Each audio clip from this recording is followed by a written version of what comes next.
Misery is manifold. The wretchedness of earth is multiform.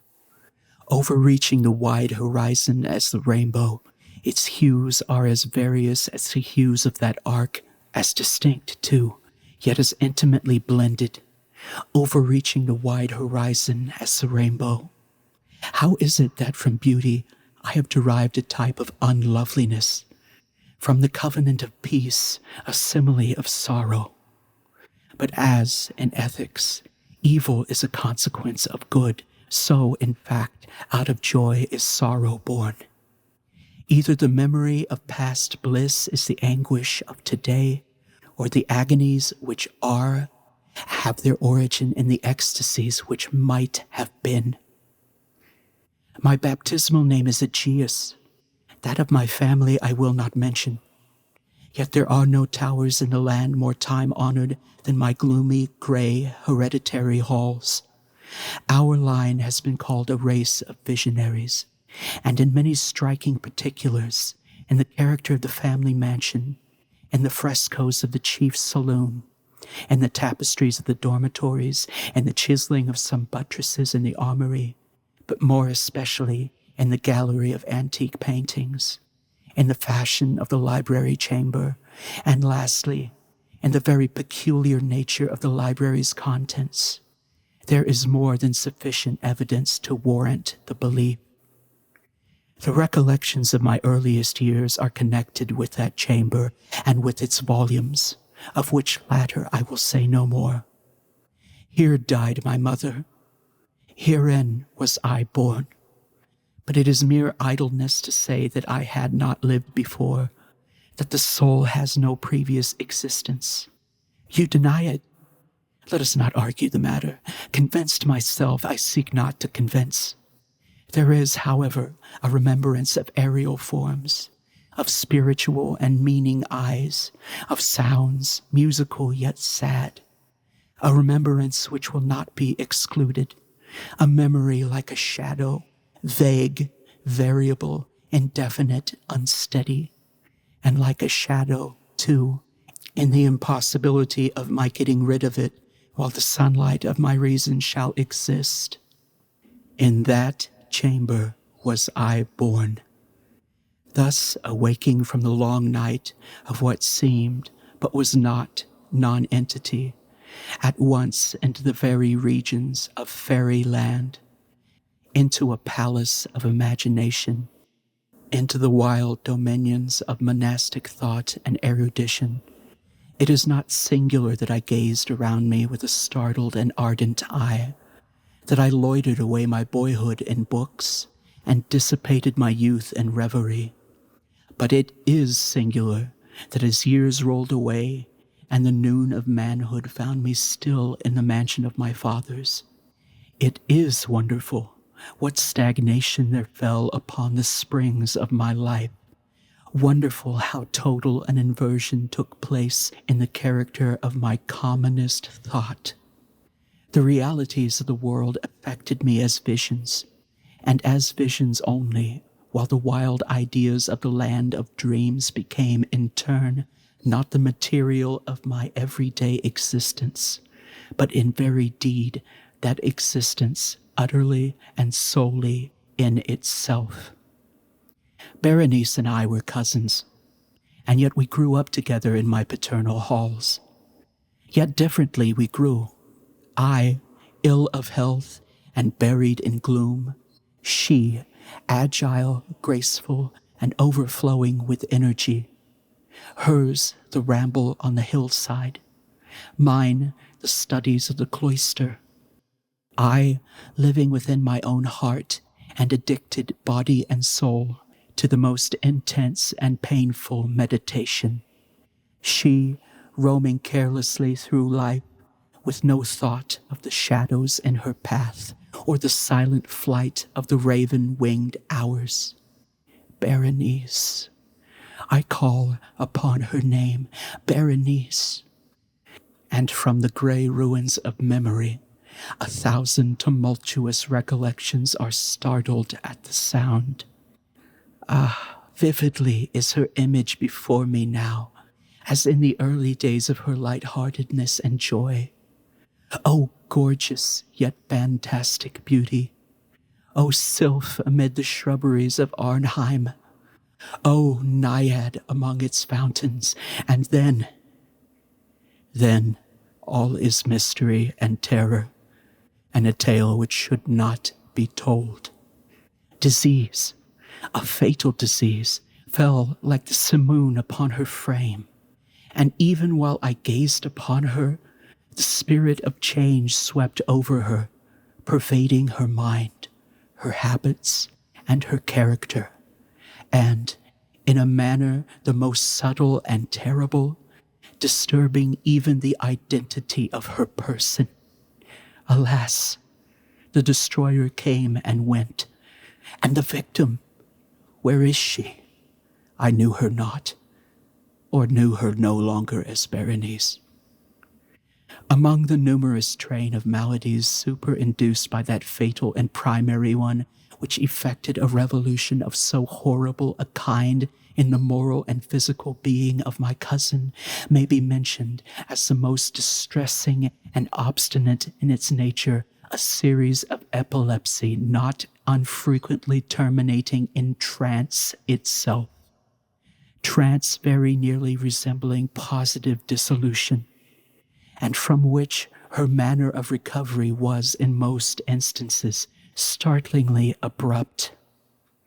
In the meantime, my own disease, for I have been told that I should call it by no other appellation, my own disease then grew rapidly upon me, and assumed finally a monomaniac character of a novel and extraordinary form, hourly and momently gaining vigor, and at length obtaining over me the most incomprehensible ascendancy. This monomania, if I must so term it, consisted in a morbid irritability of those properties of the mind in metaphysical science termed the attentive. It is more than probable that I am not understood, but I fear, indeed, that it is in no manner possible to convey to the mind of the merely general reader an adequate idea of that nervous intensity of interest with which, in my case, the powers of meditation, not to speak technically, busied and buried themselves in the contemplation of even the most ordinary objects of the universe. To muse for long, unwearied hours, with my attention riveted to some frivolous device on the margin, or in the typography of a book, to become absorbed, for the better part of a summer's day, in a quaint shadow falling aslant upon the tapestry or upon the floor, to lose myself for an entire night in watching the steady flame of a lamp or the embers of a fire, to dream away whole days over the perfume of a flower, to repeat monotonously some common word until the sound, by dint of frequent repetition, ceased to convey any idea whatever to the mind, to lose all sense of motion or physical existence by means of absolute bodily quiescence long and obstinately preserved in. Such were a few of the most common and least pernicious vagaries induced by a condition of the mental faculties not, indeed, altogether unparalleled, but certainly bidding defiance to anything like analysis or explanation. Yet let me not be misapprehended. The undue, earnest, and morbid attention thus excited by objects in their own nature frivolous must not be confounded in character with that ruminating propensity common to all mankind, and more especially indulged in by persons of ardent imagination. It was not even, as might be at first supposed, an extreme condition, or exaggeration of such propensity, but primarily and essentially distinct and different. In the one instance, the dreamer or enthusiast, being interested by an object usually not frivolous, imperceptibly loses sight of this object in a wilderness of deductions and suggestions issuing therefrom, until at the conclusion of a daydream, often replete with luxury, he finds the incitamentum, or first cause of his musings, entirely vanished and forgotten. In my case, the primary object was invariably frivolous, although assuming, through the medium of my distempered vision, a refracted and unreal importance. Few deductions, if any, were made, and those few pertinaciously returning in upon the original object as a center. The meditations were never pleasurable, and, at the termination of the reverie, the first cause, so far from being out of sight, had attained that supernaturally exaggerated interest which was the prevailing feature of the disease. In a word, the powers of mind more particularly exercised were, with me, as I have said before, the attentive, and are, with the daydreamer, the speculative. My books, at this epoch, if they did not actually serve to irritate the disorder, partook, it will be perceived largely in their imaginative and inconsequential nature, of the characteristic qualities of the disorder itself. I well remember, among others, the treatise of the noble Italian Coelius Secundus Curio, De Amplitudine Beati Regni Dei, St. Austin's great work, The City of God, and Tertullian's De Carne Christi, in which the paradoxical sentence, mortuus est die filius, credible est qui ineptum est, et sepultus resurrectit, certum est quia impossibile est, occupied my undivided time for many weeks of laborious and fruitless investigation. Thus it will appear that, shaken from its balance only by trivial things, my reason bore resemblance to that ocean crag spoken of by Ptolemy Hephaestion, which, steadily resisting the attacks of human violence and the fiercer fury of the waters and the winds, trembled only to the touch of the flower called asphodel. And although, to a careless thinker, it might appear a matter beyond doubt that the alteration produced by her unhappy malady in the moral condition of Berenice would afford me many objects for the exercise of that intense and abnormal meditation whose nature I have been at some trouble in explaining, yet such was not in any degree the case. In the lucid intervals of my infirmity, her calamity indeed gave me pain, and taking deeply to heart that total wreck of her fair and gentle life, I did not fail to ponder, frequently and bitterly, upon the wonder-working means by which so strange a revolution had been so suddenly brought to pass. But these reflections partook not of the idiosyncrasy of my disease, and were such as would have occurred under similar circumstances to the ordinary mass of mankind. True to its own character, my disorder reveled in the less important but more startling changes wrought in the physical frame of Berenice, in the singular and most appalling distortion of her personal identity. During the brightest days of her unparalleled beauty, most surely I had never loved her. In the strange anomaly of my existence, feelings with me have never been of the heart, and my passions always were of the mind.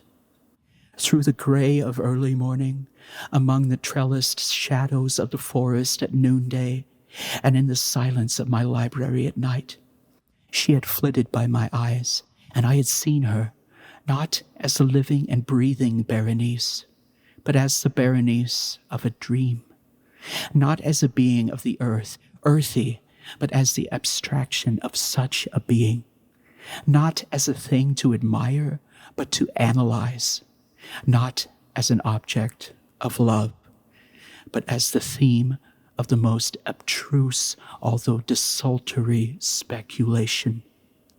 And now, Now I shuddered in her presence and grew pale at her approach. Yet, bitterly lamenting her fallen and desolate condition, I called to mind that she had loved me long, and in an evil moment, I spoke to her of marriage.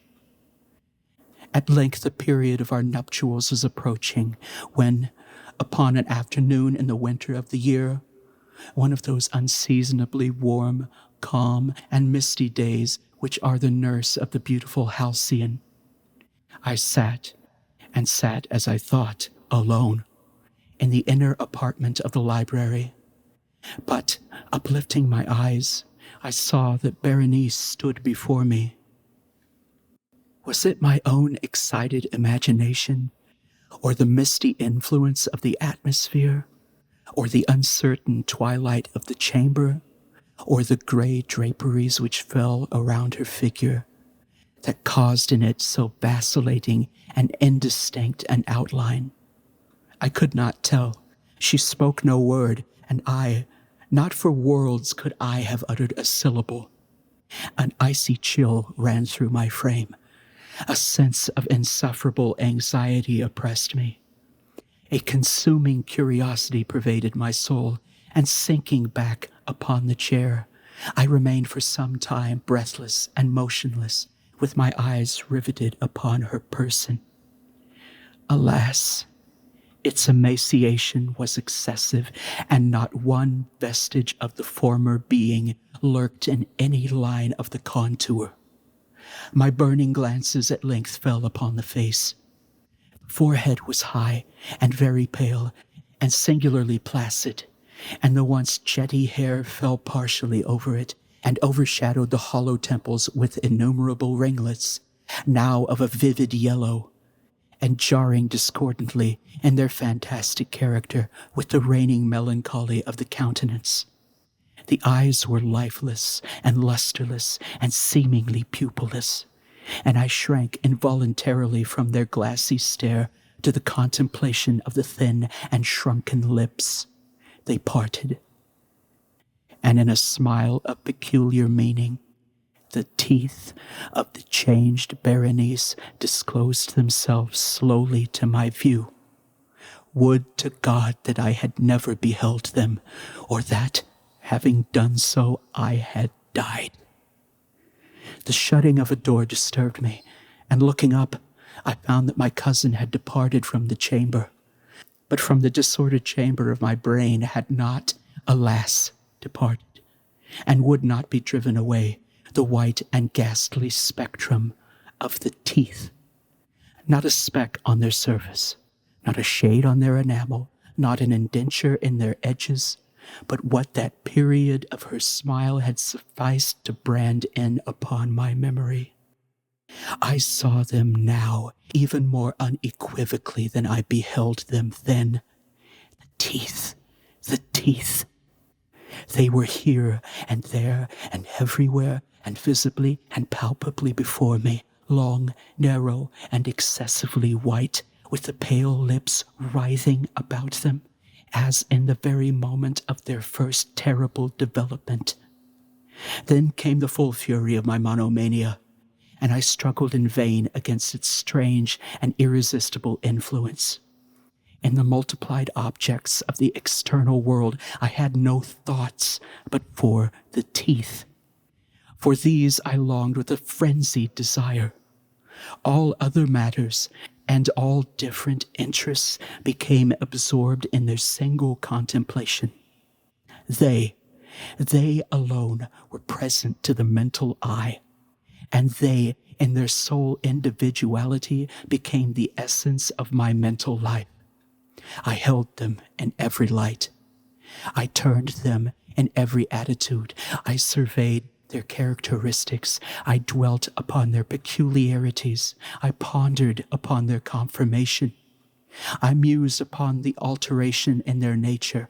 I shuddered as I assigned to them in imagination a sensitive and sentient power, and even when unassisted by the lips, a capability of moral expression. Of Mademoiselle Saul, it has been well said, Que tu sais pas Etienne de Saint-Amand, and of Berenice I more seriously believed. Que tu sais dense Etienne de Sadi. De Sadi. Ah, here was the idiotic thought that destroyed me. De Sadi. Therefore, it was that I coveted them so madly. I felt that their possession alone could ever restore me to peace in giving me back to reason. And the evening closed in upon me thus, and then the darkness came and tarried and went, and the day again dawned, and the mists of a second night were now gathering around, and still I sat motionless in that solitary room, and still I sat buried in meditation, and still the phantasma of the teeth maintained its terrible ascendancy, as, with the most vivid hideous distinctness, it floated about amid the changing lights and shadows of the chamber. At length there broke in upon my dreams a cry as of horror and dismay, and thereunto, after a pause, succeeded the sound of troubled voices, intermingled with many low moanings of sorrow or of pain. I arose from my seat, and throwing open one of the doors of the library, saw standing out in the antechamber a servant maiden, all in tears, who told me that Berenice was no more. She had been seized with epilepsy in the early morning, and now, at the closing in of the night, the grave was ready for its tenant, and all the preparations for the burial were completed. I found myself sitting in the library, and again sitting there alone. It seemed that I had newly awakened from a confused and exciting dream. I knew that it was now midnight, and I was well aware that since the setting of the sun, Berenice had been interred. But of that dreary period which intervened, I had no positive, at least no definitive comprehension. Yet its memory was replete with horror. Horror more horrible from being vague, and terror more terrible from ambiguity. It was a fearful page in the record of my existence, written all over with dim and hideous and unintelligible recollections. I strived to decipher them, but in vain, while ever and anon, like the spirit of a departed sound, the shrill and piercing shriek of a female voice seemed to be ringing in my ears. I had done a deed. What was it? I asked myself the question aloud, and the whispering echoes of the chamber answered me. What was it? On the table beside me burned a lamp, and near it lay a little box. It was of no remarkable character, and I had seen it frequently before, for it was the property of the family physician. But how came it there, upon my table? And why did I shudder in regarding it? These things were in no manner to be accounted for, and my eyes at length dropped to the open pages of a book, and to the sentence underscored therein. The words were the singular but simple ones of the poet Ibn Sayyad. Dicebant mihi sodalis si sepulchrum amicae visitarum, curas meas aliquantulum fore levatas. Why then, as I perused them, did the hairs of my head erect themselves on end, and the blood of my body become congealed within my veins? There came a light tap at the library door, and, pale as the tenant of a tomb, a menial entered upon tiptoe. His looks were wild with terror, and he spoke to me in a voice tremulous, husky, and very low. What said he? Some broken sentences I heard. He told of a wild cry disturbing the silence of the night, of the gathering together of the household, of a search in the direction of the sound. And then his tones grew thrillingly distant as he whispered me of a violated grave, of a disfigured body enshrouded, yet still breathing, still palpitating, still alive. He pointed to garments. They were muddy and clotted with gore.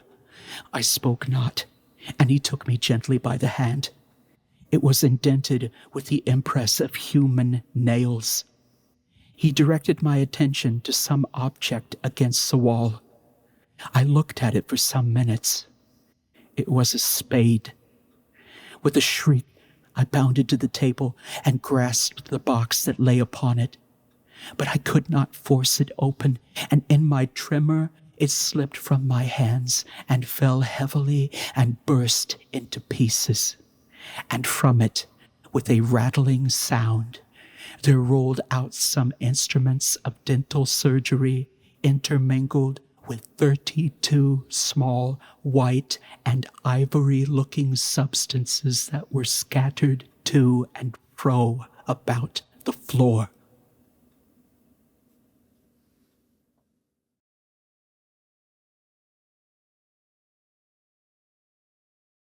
I cannot, for my soul, remember how, when, or even precisely where I first became acquainted with the Lady Ligeia.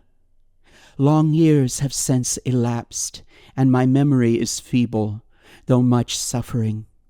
Or, perhaps, I cannot now bring these points to mind, because, in truth, the character of my beloved, her rare learning, her singular yet placid cast of beauty, and the thrilling and enthralling eloquence of her low musical language made their way into my heart by paces so steadily and stealthily progressive that they have been unnoticed and unknown.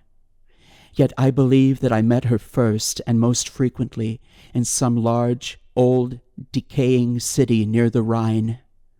Of her family, I have surely heard her speak. That it is of a remotely ancient date cannot be doubted. Ligeia,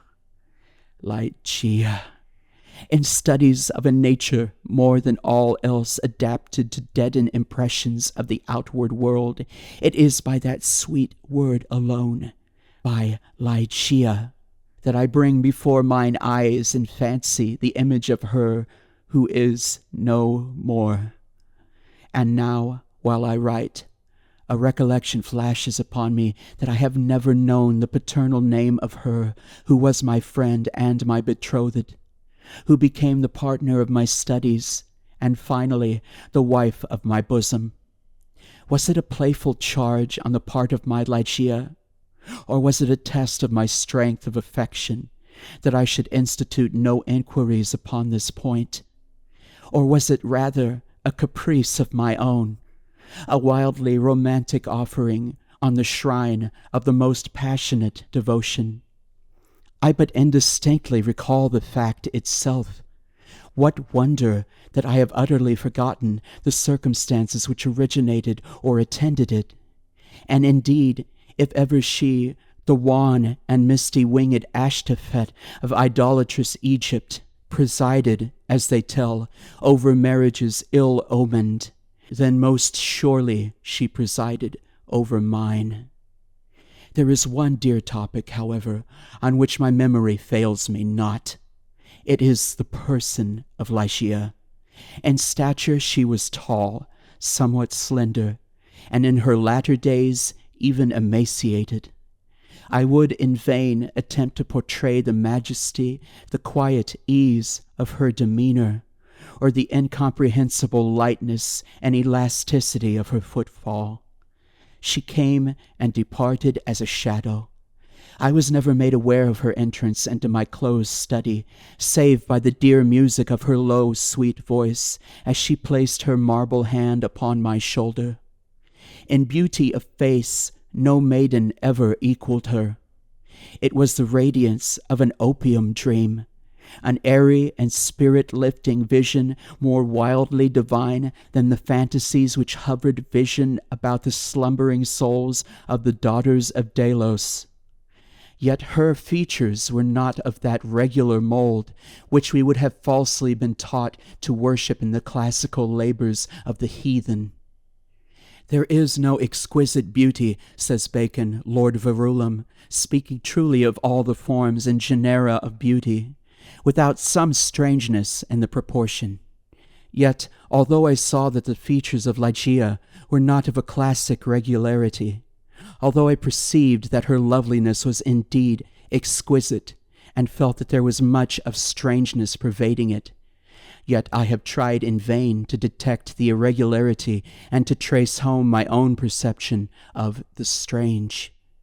I examined the contour of the lofty and pale forehead. It was faultless. How cold, indeed, that word when applied to a majesty so divine!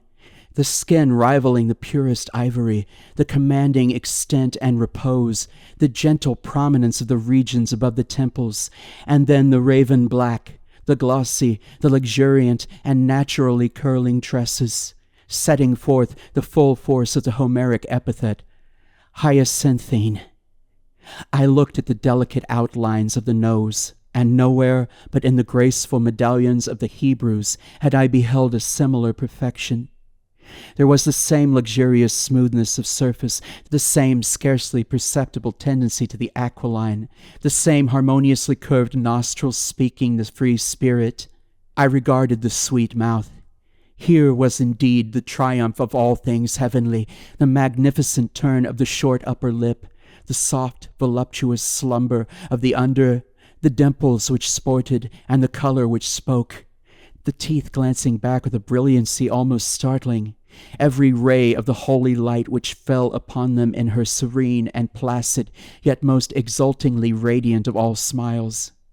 I scrutinized the formation of the chin, and here, too, I found the gentleness of breath, the softness and majesty, the fullness and the spirituality of the Greek, the contour which the god Apollo revealed, but in a dream, to Cleomenes, the son of the Athenian.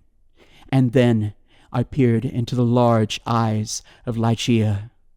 For eyes, we have no models in the remotely antique. It might have been, too, that in those eyes of my beloved lay the secret to which Lord Verulam alludes. They were, I must believe, far larger than the ordinary eyes of our own race. They were even fuller than the fullest of the gazelle eyes of the tribe of the valley of Nourjahad. Yet it was only at intervals, in moments of intense excitement, that this peculiarity became more than slightly noticeable in Ligeia. And at such moments was her beauty, and my heated fancy thus it appeared perhaps, the beauty of beings either above or apart from the earth, the beauty of the fabulous Horai of the Turk. The hue of the orbs was the most brilliant of black, and far over them hung jetty lashes of great length. The brows, slightly irregular in outline, had the same tint. The strangeness, however, which I found in the eyes was of a nature distinct from the formation, or the color, or the brilliancy of the features, and must, after all, be referred to the expression. Ah, word of no meaning! Behind whose vast latitude of mere sound we entrench our ignorance of so much of the spiritual. The expression of the eyes of Ligeia. How for hours have I pondered upon it? How have I, through the whole of a midsummer night, struggled to fathom it? What was it, that something more profound than the well of Democritus, which lay far within the pupils of my beloved? What was it? I was possessed with a passion to discover. Those eyes, those large, those shining, those divine orbs, they became to me twin stars of Leda, and I to them devoutest of astrologers. There is no point, among the many incomprehensible anomalies of the science of mind, more thrillingly exciting than the fact, never, I believe, noticed in the schools, that, in our endeavors to recall to memory something long forgotten, we often find ourselves upon the very verge of remembrance, without being able, in the end, to remember. And thus, how frequently, in my intense scrutiny of Ligeia's eyes, have I felt approaching the full knowledge of their expression, felt it approaching, yet not quite be mine, and so at length entirely depart. And, strange, O strangest mystery of all, I found in the commonest objects of the universe a circle of analogies to that expression. I mean to say that, subsequently to the period when Ligeia's beauty passed into my spirit, their dwelling as in a shrine, I derived, from many existences in the material world, a sentiment such as I felt always aroused within me by her large and luminous orbs. Yet not the more could I define that sentiment, or analyze, or even steadily view it. I recognized it, let me repeat, sometimes in the survey of a rapidly growing vine, and the contemplation of a moth, a butterfly, a chrysalis, a stream of running water. I have felt it in the ocean, in the falling of a meteor.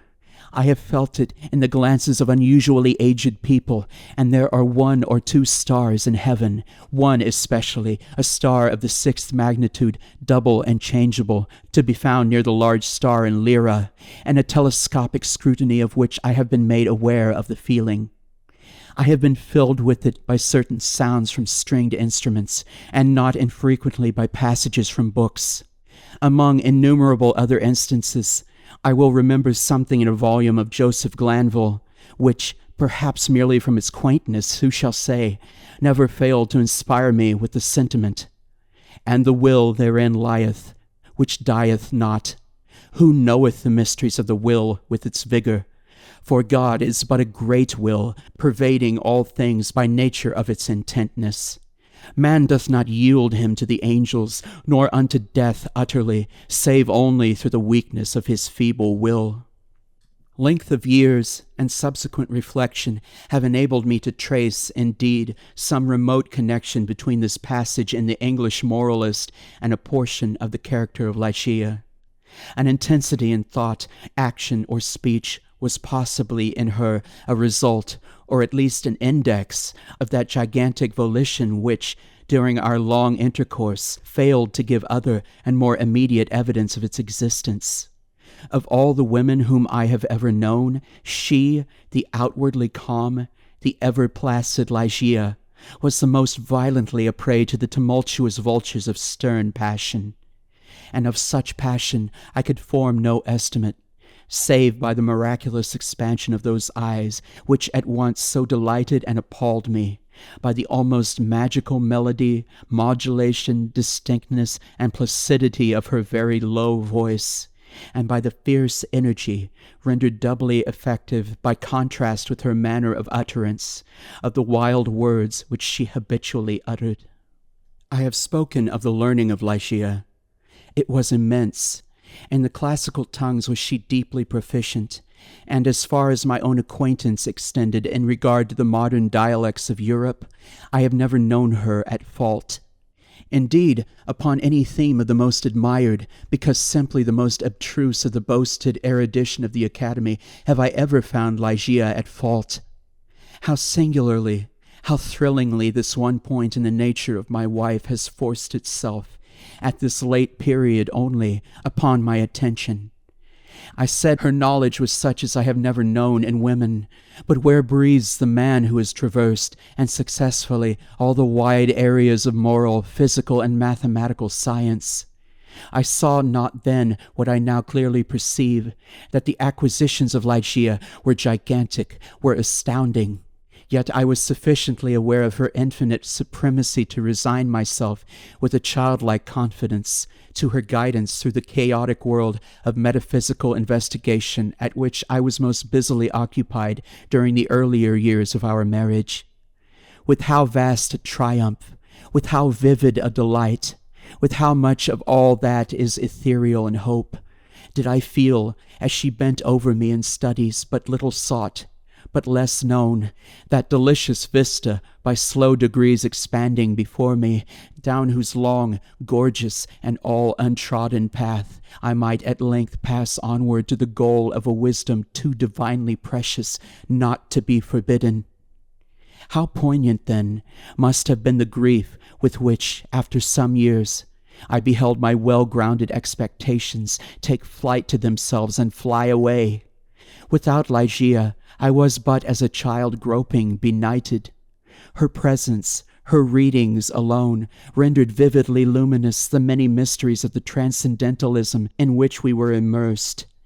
Wanting the radiant luster of her eyes, letters, lambent and golden, grew duller than Saturnian lead. And now those eyes shone less and less frequently upon the pages over which I pored. Ligeia grew ill. The wild eyes blazed with a too glorious effulgence. The pale fingers became of the transparent waxen hue of the grave, and the blue veins upon the lofty forehead swelled and sank impetuously with the tides of the gentle emotion. I saw that she must die, and I struggled desperately in spirit with the grim Azrael. And the struggles of the passionate wife were, to my astonishment, even more energetic than my own. There had been in her stern nature to impress me with the belief that, to her, death would have come without its terrors, but not so. Words are impotent to convey any just idea of the fierceness of resistance with which she wrestled with the shadow. I groaned in anguish at the pitiable spectacle. I would have soothed, I would have reasoned, but in the intensity of her wild desire for life, but for life, solace and reason were the uttermost folly. Yet not until the last instance, amid the most convulsive writhings of her fierce spirit, was shaken the external placidity of her demeanor. Her voice grew more gentle, grew more low, yet I would not wish to dwell upon the wild meaning of the quietly uttered words. My brain reeled as I hearkened, entranced, to a melody more than mortal, to assumptions and aspirations which mortality had never before known. That she loved me I should not have doubted, and I might have been easily aware that, in a bosom such as hers, love would have reigned no ordinary passion. But in death only was I fully impressed with the strength of her affection. For long hours, detaining my hand, would she pour out before me the overflowing of a heart whose more than passionate devotion amounted to idolatry. How had I deserved to be so blessed by such confessions? How had I deserved to be so cursed with the removal of my beloved in the hour of her making them? But upon this subject I cannot bear to dilate. Let me say only that in Ligeia's more than womanly abandonment to a love, alas, all unmerited, all unworthily bestowed, I at length recognized the principle of her longing with so wildly earnest a desire for the life which was now fleeing so rapidly away. It is this wild longing, it is this eager vehemence of desire for life, but for life, that I have no power to portray, no utterance capable of expressing. At high noon of the night in which she departed, beckoning me to her side, she bade me repeat certain verses composed by herself not many days before. I obeyed her. They were these: Lo, 'tis a gala night within the lonesome latter years. An angel throng, bewinged, bedight in veils and drowned in tears, sit in a theatre to see a play of hopes and fears, while the orchestra breathes fitfully the music of the spheres. Mimes in the form of God on high mutter and mumble low, and hither and thither fly, mere puppets they who come and go. At bidding of vast formless things that shift the scenery to and fro, flapping from out their condor wings, invisible woe. That motley drama, oh, be sure it shall not be forgot, with its phantom chased forevermore by a crowd that sees it not. Through a circle that ever returneth into the selfsame spot, and much of madness, and more of sin and horror the soul of the plot. But see, amid the mimic rout, a crawling shape intrude, a blood-red thing that writhes from out the scenic solitude. It writhes with mortal pangs. The mimes become its food, and the seraphs sob at vermin fangs in human gore imbued. Out are the lights, out all, and over each quivering form the curtain of funeral pall comes down with the rush of a storm. And the angels, all pallid and wan, uprising, unveiling, affirm that the play is the tragedy, man, and its hero, the conqueror, worm. "O God!" half-shrieked Ligeia, leaping to her feet and extending her arms aloft with a spasmodic movement as I made an end of these lines. "O God, O Divine Father, shall these things be undeviatingly so? Shall this conqueror be not once conquered? Are we not part and parcel in Thee? Who knoweth the mysteries of the will with its vigor? Man doth not yield him to the angels, nor unto death utterly, save only through the weakness of his feeble will." And now, as if exhausted with emotion, she suffered her white arms to fall and returned solemnly to her bed of death. And as she breathed her last sighs, there came mingled with them a low murmur from her lips. I bent to them my ear and distinguished again the concluding words of the passage in Glanville. "Man doth not yield him to the angels, nor unto death utterly, save only through the weakness of his feeble will." She died, and I, crushed into the very dust with sorrow, could no longer endure the lonely desolation of my dwelling in the dim and decaying city by the Rhine. I had no lack of what the world calls wealth. Ligeia had brought me far more, very more than ordinarily falls to the lot of mortals. After a few months, therefore, of weary and aimless wandering, I purchased and put in some repair an abbey which I shall not name, in one of the wildest and least frequented portions of fair England.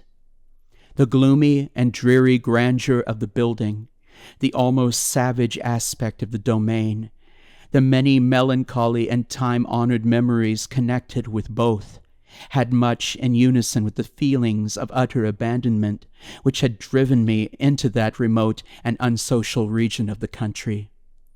Yet, although the external abbey, with its verdant decay hanging around it, suffered but little alteration, I gave way, with a childlike perversity, and perchance with a faint hope of alleviating my sorrows, to a display of more than regal magnificence within.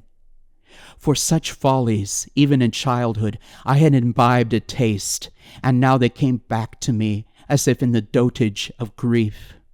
Alas, I feel how many even of incipient madness might have been discovered in the gorgeous and fantastic draperies, in the solemn carvings of Egypt, in the wild cornices and furniture, in the bedlam patterns and the carpets of tufted gold.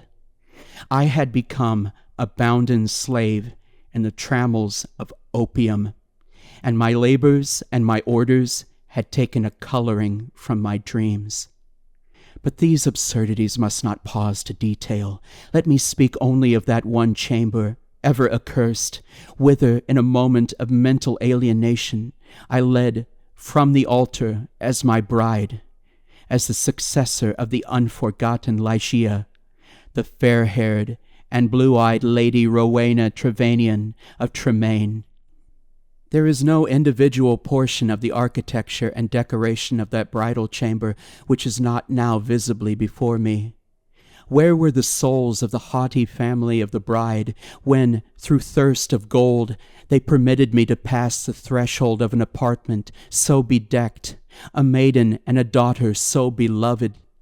I have said that I minutely remember the details of the chamber, yet I am sadly forgetful on topics of deep moment. And here there was no system, no keeping in the fantastic display to take hold upon the memory. The room lay in a high turret of the castellated abbey, was pentagonal in shape and of capacious size. Occupying the whole southern face of the pentagon was the sole window, an immense sheet of unbroken glass from Venice, a single pane and tinted of a leaden hue, so that the rays of either the sun or moon passing through it fell with a ghastly luster on the objects within. Over the upper portion of this huge window extended the trellis work of an aged vine, which clambered up the massy walls of the turret. The ceiling, of gloomy-looking oak, was excessively lofty, vaulted, and elaborately fretted with the wildest and most grotesque specimens of a semi-Gothic, semi-Druidical device. From out the most central recess of this melancholy vaulting depended, by a single chain of gold with long links, a huge censer of the same metal, Saracenic in pattern, and with many perforations so contrived that there writhed in and out of them, as if endued with the serpent vitality, a continual succession of party-colored flames. Some few ottomans and golden candelabra of Eastern figure were in various stations about, and there was the couch, too, bridal couch, of an Indian model, and low and sculpted of solid ebony, with a pole-like canopy above. In each of the angles of the chamber stood on end a gigantic sarcophagus of black granite from the tombs of the kings over against Luxor, with their aged lids full of immemorial sculpture. But in the draping of the apartment lay, alas, the chief fantasy of all. The lofty walls, gigantic in height, even unproportionably so, were hung from summit to foot in vast folds with a heavy and massive-looking tapestry of a material which was found alike as a carpet on the floor, as a covering for the ottomans and the ebony bed, as a canopy for the bed, and as the gorgeous volutes of the curtains which partially shaded the window. The material was the richest cloth of gold. It was spotted all over at irregular intervals with arabesque figures about a foot in diameter and wrought upon the cloth in patterns of the most jetty black. But these figures partook of the true character of the arabesque only when regarded from a single point of view. By a contrivance now common, and indeed traceable to a very remote period of antiquity, they were made changeable in aspect. To one entering the room, they bore the appearance of simple monstrosities. But upon a further advance, this appearance gradually departed, and step by step, as the visitor moved his station in the chamber, he saw himself surrounded by an endless succession of the ghastly forms which belong to the superstition of the Norman, or arise in the guilty slumbers of the monk. The phantasmagoric effect was vastly heightened by the artificial introduction of a strong continual current of wind behind the draperies, giving a hideous and uneasy animation to the whole. In halls such as these, in a bridal chamber such as this, I passed with the Lady of Tremaine the unhallowed hours of the first month of our marriage, passed them with but little disquietude.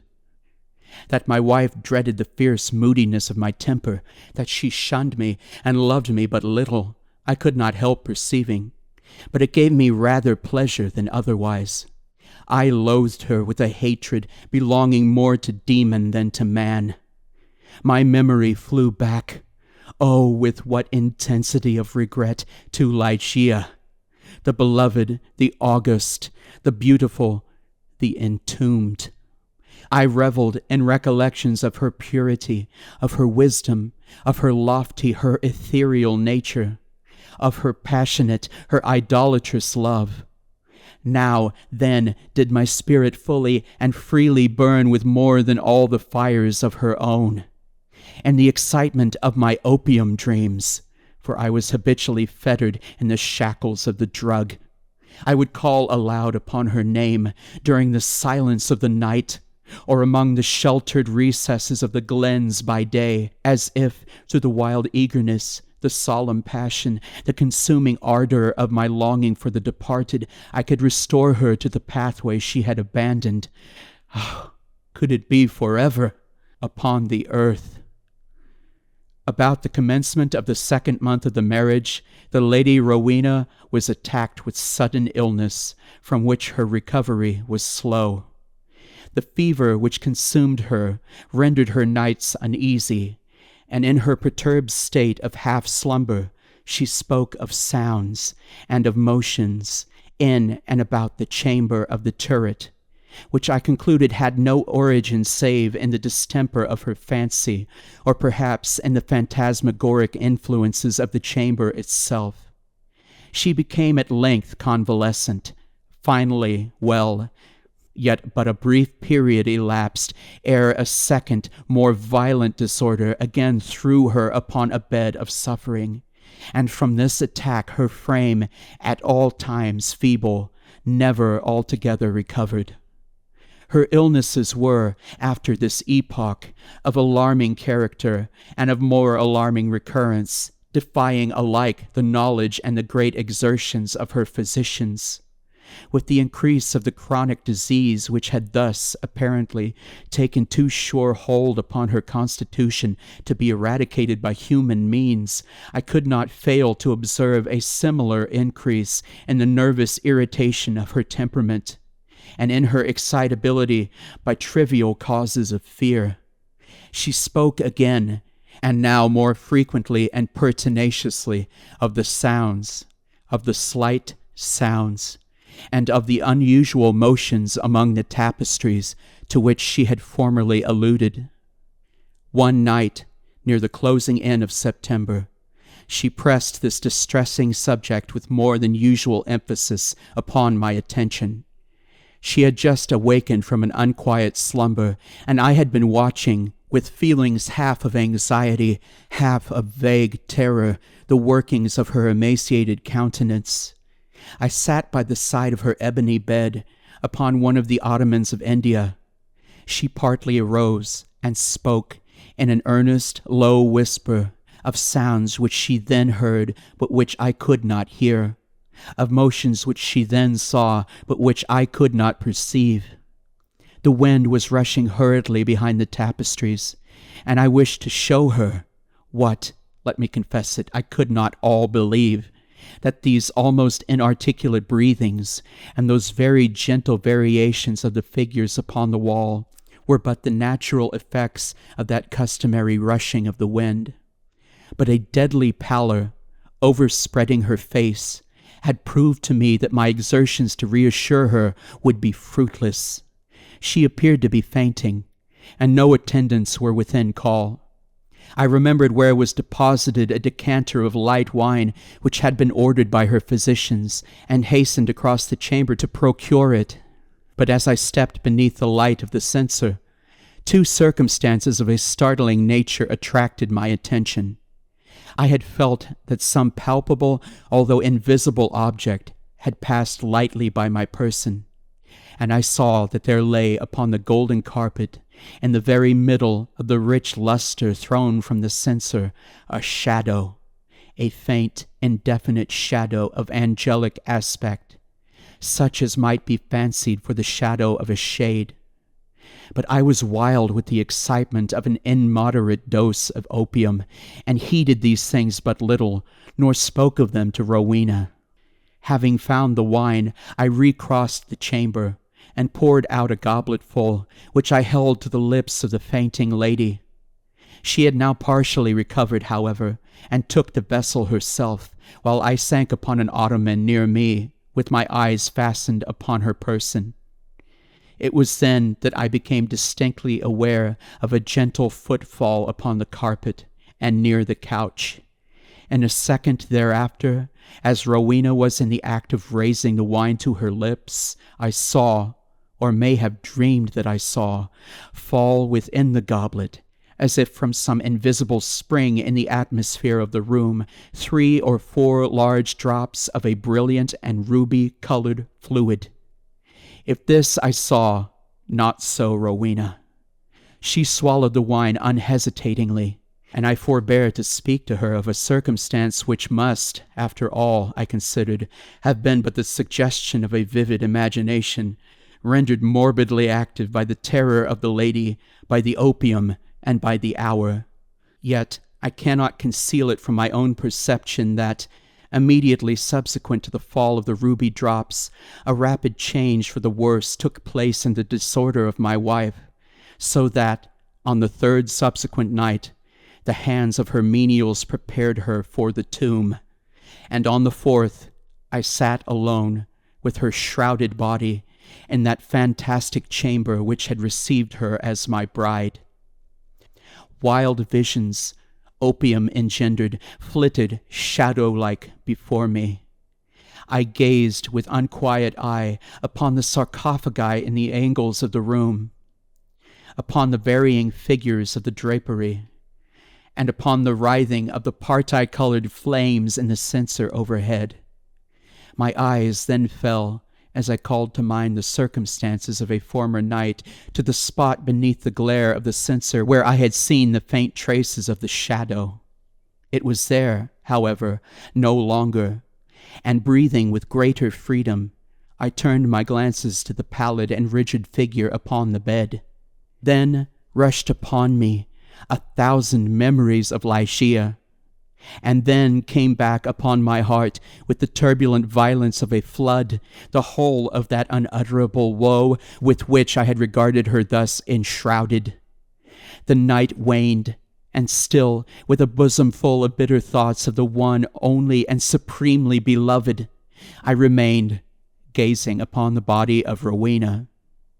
It might have been midnight, or perhaps earlier or later, for I had taken no note of time, when a sob, low, gentle, but very distinct, startled me from my reverie.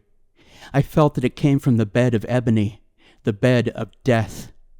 I listened in an agony of superstitious terror, but there was no repetition of the sound. I strained my vision to detect any motion in the corpse, but there was not the slightest perceptible.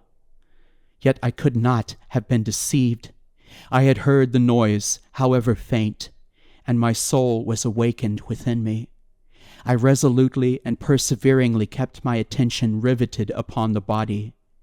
Many minutes elapsed before any circumstance occurred tending to throw light upon the mystery. At length it became evident that a slight, a very feeble and barely noticeable tinge of color had flushed up within the cheeks and along the sunken small veins of the eyelids.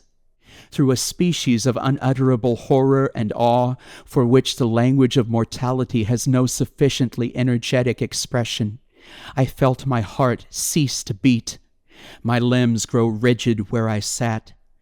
Yet a sense of duty finally operated to restore my self-possession.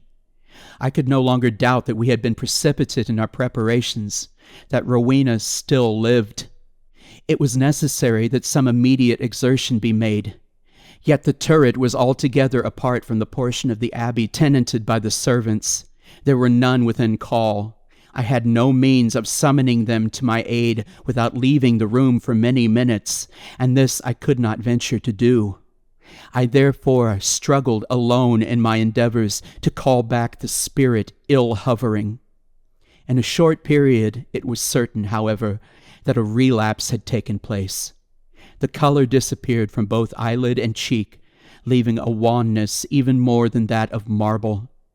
The lips became doubly shriveled and pinched up in the ghastly expression of death. A repulsive clamminess and coldness overspread rapidly the surface of the body, and all the usual rigorous illness immediately supervened. I fell back with a shudder upon the couch from which I had been so startlingly aroused, and again gave myself up to passionate waking visions of Ligeia. An hour thus elapsed when, could it be possible? I was a second time aware of some vague sound issuing from the region of the bed. I listened in extremity of horror. The sound came again. It was a sigh. Rushing to the corpse, I distinctly saw, a tremor upon the lips. In a minute afterward they relaxed, disclosing a bright line of the pearly teeth. Amazement now struggled in my bosom with the profound awe which had hitherto reigned there alone. I felt that my vision grew dim, that my reason wandered, and it was only by a violent effort that I at length succeeded in nerving myself to the task which duty thus once more had pointed out. There was now a partial glow upon the forehead and upon the cheek and throat. A perceptible warmth pervaded the whole frame. There was even a slight pulsation at the heart. The lady lived, and with redoubled ardor I betook myself to the task of restoration. I bathed the temples and the hands, and used every exertion which experience and no little medical reading could suggest. But in vain. Suddenly the color fled, the pulsation ceased, the lips resumed the expression of the dead, and in an instant afterward the whole body took upon itself the icy chillness, the livid hue, the intense rigidity, the sunken outline, and all the loathsome peculiarities of that which has been, for many days, a tenant of the tomb. And again I sunk into visions of Ligeia, and again, what marvel that I shudder while I write, again there reached my ears a low sob from the region of the ebony bed. But why shall I minutely detail the unspeakable horrors of that night?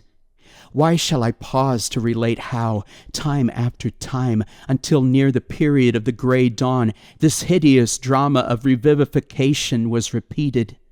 How each terrific relapse was only into a sterner and apparently more irredeemable death. How each agony wore the aspect of a struggle with some invisible foe, and how each struggle was succeeded by I know not what of wild change in the personal appearance of the corpse.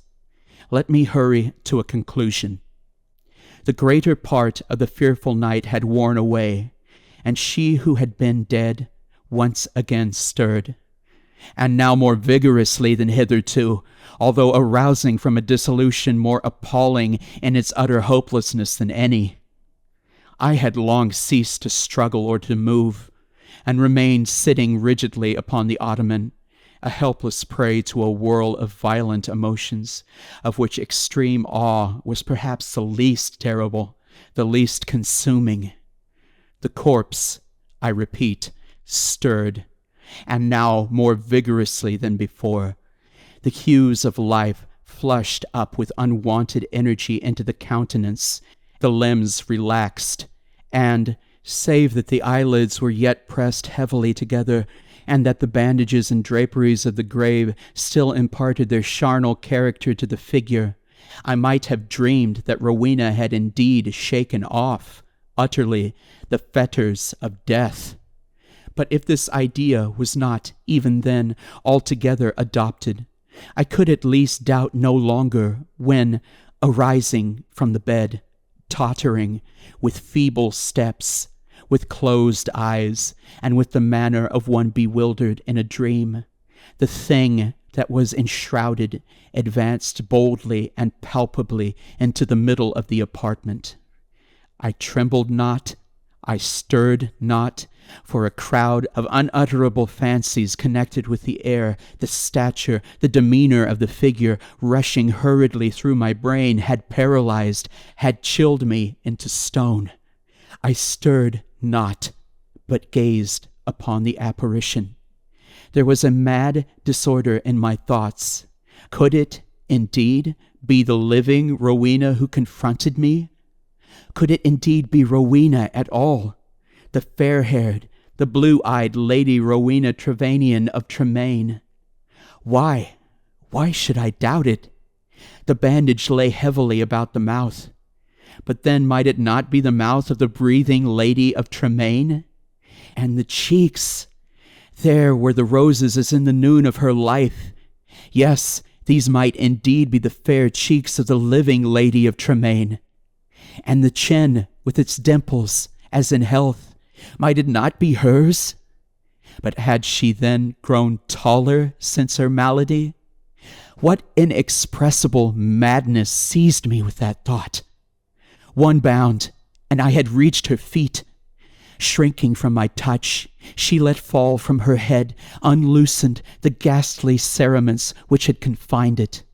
And there streamed forth into the rushing atmosphere of the chamber huge masses of long and disheveled hair. It was blacker than the raven wings of the midnight. And now slowly opened the eyes of the figure which stood before me. Here then, at last, I shrieked aloud, Can I never be mistaken? These are the full and the black and the wild eyes of my lost love, of the Lady Ligeia.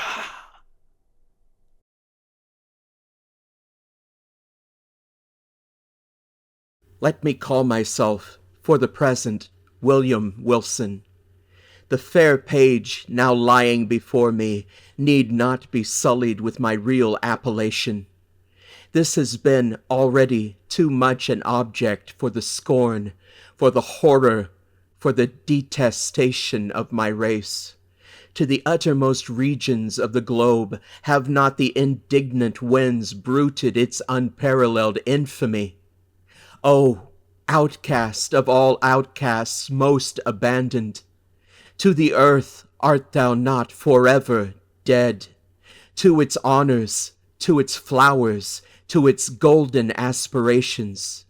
And a cloud, dense, dismal, and limitless, does it not hang eternally between thy hopes and heaven? I would not, if I could, here or today, embody a record of my later years of unspeakable misery and unpardonable crime. This epoch, these later years, took unto themselves a sudden elevation in turpitude, whose origin alone it is my present purpose to assign. Men usually grow base by degrees. For me, in an instant, all virtue dropped bodily as a mantle. From comparatively trivial wickedness I passed, with the stride of a giant, into more than the enormities of an Elagabalus. What chance, what one event brought this evil thing to pass? Bear with me while I relate. Death approaches, and the shadow which foreruns him has thrown a softening influence over my spirit. I long, in passing through the dim valley, for the sympathy, I had nearly said for the pity, of my fellow men. I would fain have them believe that I have been, in some measure, the slave of circumstances beyond human control. I would wish them to seek out for me, in the details I am about to give, some little oasis of fatality amid a wilderness of error.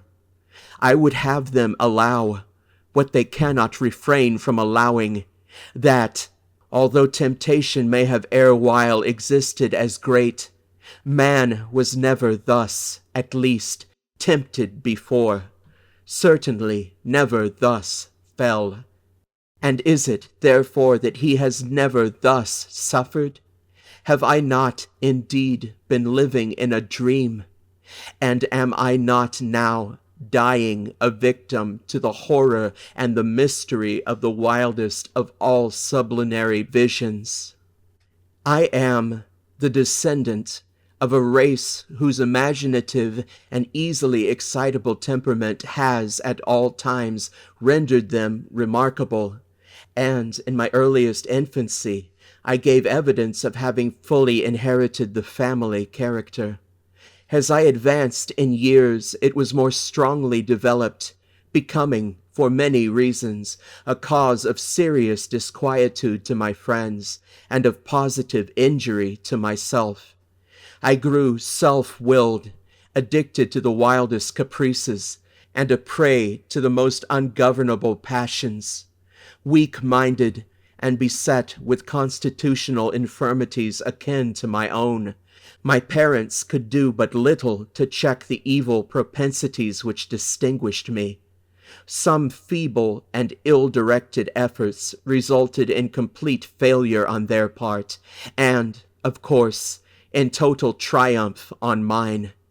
Thenceforward, my voice was a household law, and at an age when few children have abandoned their leading strings, I was left to the guidance of my own will, and became, in all but name, the master of my own actions.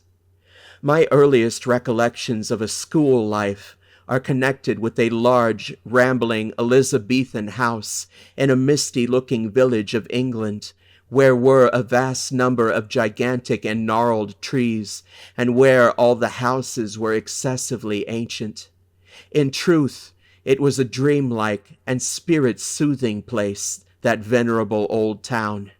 At this moment, in fancy, I feel the refreshing chilliness of its deeply shadowed avenues, inhale the fragrance of its thousand shrubberies, and thrill anew with undefinable delight at the deep hollow note of the church bell, breaking each hour with sullen and sudden roar upon the stillness of the dusky atmosphere in which the fretted Gothic steeple lay embedded and asleep. It gives me, perhaps, as much of pleasure as I can now in any manner experience to dwell upon minute recollections of the school and its concerns. Steeped in misery as I am, misery, alas, only too real, I shall be pardoned for seeking relief, however slight and temporary, in the weakness of a few rambling details. These, moreover, utterly trivial and even ridiculous in themselves, assume, to my fancy, adventitious importance, as connected with a period and a locality when and where I recognize the first ambitious monitions of the destiny which afterwards so fully overshadowed me. Let me then remember. The house, I have said, was old and irregular. The grounds were extensive, and a high and solid brick wall, topped with a bed of mortar and broken glass, encompassed the whole. This prison-like rampart formed the limit of our domain. Beyond it we saw but thrice a week, once every Saturday afternoon when, attended by 2 ushers, we were permitted to take brief walks in a body through some of the neighboring fields, and twice during Sunday, when we were paraded in the same formal manner to the morning and evening service in the one church of the village. Of this church, the principal of our school was pastor. With how deep a spirit of wonder and perplexity was I wont to regard him from our remote pew in the gallery as, with step solemn and slow, he ascended the pulpit. This reverend man, with countenance so demurely benign, with robes so glossy and so clerically flowing, with wig so minutely powdered, so rigid and so vast, could this be he who, of late, with sour visage and in snuffy habiliments, administered, ferule in hand, the draconian laws of the academy? O gigantic paradox, too utterly monstrous for solution! At an angle of the ponderous wall frowned a more ponderous gate. It was riveted and studded with iron bolts, and surmounted with jagged iron spikes. What impressions of deep awe did it inspire! It was never opened, save for the 3 periodical egressions and ingressions already mentioned. Then, in every creak of its mighty hinges, we found a plenitude of mystery, a world of matter for solemn remark, or for more solemn meditation. The extensive enclosure was irregular in form, having many capacious recesses. Of these, 3 or 4 of the largest constituted the playground. It was level and covered with fine hard gravel. I well remember it had no trees, nor benches, nor anything similar within it. Of course, it was in the rear of the house. In front lay a small parterre, planted with box and other shrubs. But through this sacred division we passed only upon rare occasions indeed, such as a first advent to school, or final departure thence, or perhaps, when a parent or friend having called for us, we joyfully took our way home for the Christmas or midsummer holy days. But the house! How quaint an old building was this! To me, how veritably a place of enchantment! There was really no end to its windings, to its incomprehensible subdivisions. It was difficult, at any given time, to say with certainty upon which of its 2 stories one happened to be. From each room to every other there were sure to be found 3 or 4 steps, either in ascent or descent. Then the lateral branches were innumerable, inconceivable, and so returning in upon themselves that our most exact ideas in regard to the whole mansion were not very far different from those with which we pondered upon infinity. During the 5 years of my residence here, I was never able to ascertain with precision in what remote locality lay the little sleeping apartment assigned to myself and some 18 or 20 other scholars. The schoolroom was the largest in the house. I could not help thinking, in the world. It was very long, narrow, and dismally low, with pointed Gothic windows and a ceiling of oak. In a remote and terror-inspiring angle was a square enclosure of 8 or 10 feet, comprising the sanctum, during hours, of our principal, the Reverend Dr. Bransby. It was a solid structure, with massy door, sooner than open, which, in the absence of the Dominic, we would all have willingly perished by the peine forte et dure.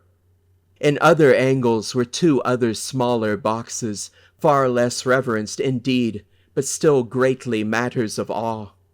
One of these was the pulpit of the classical Usher, one of the English and mathematical. Interspersed about the room, crossing and recrossing in endless irregularity, were innumerable benches and desks, black, ancient, and time-worn, piled desperately with much bethumbed books, and so beseamed with initial letters, names at full length, grotesque figures, and other multiplied efforts of the knife, as to have entirely lost what little of original form might have been their portion in days long departed. A huge bucket with water stood at one extremity of the room, and a clock of stupendous dimensions at the other. Encompassed by the massy walls of this venerable academy, I passed, yet not in tedium or disgust, the years of the 3rd lustrum of my life. The teeming brain of childhood requires no external world of incident to occupy or amuse it, and the apparently dismal monotony of a school was replete with more intense excitement than my riper youth has derived from luxury, or my full manhood from crime. Yet I must believe that my first mental development had in it much of the uncommon, even much of the outer. Upon mankind at large, the events of very early existence rarely leave in mature age any definite impression. All is gray shadow, a weak and irregular remembrance, an indistinct regathering of feeble pleasures and phantasmagoric pains. With me, this is not so. In childhood, I must have felt with the energy of a man what I now find stamped upon memory in lines as vivid, as deep, and as durable as the exsurges of the Carthaginian medals. Yet, in the fact of the world's view, how little was there to remember! The morning's awakening, the nightly summons to bed, The connings, the recitations, the periodical half-holidays and perambulations, the playground, with its broils, its pastimes, its intrigues. These, by a mental sorcery long forgotten, were made to involve a wilderness of sensation, a world of rich incident, a universe of varied emotion, of excitement the most passionate and spirit-stirring. Oh, les bons temps que ce cycle de feu! In truth, the ardor, the enthusiasm, and the imperiousness of my disposition soon rendered me a marked character among my schoolmates, and by slow but natural gradations gave me an ascendancy over all not greatly older than myself, over all with a single exception.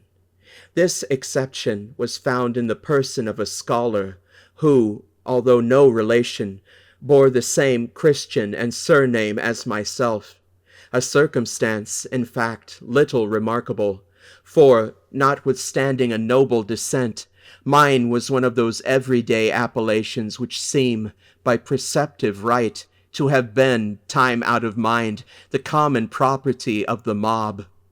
In this narrative I have therefore designated myself as William Wilson, a fictitious title not very dissimilar to the real. My namesake alone, of those who in school phraseology constituted our set, presumed to compete with me in the studies of the class, in the sports and broils of the playground, to refuse implicit belief in my assertions and submission to my will, indeed, to interfere with my arbitrary dictation in any respect whatsoever.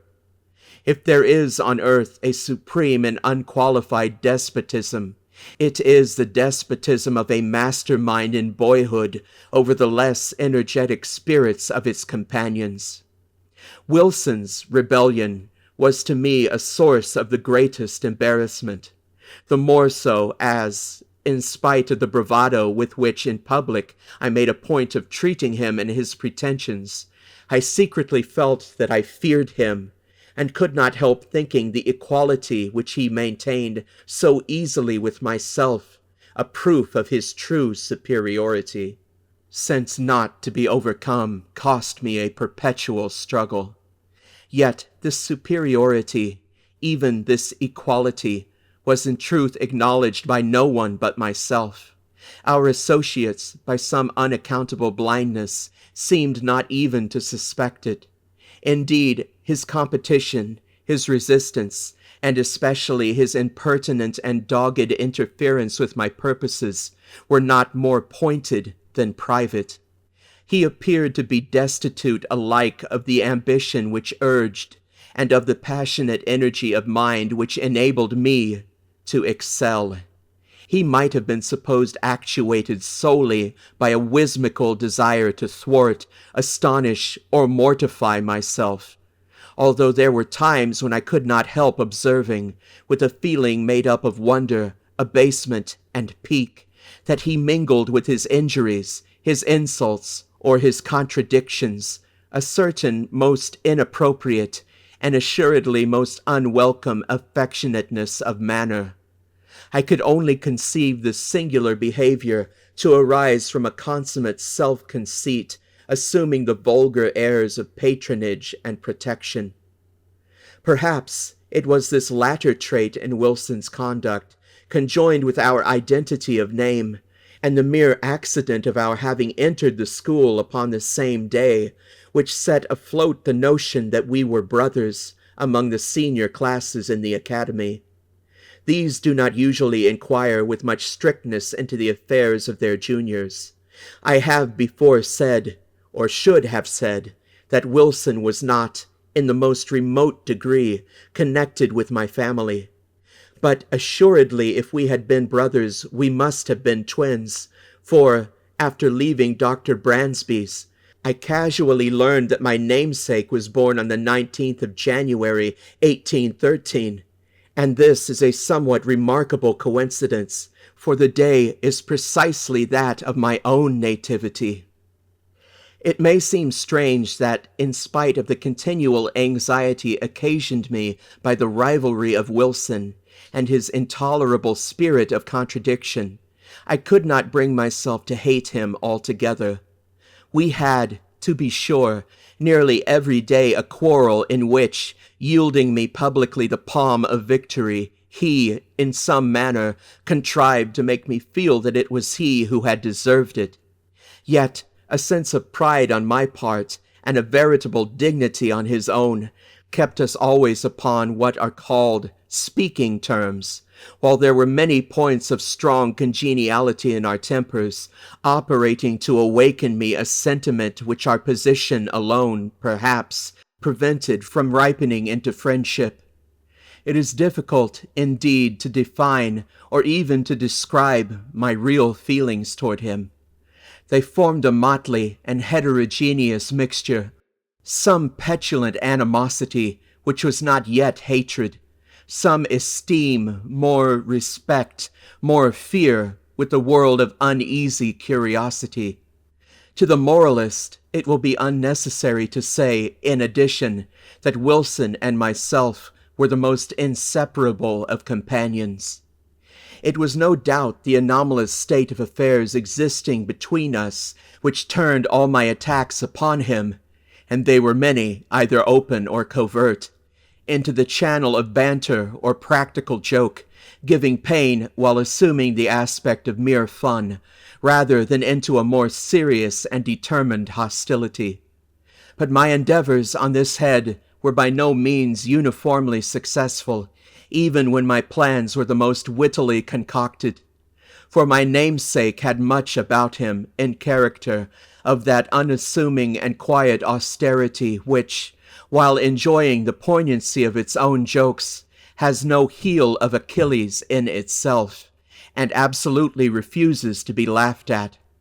I could find, indeed, but one vulnerable point, and that, lying in a personal peculiarity, arising, perhaps, from constitutional disease, would have been spared by any antagonist less at his wit's end than myself. My rival had a weakness in the falcal or guttural organs, which precluded him from raising his voice at any time above a very low whisper. Of this defect I did not fail to take what poor advantage lay in my power. Wilson's retaliations in kind were many, and there was one form of his practical wit that disturbed me beyond measure. How his sagacity first discovered at all that so petty a thing would vex me is a question I never could solve. But, having discovered, he habitually practiced the annoyance. I had always felt aversion to my uncourtly patronymic, and its very common, if not plebeian, praenomen. The words were venom in my ears, and when, upon the day of my arrival, a second William Wilson came also to the academy, I felt angry with him for bearing the name, and doubly disgusted with the name because a stranger bore it, who would be the cause of its twofold repetition, who would be constantly in my presence, and whose concerns, in the ordinary routine of the school business, must inevitably, on account of the detestable coincidence, be often confounded with my own. The feeling of vexation thus engendered grew stronger with every circumstance tending to show resemblance, moral or physical, between my rival and myself. I had not then discovered the remarkable fact that we were of the same age, but I saw that we were of the same height, and I perceived that we were even singularly alike in general contour of person and outline of feature. I was galled, too, by the rumor touching a relationship which had grown current in the upper forms. In a word, nothing could more seriously disturb me, although I scrupulously concealed such disturbance, than any allusion to a similarity of mind, person, or condition existing between us. But, in truth, I had no reason to believe that, with the exception of the matter of relationship, and in the case of Wilson himself, this similarity had ever been made a subject of comment, or even observed at all by our schoolfellows. That he observed it at all in its bearings, and as fixedly as I, was apparent. But that he could discover in such circumstances so fruitful a field of annoyance can only be attributed, as I said before, to his more than ordinary penetration. His cue, which was to perfect an imitation of myself, lay both in words and in actions, and most admirably did he play his part. My dress it was an easy matter to copy. My gait and general manner were, without difficulty, appropriated. In spite of his constitutional defect, even my voice did not escape him. My louder tones were, of course, unattempted, but then the key, it was identical, and his singular whisper, it grew the very echo of my own. How greatly this most exquisite portraiture harassed me, for it could not justly be termed a caricature, I will not now venture to describe. I had but one consolation, in the fact that the imitation, apparently, was noticed by myself alone, and that I had to endure only the knowing and strangely sarcastic smiles of my namesake himself. Satisfied with having produced in my bosom the intended effect, he seemed to chuckle in secret over the sting he had inflicted, and was characteristically disregardful of the public applause which the success of his witty endeavors might have so easily elicited. That the school, indeed, did not feel his design, perceive its accomplishment, and participate in his sneer was, for many anxious months, a riddle I could not resolve.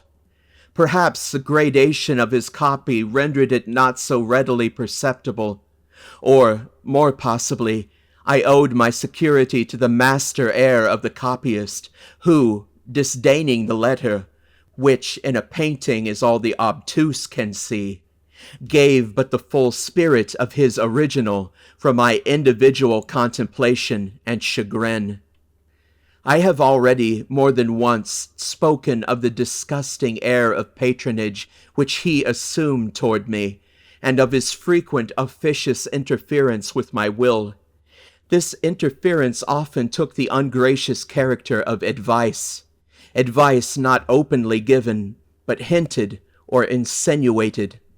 I received it with a repugnance which gained strength as I grew in years. Yet, at this distant day, let me do him the simple justice to acknowledge that I can recall no occasion when the suggestions of my rival were on the side of those errors or follies so usual to his immature age and seeming inexperience. That his moral sense, at least, if not his general talents and worldly wisdom, was far keener than my own, and that I might, today, have been a better and thus a happier man, had I less frequently rejected the counsels embodied in those meaning whispers which I then but too cordially hated and too bitterly despised. As it was, I at length grew restive in the extreme under his distasteful supervision, and daily resented more and more openly what I considered his intolerable arrogance. I have said that, in the first years of our connection as schoolmates, my feelings in regard to him might have been easily ripened into friendship. But, in the latter months of my residence at the academy, although the intrusion of his ordinary manner had, beyond doubt, in some measure abated, my sentiments, in nearly similar proportion, partook very much of positive hatred. Upon one occasion he saw this, I think, and afterwards avoided, or made a show of avoiding me. It was about the same period, if I remember aright, that, in an altercation of violence with him, in which he was more than usually thrown off his guard, and spoke and acted with an openness of demeanor rather foreign to his nature, I discovered, or fancied I discovered, in his accent, his air, and general appearance, a something which first startled and then deeply interested me by bringing to mind dim visions of my earliest infancy, wild, confused, and thronging memories of a time when memory herself was yet unborn. I cannot better describe the sensation which oppressed me than by saying that I could, with difficulty, shake off the belief of my having been acquainted with the being who stood before me at some epoch very long ago, some point of the past even infinitely remote. The delusion, however, faded rapidly as it came, and I mention it at all but to define the day of the last conversation I there held with my singular namesake.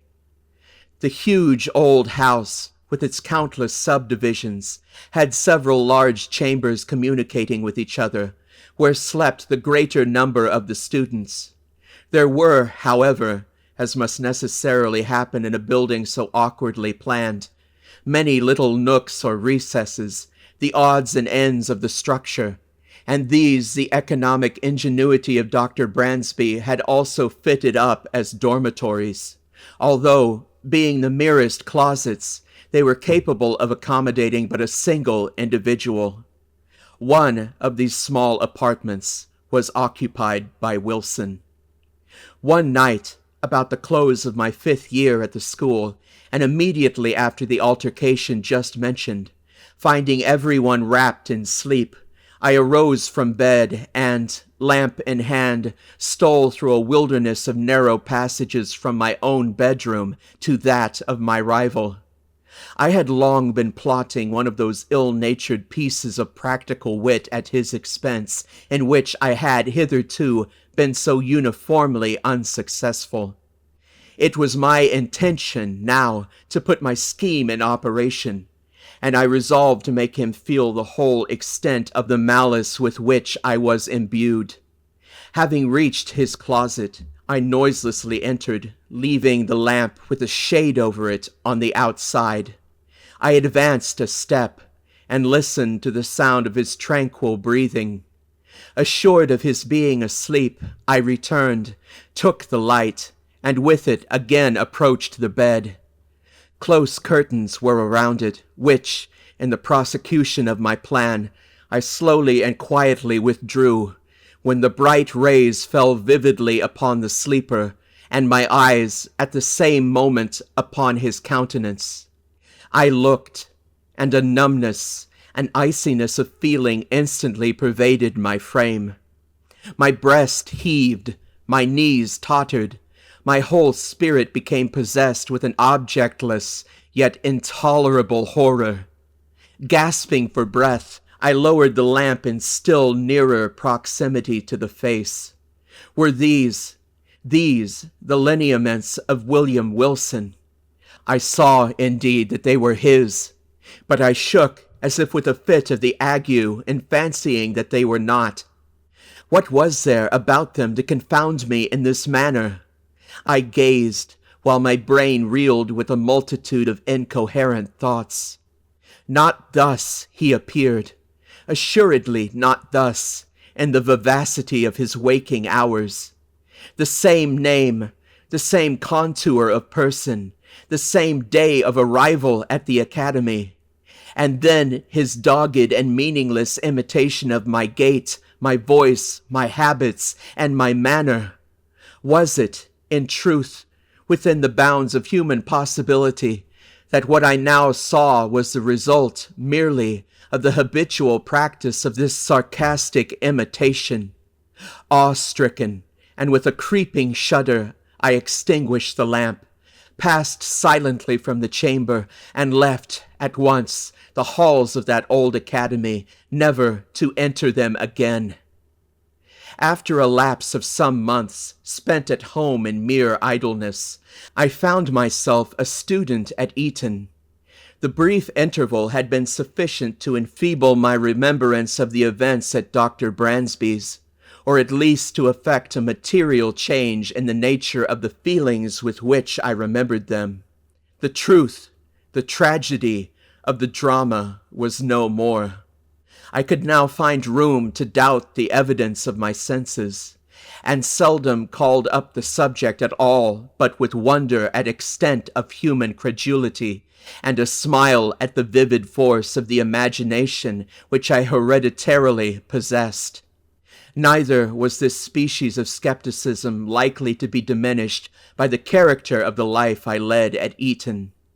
The vortex of thoughtless folly into which I there so immediately and so recklessly plunged washed away all but the froth of my past hours, engulfed at once every solid or serious impression, and left to memory only the various levities of a former existence. I do not wish, however, to trace the course of my miserable profligacy here, a profligacy which set at defiance the laws, while it eluded the vigilance of the institution.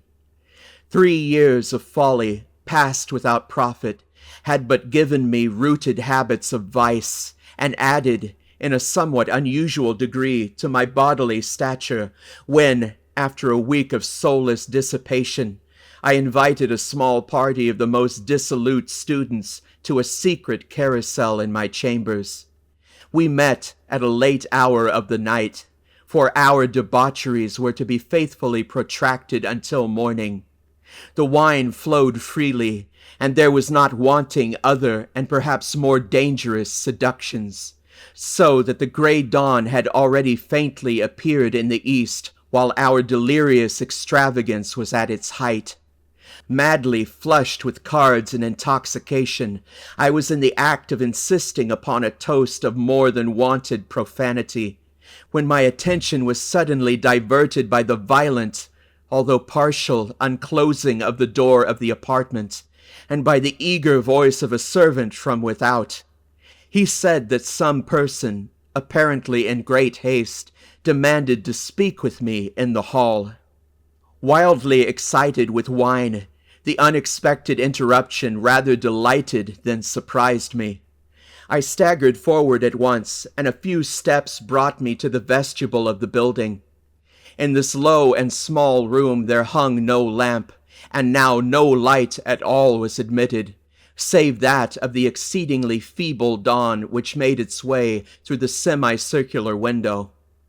As I put my foot over the threshold, I became aware of the figure of a youth about my own height, and habited in a white kerseymere morning frock, cut in the novel fashion of the one I myself wore at the moment.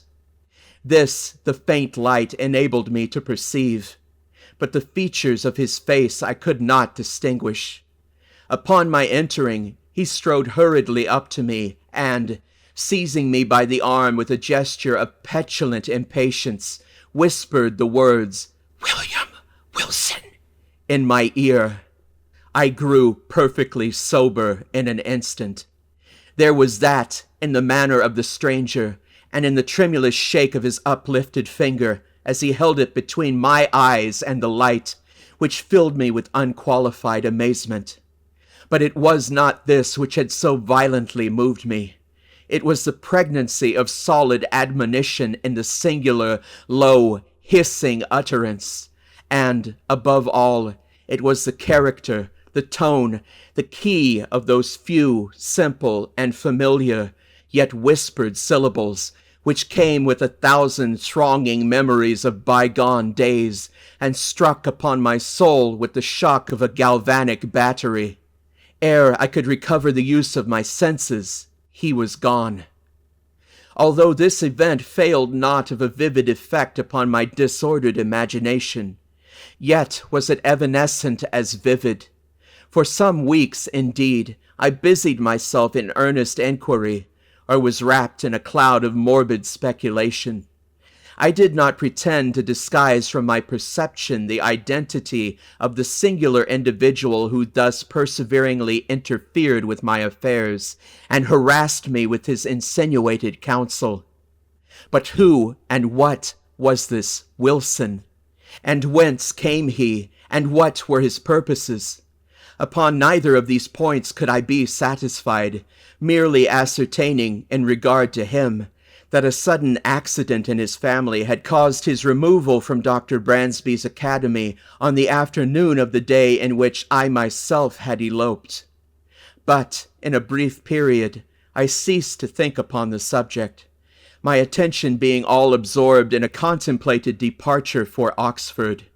Thither I soon went, the uncalculating vanity of my parents furnishing me with an outfit and annual establishment, which would enable me to indulge at will in the luxury already so dear to my heart, to vie in profuseness of expenditure with the haughtiest heirs of the wealthiest earldoms in Great Britain.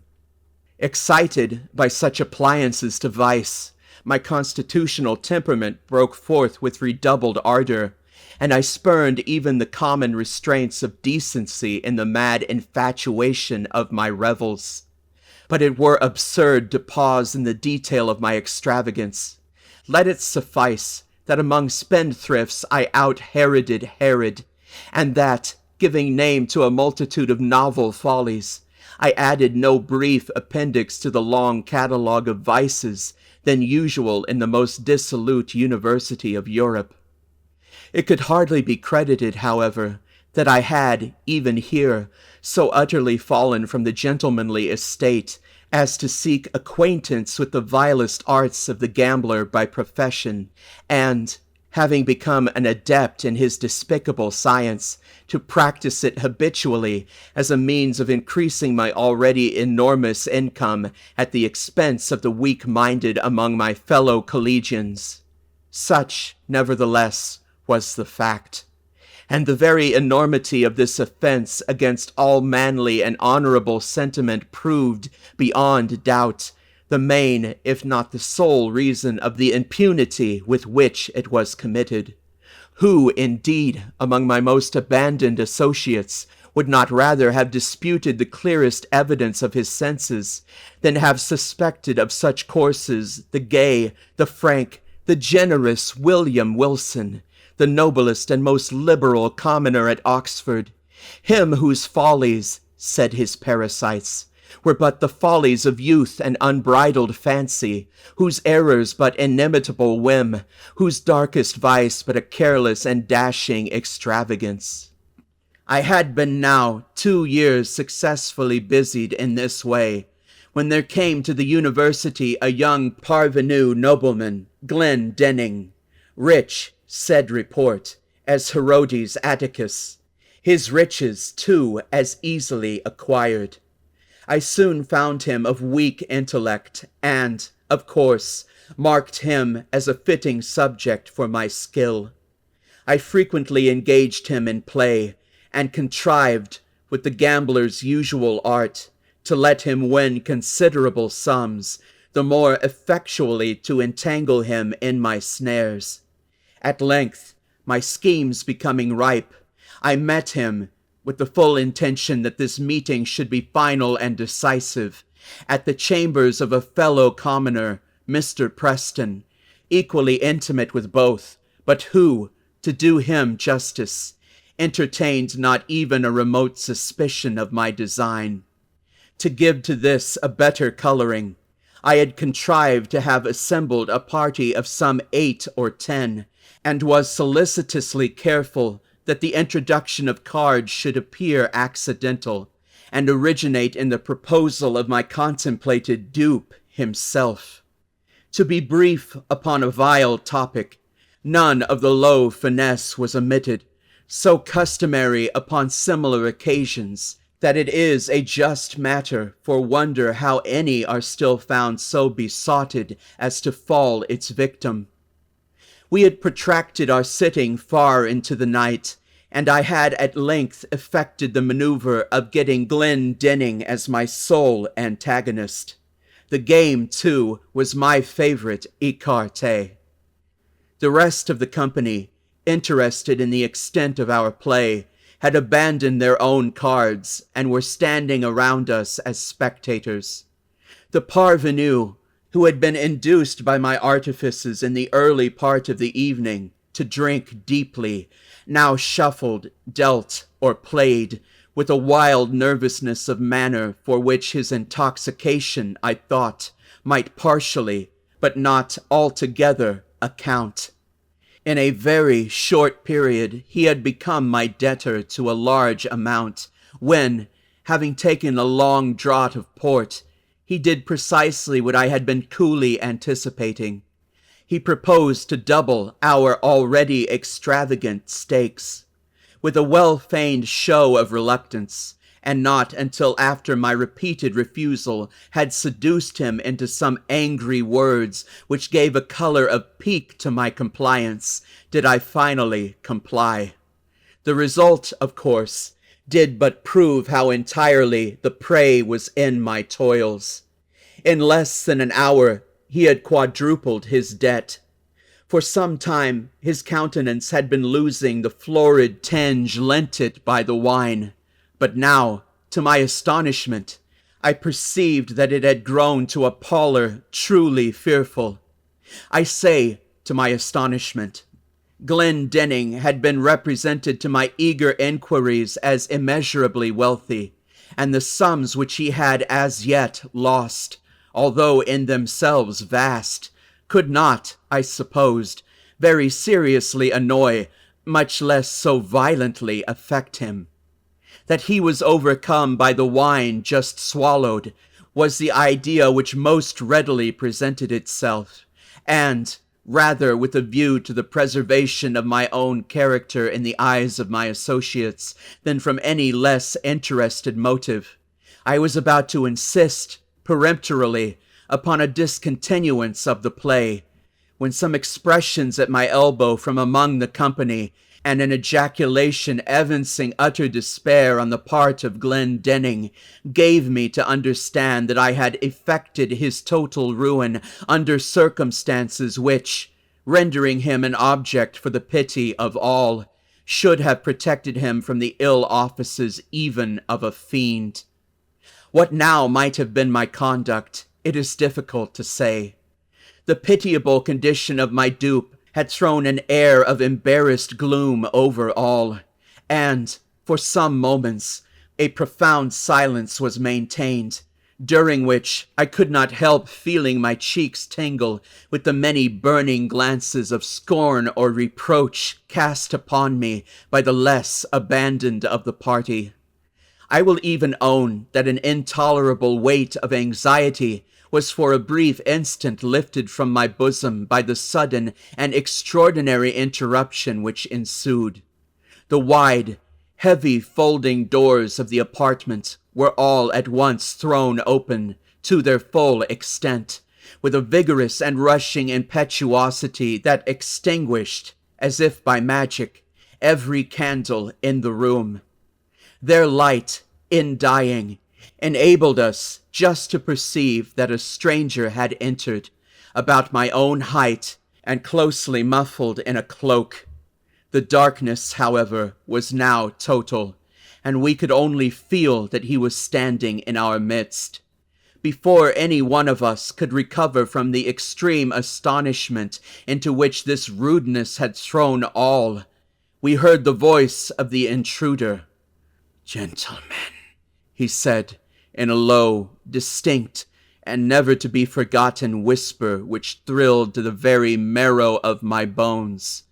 "Gentlemen, I make no apology for this behavior, because in thus behaving, I am but fulfilling a duty. You are, beyond doubt, uninformed of the true character of the person who has tonight won a large sum of money from Lord Glendinning. I will, therefore, put you upon an expeditious and decisive plan of obtaining this very necessary information.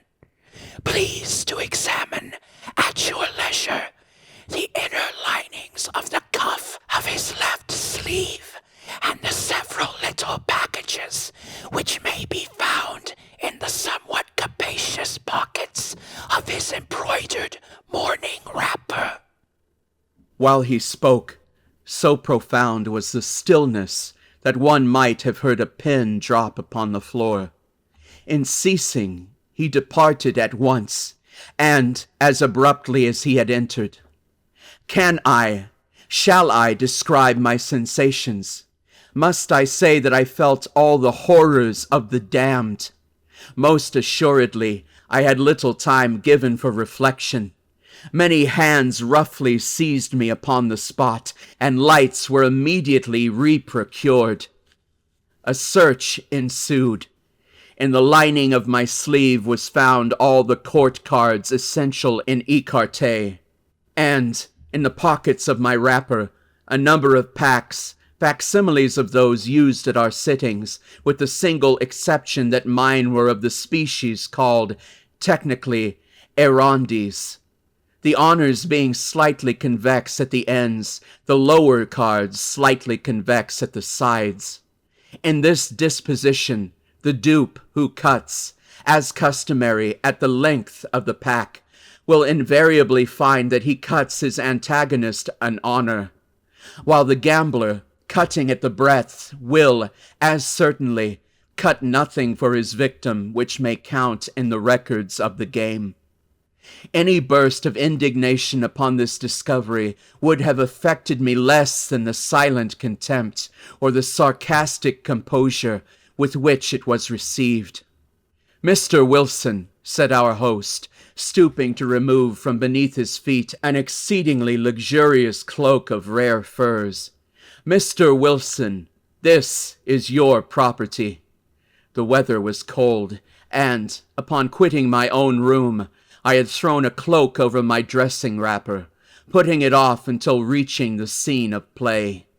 I presume it is supererogatory to seek here, eyeing the folds of the garment with a bitter smile, for any farther evidence of your skill. Indeed, we have had enough.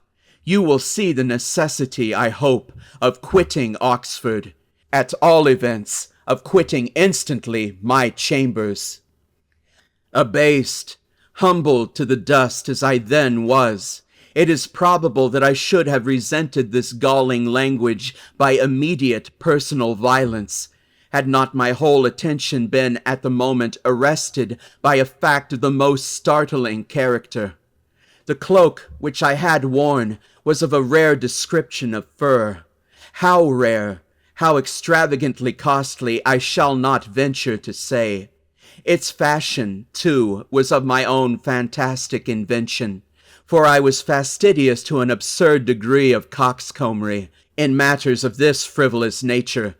When, therefore, Mr. Preston reached me that which he had picked up upon the floor, and near the folding doors of the apartment, it was with an astonishment nearly bordering upon terror that I perceived my own already hanging upon my arm, where I had, no doubt, unwittingly placed it, and that the one presented me was but its exact counterpart in even the minutest possible particular. The singular being who had so disastrously exposed me had been muffled, I remembered, in a cloak, and none had been worn at all by any of the members of our party, with the exception of myself. Retaining some presence of mind, I took the one offered me by Preston, placed it, unnoticed, over my own, left the apartment with a resolute scowl of defiance, and, next morning, ere dawn of day, commenced a hurried journey from Oxford to the Continent, in a perfect agony of horror and of shame. I fled in vain.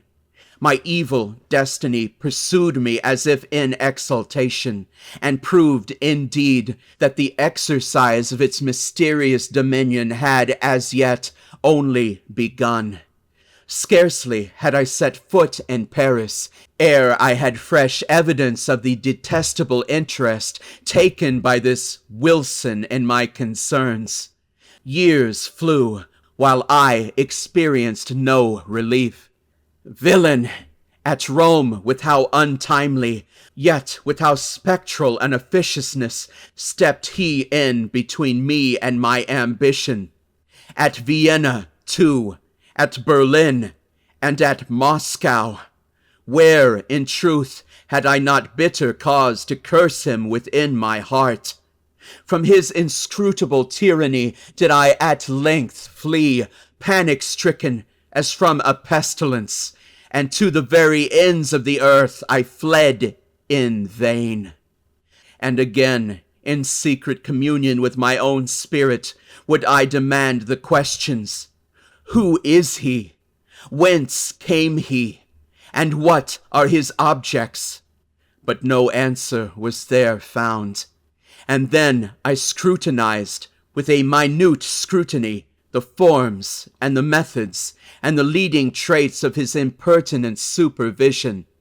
But even here there was very little upon which to base a conjecture.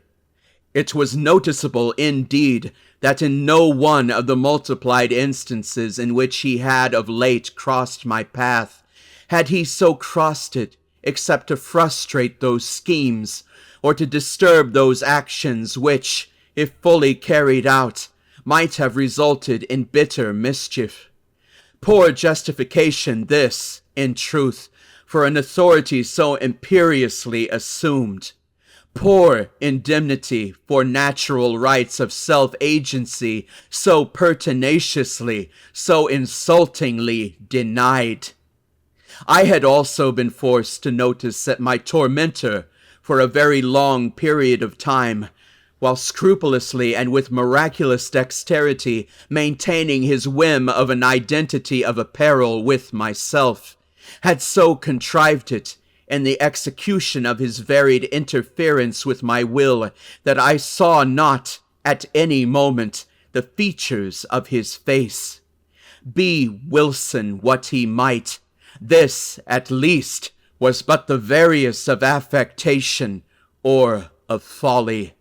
Could he for an instant have supposed that, in my admonisher at Eton, and the destroyer of my honor at Oxford, and him who thwarted my ambition at Rome, my revenge at Paris, my passionate love at Naples, or what he falsely termed my avarice in Egypt, that in this, my arch-enemy and evil genius, could fail to recognize the William Wilson of my schoolboy days, the namesake, the companion, the rival, the hated and dreaded rival at Dr. Bransby's.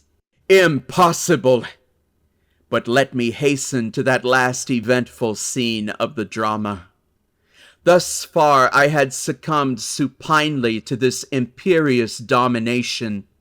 The sentiment of deep awe with which I habitually regarded the elevated character, the majestic wisdom, the apparent omnipresence and omnipotence of Wilson, added to a feeling of even terror with which certain other traits in his nature and assumptions inspired me, had operated hitherto to impress me with an idea of my own utter weakness and helplessness, and to suggest an implicit, although bitterly reluctant submission to his arbitrary will. But, of late days, I had given myself up entirely to wine, and its maddening influence upon my hereditary temper rendered me more and more impatient of control. I began to murmur, to hesitate, to resist. And was it only fancy which induced me to believe that, with the increase of my own firmness, that of my tormentor underwent a proportional diminution? Be this as it may, I now began to feel the inspiration of a burning hope, and at length nurtured in my secret thoughts a stern and desperate resolution that I would submit no longer to be enslaved. It was at Rome, during the carnival, that I attended a masquerade in the palazzo of the Neapolitan Duke di Broglio. I had indulged more freely than usual in the excesses of the wine table, and now the suffocating atmosphere of the crowded rooms irritated me beyond endurance. The difficulty, too, of forcing my way through the mazes of the company contributed not a little to the ruffling of my temper, for I was anxiously seeking, let me not say with what unworthy motive, the young, the gay, the beautiful wife of the aged and doting de Broglio. With a too unscrupulous confidence, she had previously communicated to me the secret of the costume in which she would be habited. And now, having caught a glimpse of her person, I was hurrying to make my way into her presence. At this moment, I felt a light hand placed upon my shoulder, and that ever-remembered, low, damnable whisper within my ear. In an absolute frenzy of wrath, I turned at once upon him who had thus interrupted me, and seized him violently by the collar. He was attired, as I had expected, in a costume altogether similar to my own, wearing a Spanish cloak of blue velvet, begirt around the waist with a crimson belt sustaining a rapier. A mask of black silk entirely covered his face. "Scoundrel!" I said, in a voice husky with rage, while every syllable I uttered seemed as new fuel to my fury. "Scoundrel! Impostor! Accursed villain! You shall not dog me unto death! Follow me, or I stab you where you stand!" And I broke my way from the ballroom into a small antechamber adjoining, dragging him unresistingly with me as I went. Upon entering, I thrust him furiously from me. He staggered against the wall, while I closed the door with an oath, and commanded him to draw. He hesitated but for an instant, then, with a slight sigh, drew in silence, and put himself upon his defense. The contest was brief indeed. I was frantic with every species of wild excitement, and felt within my single arm the energy and power of a multitude. In a few seconds, I forced him by sheer strength against the wainscoting, and thus, getting him at mercy, plunged my sword with brute ferocity repeatedly through and through his bosom. At that instant, some person tried the latch of the door. I hastened to prevent an intrusion, and then immediately returned to my dying antagonist. But what human language can adequately portray that astonishment, that horror which possessed me at the spectacle then presented to view? The brief moment in which I averted my eyes had been sufficient to produce, apparently, a material change in the arrangements at the upper or farther end of the room. A large mirror, so at first it seemed to me in my confusion, now stood where none had been perceptible before, and, as I stepped up to it in extremity of terror, mine own image, but with features all pale and dabbled in blood, advanced to meet me with a feeble and tottering gait. Thus it appeared, I say, but was not. It was my antagonist. It was Wilson, who then stood before me in the agonies of his dissolution.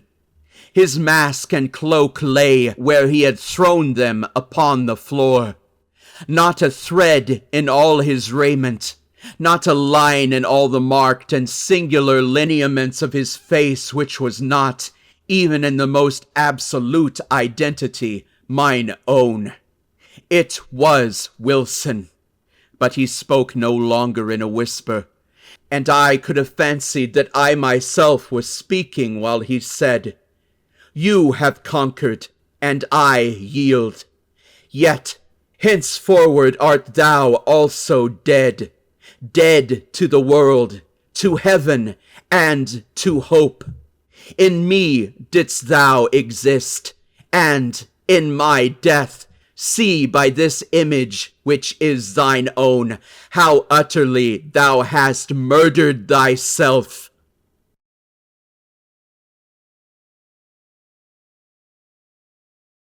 During the whole of a dull, dark, and soundless day in the autumn of the year, when the clouds hung oppressively low in the heavens, I had been passing alone, on horseback, through a singularly dreary tract of country, and at last found myself, as the shades of the evening drew on, within view of the melancholy house of Usher. I knew not how it was, but with the first glimpse of the building, a sense of insufferable gloom pervaded my spirit. I say insufferable, for the feeling was unrelieved by any of that half-pleasurable because poetic sentiment with which the mind usually receives even the sternest natural images of the desolate or terrible.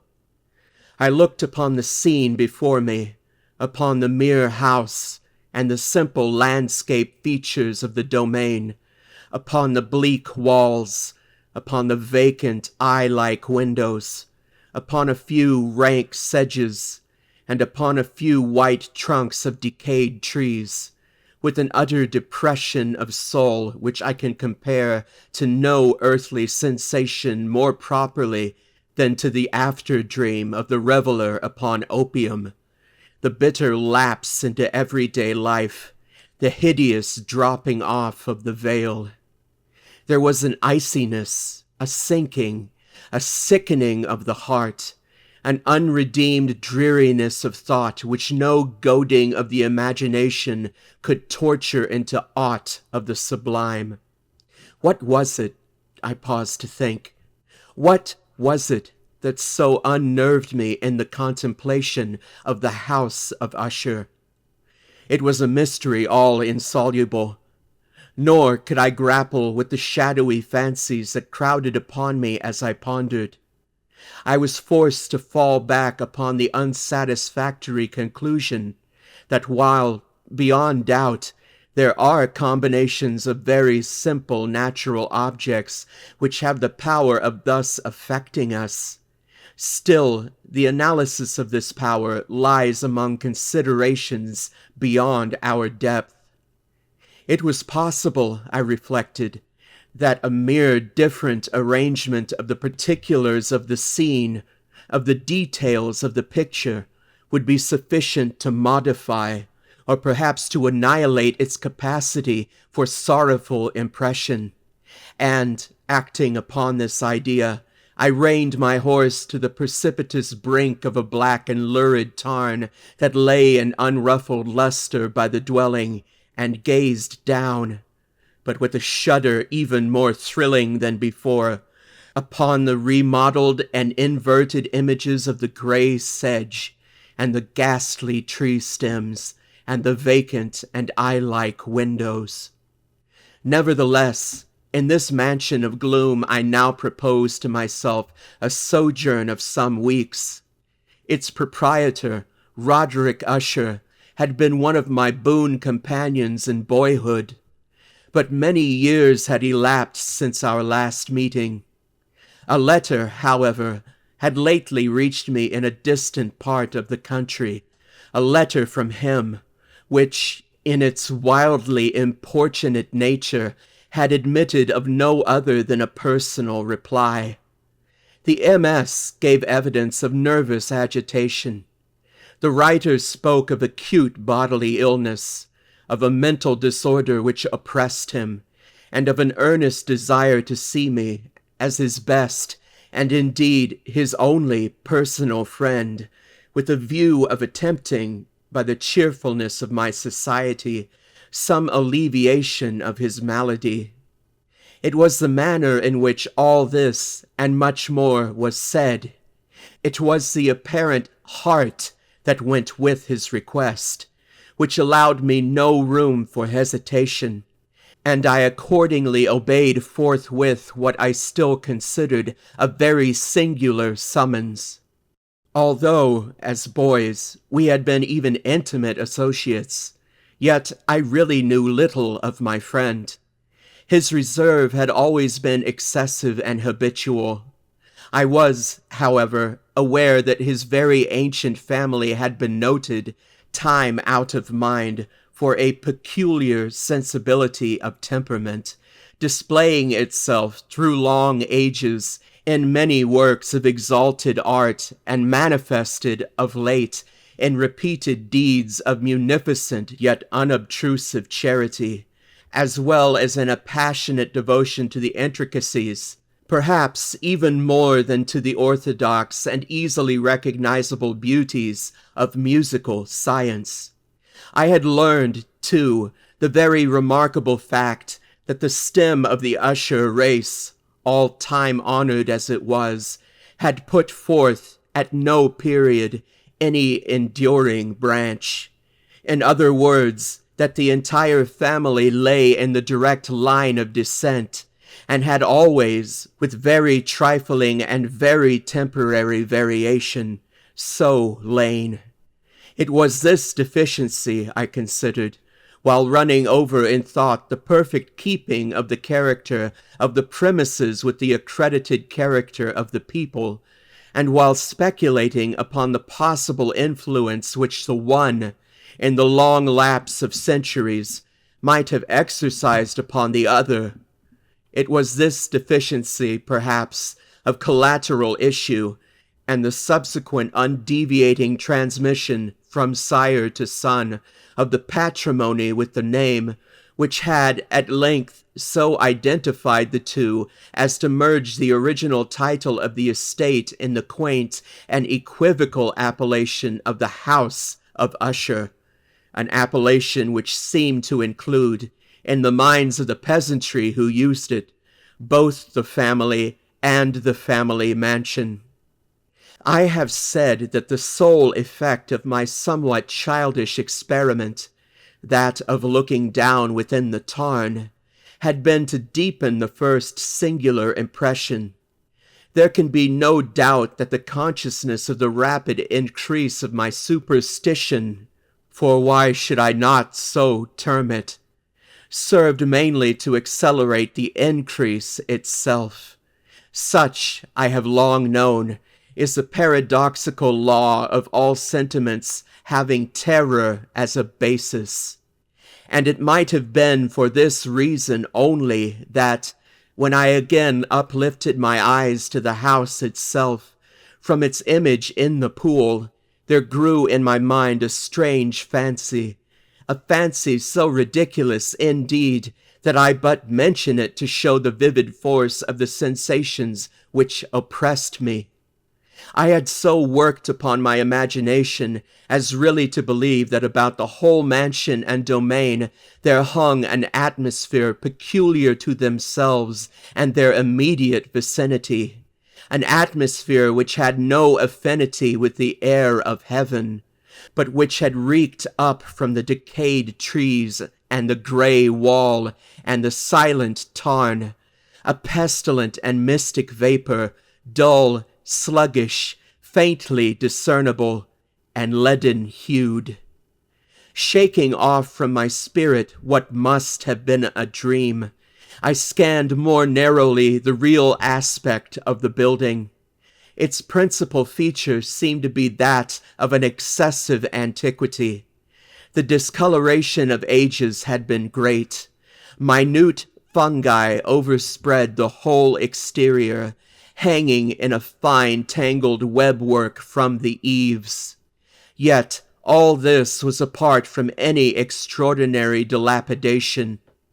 No portion of the masonry had fallen, and there appeared to be a wild inconsistency between its still perfect adaptation of parts and the crumbling condition of the individual stones.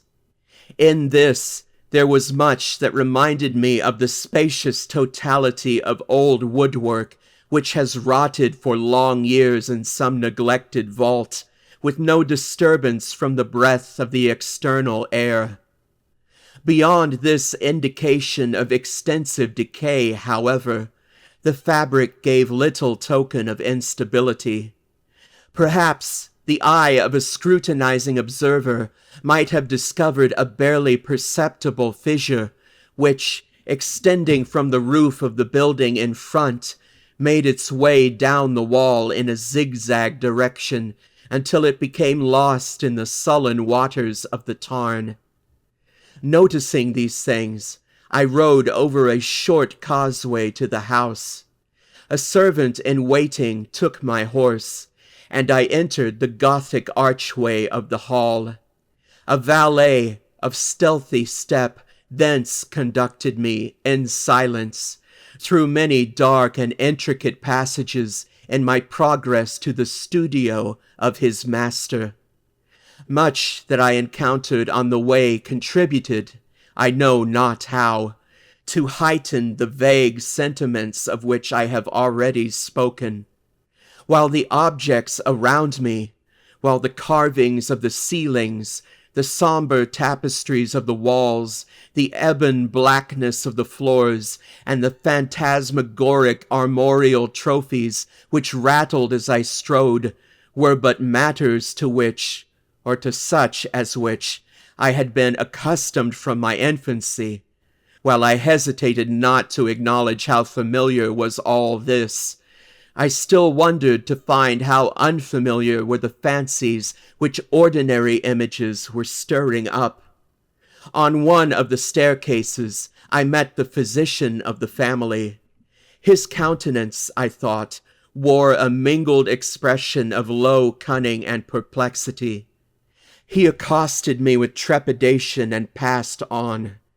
The valet now threw open a door and ushered me into the presence of his master.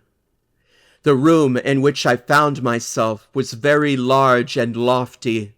The windows were long, narrow, and pointed, and at so vast a distance from the black oaken floor as to be altogether inaccessible from within.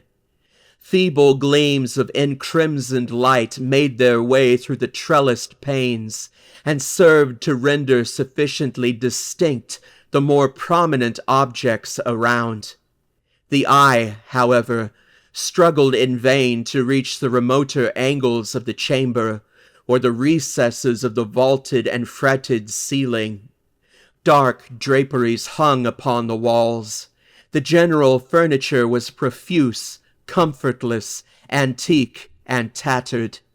Many books and musical instruments lay scattered about, but failed to give any vitality to the scene. I felt that I breathed an atmosphere of sorrow. An air of stern, deep, and irredeemable gloom hung over and pervaded all. Upon my entrance, Usher arose from a sofa on which he had been lying at full length, and greeted me with a vivacious warmth which had much in it, I at first thought, of an overdone cordiality, of the constrained effort of the ennuyé man of the world. A glance, however, at his countenance convinced me of his perfect sincerity. We sat down, and for some moments, while he spoke not, I gazed upon him with a feeling half of pity, half of awe. Surely man had never before so terribly altered in so brief a period as had Roderick Usher.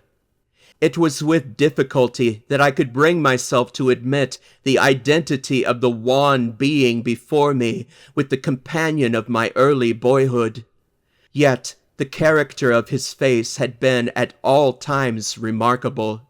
A cadaverousness of complexion, an eye large, liquid, and luminous beyond comparison, lips somewhat thin and very pallid, but of a surprisingly beautiful curve, a nose of delicate Hebrew model, but with a breadth of nostril unusual in similar formations, a finely molded chin speaking, in its want of prominence, of a want of moral energy, hair of a more than web-like softness and tenuity. These features, with an inordinate expansion above the regions of the temple, made up altogether a countenance not easily to be forgotten. And now, in the mere exaggeration of the prevailing character of these features, and of the expression they were wont to convey, lay so much of change that I doubted to whom I spoke. The now ghastly pallor of the skin, and the now miraculous luster of the eye, above all things startled and even awed me. The silken hair, too, had been suffered to grow all unheeded, and as, in its wild gossamer texture, it floated, rather than fell about the face. I could not, even with effort, connect its arabesque expression with any idea of simple humanity. In the manner of my friend, I was at once struck with an incoherence, an inconsistency, and I soon found this to arise from a series of feeble and futile struggles to overcome a habitual trepidancy, an excessive nervous agitation. For something of this nature I had indeed been prepared, no less by his letter than by reminiscences of certain boyish traits, and by conclusions deduced from his peculiar physical conformation and temperament. His action was alternately vivacious and sullen. His voice varied rapidly from a tremulous indecision, when the animal spirits seemed utterly in abeyance, to that species of energetic concision, that abrupt, weighty, unhurried, and hollow-sounding enunciation, that leaden, self-balanced, and perfectly modulated guttural utterance, which may be observed in the lost drunkard, or the irreclaimable eater of opium, during the periods of his most intense excitement. It was thus that he spoke of the object of my visit, of his earnest desire to see me, and of the solace he expected me to afford him. He entered, at some length, into what he conceived to be the nature of his malady. It was, he said, a constitutional and a family evil, and one for which he despaired to find a remedy. A mere nervous affection, he immediately added, which would undoubtedly soon pass off. It displayed itself in a host of unnatural sensations. Some of these, as he detailed them, interested and bewildered me, although perhaps the terms and the general manner of the narration had their weight. He suffered much from a morbid acuteness of the senses. The most insipid food was alone endurable. He could wear only garments of certain texture. The odors of all flowers were oppressive. His eyes were tortured by even a faint light, and there were but peculiar sounds, and these from stringed instruments, which did not inspire him with horror. To an anomalous species of terror I found him a bounden slave. "I shall perish," said he. "I must perish in this deplorable folly. Thus, and not otherwise, shall I be lost. I dread the events of the future, not in themselves, but in their results. I shudder at the thought of any, even the most trivial incident, which may operate upon this intolerable agitation of soul.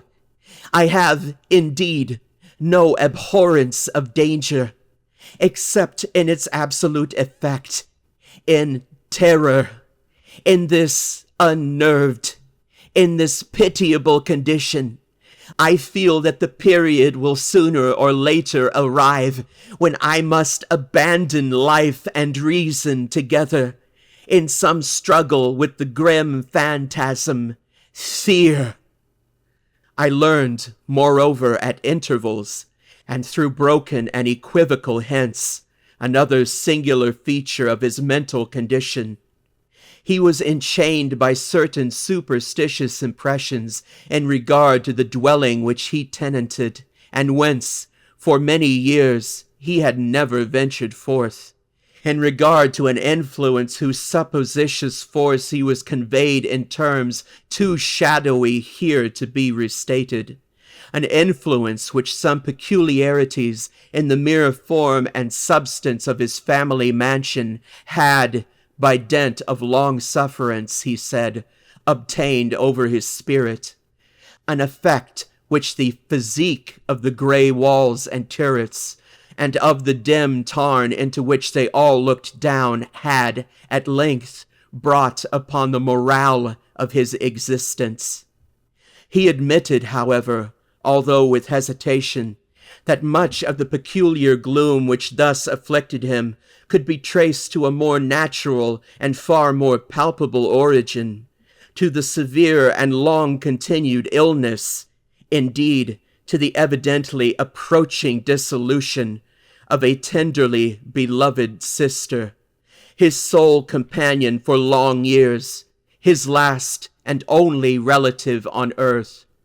Her decease, he said, with a bitterness which I can never forget, would leave him the hopeless and the frail, the last of the ancient race of the Ushers.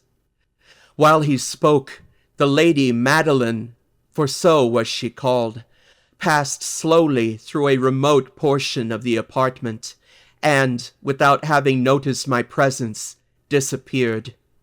I regarded her with an utter astonishment not unmingled with dread, and yet I found it impossible to account for such feelings. A sensation of stupor oppressed me as my eyes followed her retreating steps. When a door at length closed upon her, my glance sought instinctively and eagerly the countenance of the brother, but he had buried his face in his hands, and I could only perceive that a far more than ordinary wanness had overspread the emaciated fingers through which trickled many passionate tears. The disease of the Lady Madeline had long baffled the skill of her physicians. A settled apathy, a gradual wasting away of the person, and frequent, although transient, affections of a partially cataleptic character were the unusual diagnosis. Hitherto, she had steadily borne up against the pressure of her malady, and had not betaken herself finally to bed. But, on the closing in on the evening of my arrival at the house, she succumbed, as her brother told me at night with inexpressible agitation, to the prostrating power of the destroyer, and I learned that the glimpse I had obtained of her person would thus probably be the last I should obtain, that the lady, at least while living, would be seen by me no more. For several days ensuing, her name was unmentioned by either Usher or myself, and during this period I was busied in earnest endeavors to alleviate the melancholy of my friend. We painted and read together, or I listened, as if in a dream, to the wild improvisations of his speaking guitar. And thus, as a closer and still closer intimacy admitted me more unreservedly into the recesses of his spirit, the more bitterly did I perceive the futility of all attempt at cheering a mind from which darkness, as if an inherent positive quality, poured forth upon all objects of the moral and physical universe in one unceasing radiation of gloom. I shall ever bear about me a memory of the many solemn hours I thus spent alone with the master of the house of Usher. Yet I should fail in any attempt to convey an idea of the exact character of the studies, or of the occupations, in which he involved me, or led me the way. An excited and highly distempered ideality threw a sulphurous luster over all. His long improvised dirges will ring forever in my ears. Among other things, I hold painfully in mind a certain singular perversion and amplification of the wild air of the last waltz of Von Weber, from the paintings over which his elaborate fancy brooded, and which grew, touch by touch, into vaguenesses at which I shuddered the more thrillingly, because I shuddered knowing not why. From these paintings, vivid as their images now are before me, I would in vain endeavor to educe more than a small portion which should lie within the compass of merely written words. By the utter simplicity, by the nakedness of his designs, he arrested and overawed attention. If ever mortal painted an idea, That mortal was Roderick Usher. For me, at least, in the circumstances then surrounding me, there arose out of the pure abstractions which the hypochondriac contrived to throw upon his canvas an intensity of intolerable awe, no shadow of which felt I ever yet in the contemplation of the certainly glowing yet too concrete reveries of Fuseli. One of the phantasmagoric conceptions of my friend, partaking not so rigidly of the spirit of abstraction, may be shadowed forth, although feebly, in words. A small picture presented the interior of an immensely long and rectangular vault, or tunnel, with low walls, smooth, white, and without interruption or device. Certain accessory points of the design served well to convey the idea that this excavation lay at an exceeding depth below the surface of the earth. No outlet was observed in any portion of its vast extent, and no torch or other artificial source of light was discernible. Yet a flood of intense rays rolled throughout, and bathed the whole in a ghastly and inappropriate splendor. I have just spoken of that morbid condition of the auditory nerve which rendered all music intolerable to the sufferer, with the exception of certain effects of stringed instruments.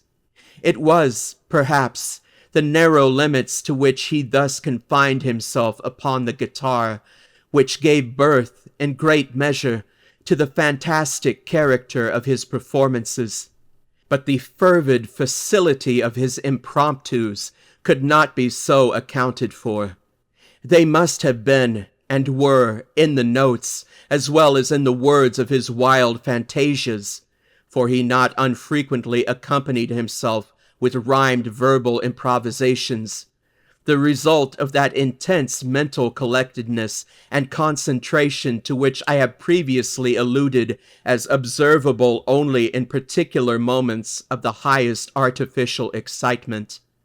The words of one of these rhapsodies I have easily remembered. I was, perhaps, the more forcibly impressed with it as he gave it, because, in the under or mystic current of its meaning, I fancied that I perceived, and for the first time, a full consciousness on the part of Usher, of the tottering of his lofty reason upon her throne. The verses, which were entitled The Haunted Palace, ran very nearly, if not accurately, thus. In the greenest of our valleys, by good angels tenanted, once a fair and stately palace, radiant palace, reared its head. In the monarch Thought's dominion it stood there. Never seraph spread a pinion over fabric half so fair. Banners yellow, glorious, golden, on its roof did float and flow. This, all this, was in the olden time long ago, and every gentle air that dallied in that sweet day along the ramparts plumed and pallid, a winged odor went away. Wanderers in that happy valley, through two luminous windows, saw spirits moving musically to a lute's well-tuned law, round about a throne where, sitting, Porphyrogene, in state his glory well befitting, the ruler of the realm was seen.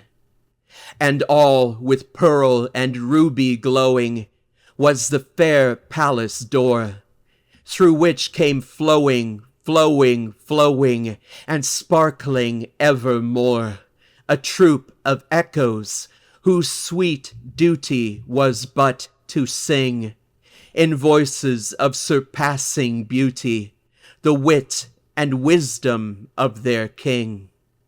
But evil things, in robes of sorrow, assailed the monarch's high estate. Ah, let us mourn, for never morrow shall dawn upon him desolate. And round about his home, the glory that blushed and bloomed is but a dim remembered story of the old time entombed. And travelers now within that valley, through the red litten windows, see vast forms that moved fantastically to a discordant melody, while, like a rapid ghastly river, through the pale door, a hideous throng rush out forever and laugh, but smile no more.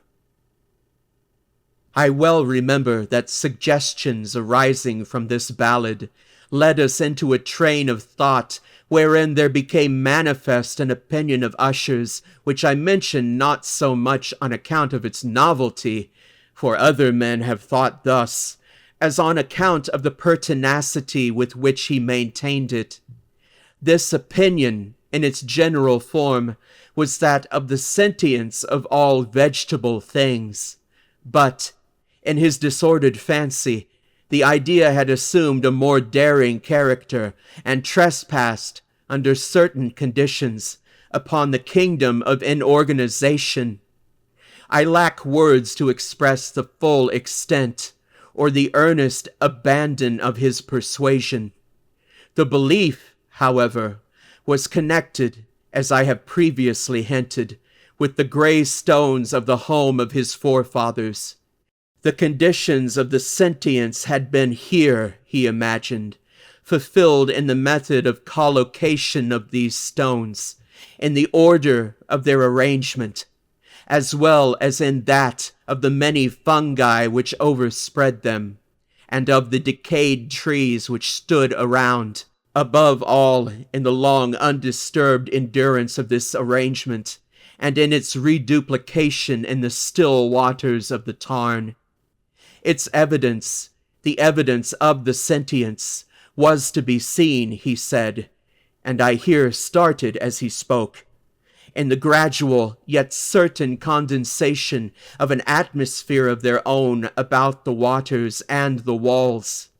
The result was discoverable, he added, in that silent, yet importunate and terrible influence which for centuries had molded the destinies of his family, and which made him what I now saw him, what he was.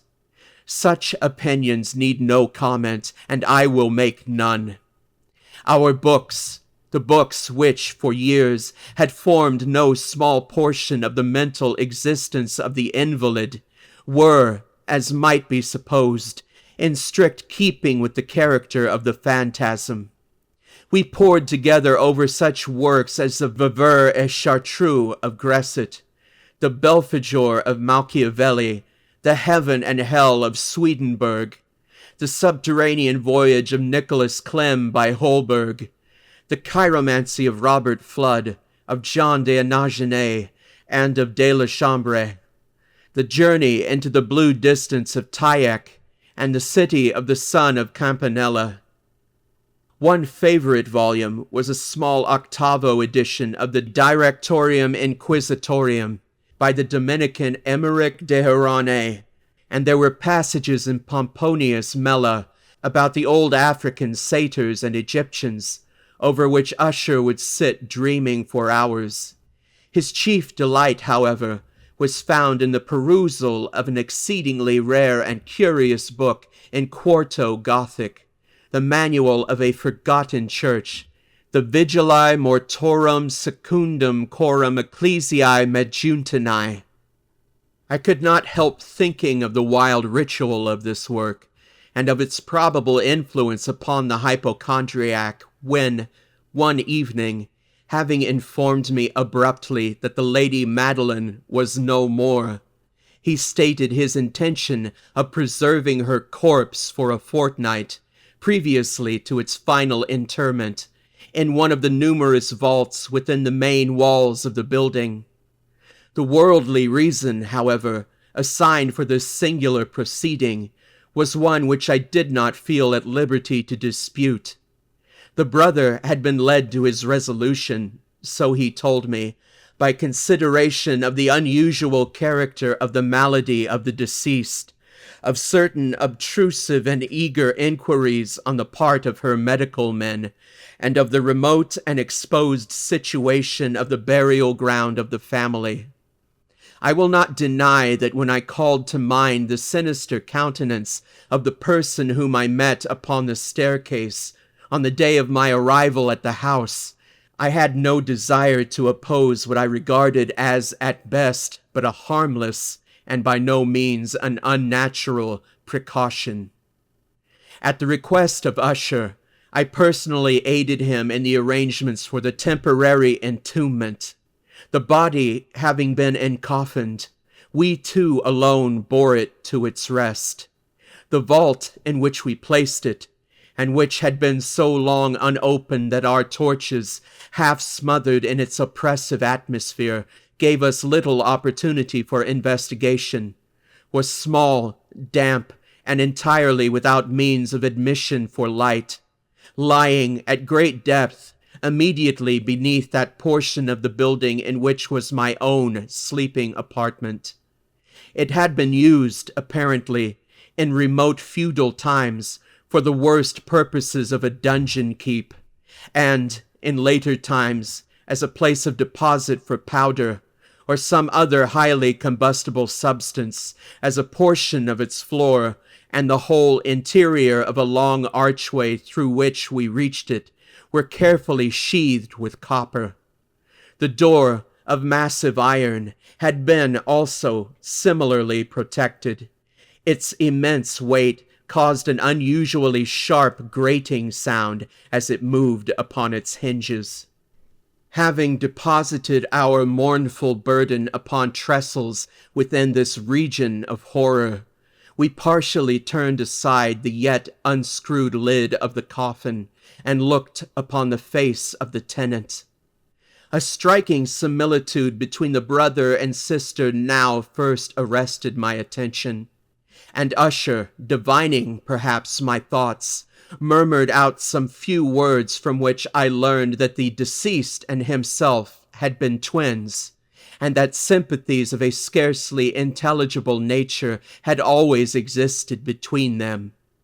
Our glances, however, rested not long upon the dead, for we could not regard her unawed.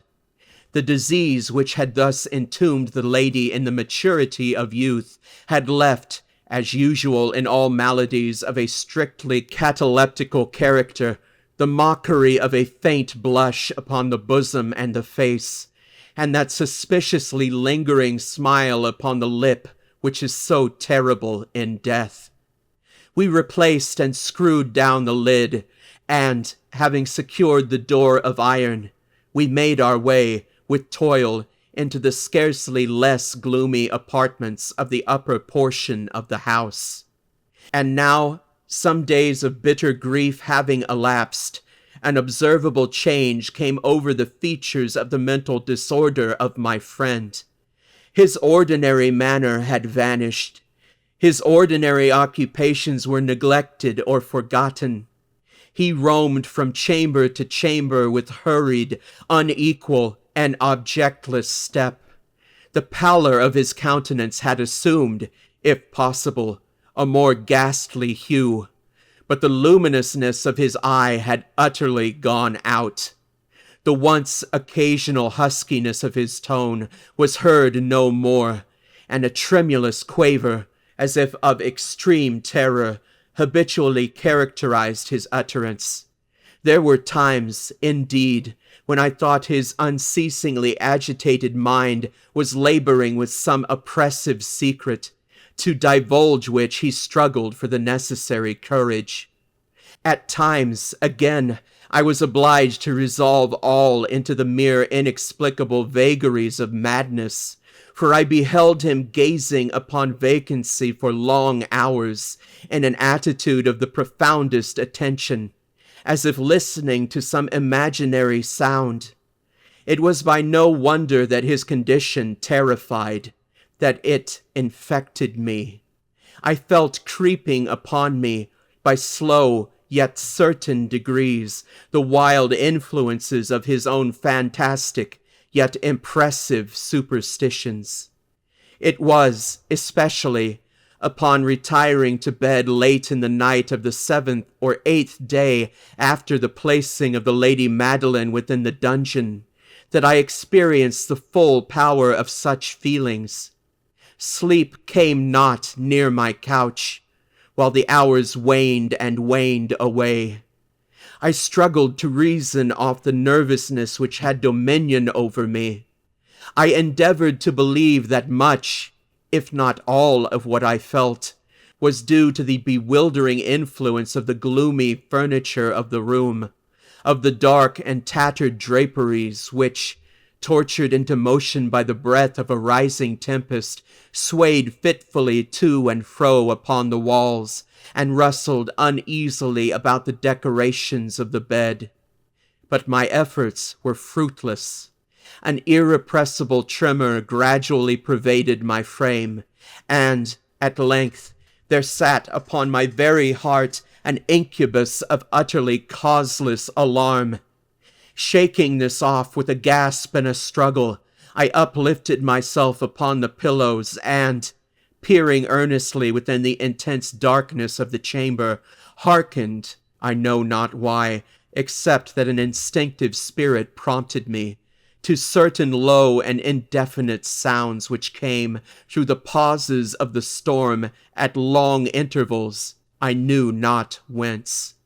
Overpowered by an intense sentiment of horror, unaccountable yet unendurable, I threw on my clothes with haste, for I felt that I should sleep no more during the night, and endeavored to arouse myself from the pitiable condition into which I had fallen, by pacing rapidly to and fro through the apartment. I had taken but few turns in this manner, when a light step on an adjoining staircase arrested my attention. I presently recognized it as that of Usher. In an instant afterward he rapped, with a gentle touch, at my door, and entered, bearing a lamp. His countenance was, as usual, cadaverously wan, but, moreover, there was a species of mad hilarity in his eyes, an evidently restrained hysteria in his whole demeanor. His air appalled me, but anything was preferable to the solitude which I had so long endured, and I even welcomed his presence as a relief. "And have you not seen it?" he said abruptly, after having stared about him for some moments in silence. "You have not seen it, then? But stay, you shall." Thus speaking, and having carefully shaded his lamp, he hurried to one of the casements and threw it freely open to the storm. The impetuous fury of the entering gust nearly lifted us from our feet. It was, indeed, a tempestuous yet sternly beautiful night, and one wildly singular in its terror and its beauty. A whirlwind had apparently collected its force in our vicinity, for there were frequent and violent alterations in the direction of the wind, and the exceeding density of the clouds, which hung so low as to press upon the turrets of the house, did not prevent our perceiving the lifelike velocity with which they flew careering from all points against each other, without passing away into the distance. I say that even their exceeding density did not prevent our perceiving this. Yet we had no glimpse of the moon or stars, nor was there any flashing forth of the lightning. But the undersurfaces of the huge masses of agitated vapor, as well as all terrestrial objects immediately around us, were glowing in the unnatural light of a faintly luminous and distinctly visible gaseous exhalation which hung about and enshrouded the mansion. "You must not, you shall not behold this," said I, shudderingly to Usher, as I led him with a gentle violence from the window to a seat. These appearances, which bewilder you, are merely electrical phenomena not uncommon. Or may it be that they have their ghastly origin in the rank miasma of the tarn? Let us close this casement. The air is chilling and dangerous to your frame. Here is one of your favorite romances. I will read, and you shall listen, and so we will pass away this terrible night together. The antique volume which I had taken up was the Mad Tryst of Sir Lancelot Canning, but I had called it a favorite of Usher's more in sad jest than in earnest. For, in truth, there is little in its uncouth and unimaginative prolixity which could have had interest for the lofty and spiritual ideality of my friend. It was, however, the only book immediately at hand, and I indulged a vague hope that the excitement which now agitated the hypochondriac might find relief, for the history of mental disorders is full of similar anomalies, even in the extremeness of the folly which I should read. Could I have judged, indeed, by the wild, overstrained air of vivacity with which he hearkened, or apparently hearkened, to the words of the tale, I might well have congratulated myself upon the success of my design. I had arrived at that well-known portion of the story where Ethelred, the hero of the tryst, having sought in vain for peaceable admission into the dwelling of the hermit, proceeds to make good an entrance by force.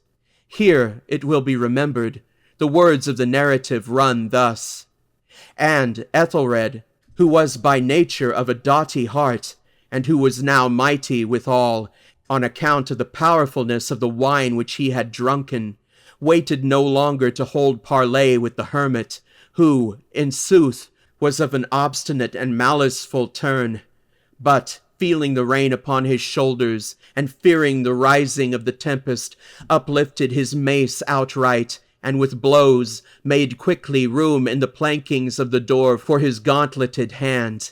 And now, pulling therewith sturdily, he so cracked and ripped and tore all asunder, that the noise of the dry and hollow-sounding wood alarumed and reverberated throughout the forest." At the termination of this sentence I started, and for a moment paused, for it appeared to me, although I at once concluded that my excited fancy had deceived me, it appeared to me that, from some very remote portion of the mansion, there came indistinctly to my ears what might have been, in its exact similarity of character, the echo, but a stifled and dull one certainly, of the very cracking and ripping sound which Sir Lancelot had so particularly described. It was, beyond doubt, the coincidence alone which had arrested my attention, for, amid the rattling of the sashes of the casements, and the ordinary commingled noises of the still increasing storm, the sound, in itself, had nothing, surely, which should have interested or disturbed me. I continued the story. But the good champion Ethelred, now entering within the door, was sore enraged and amazed to perceive no signal of the maliceful hermit, but, in the stead thereof, a dragon of a scaly and prodigious demeanor, and of a fiery tongue, which sate in guard before a palace of gold, with a floor of silver, and upon the wall there hung a shield of shining brass with this legend enwritten: "Who entereth herein a conqueror hath been. Who slayeth the dragon, the shield he shall win." And Ethelred uplifted his mace, and struck upon the head of the dragon, which fell before him, and gave up his pesty breath, with a shriek so horrid and harsh, and withal so piercing, that Ethelred had fain to close his ears with his hands against the dreadful noise of it, the like whereof was never before heard. Here again I paused abruptly, and now with a feeling of wild amazement, for there could be no doubt whatever that, in this instance, I did actually hear, although from what direction it proceeded I found it impossible to say, a low and apparently distant, but harsh, protracted, and most unusual screaming or grating sound, the exact counterpart of what my fancy had already conjured up for the dragon's unnatural shriek as described by the romancer. Oppressed, as I certainly was, upon the occurrence of this second and most extraordinary coincidence by 1,000 conflicting sensations, in which wonder and extreme terror were predominant, I still retained sufficient presence of mind to avoid exciting, by any observation, the sensitive nervousness of my companion. I was by no means certain that he had noticed the sounds in question, although, assuredly, a strange alteration had, during the last few minutes, taken place in his demeanor. From a position fronting my own, he had gradually brought round his chair so as to sit with his face to the door of the chamber, and thus I could but partially perceive his features, although I saw that his lips trembled as if he were murmuring inaudibly. His head had dropped upon his breast, yet I knew that he was not asleep, from the wide and rigid opening of the eye as I caught a glimpse of it in profile. The motion of his body, too, was at variance with this idea, for he rocked from side to side with a gentle yet constant and uniform sway. Having rapidly taken notice of all this, I resumed the narrative of Sir Launcelot, which thus proceeded. And now the champion, having escaped from the terrible fury of the dragon, bethinking himself of the brazen shield, and of the breaking up of the enchantment which was upon it, removed the carcass from out of the way before him, and approached valorously over the silver pavement of the castle to where the shield was upon the wall, when, in sooth, it fell upon the silver floor with a mighty, great, and terrible ringing sound. No sooner had these syllables passed my lips than, as if a shield of brass had indeed at the moment fallen heavily upon a floor of silver, I became aware of a distinct, hollow, metallic, and clangorous, yet apparently muffled reverberation. Completely unnerved, I leaped to my feet, but the measured rocking movement of Usher was undisturbed. I rushed to the chair in which he sat. His eyes were bent fixedly before him, and throughout his whole countenance there reigned a stony rigidity. But, as I placed my hand upon his shoulder, there came a strong shudder over his whole person. A sickly smile quavered about his lips, and I saw that he spoke in a low, hurried, and gibbering murmur, as if unconscious of my presence. Bending closely over him, I at length drank in the hideous import of his words. "Not hear it? Yes, I hear it, and have heard it. Long, long, long, many minutes, many hours, many days have I heard it. Yet I dared not. Oh, pity me, miserable wretch that I am! I dared not speak. We have put her living in the tomb. Said I not that my senses were acute? I now tell you that I heard her first feeble movements in the hollow coffin. I heard them many, many days ago, yet I dared not speak. And now, tonight, Ethelred, the breaking of the hermit's door, and the death cry of the dragon, and the clangor of the shield, rather, the rending of her coffin, and the grating of the iron hinges of her prison, and her struggles within the copper archways of the vault. Oh, whither shall I fly? Will she not be here anon? Is she not hurrying my haste? Have I not heard her footstep on the stair? Do I not distinguish that heavy and horrible beating of her heart? Madman! Madman! Here he sprung furiously to his feet, and shrieked out his syllables, as if in the effort he were giving up his soul. "Madman! I tell you that she now stands without the door!" And if, in the superhuman energy of his utterance, there had been found the potency of a spell, the huge antique panels to which the speaker pointed threw slowly back, upon the instant, their ponderous and ebony jaws. It was the work of the rushing gust. But then, without those doors, there did stand the lofty and enshrouded figure of the Lady Madeline of Usher. There was blood upon her white robes, and the evidence of some bitter struggle upon every portion of her emaciated frame. For a moment she remained trembling and reeling to and fro upon the threshold.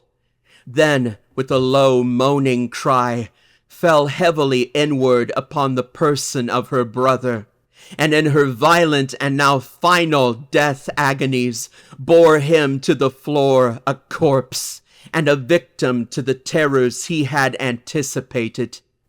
From that chamber and from that mansion I fled aghast.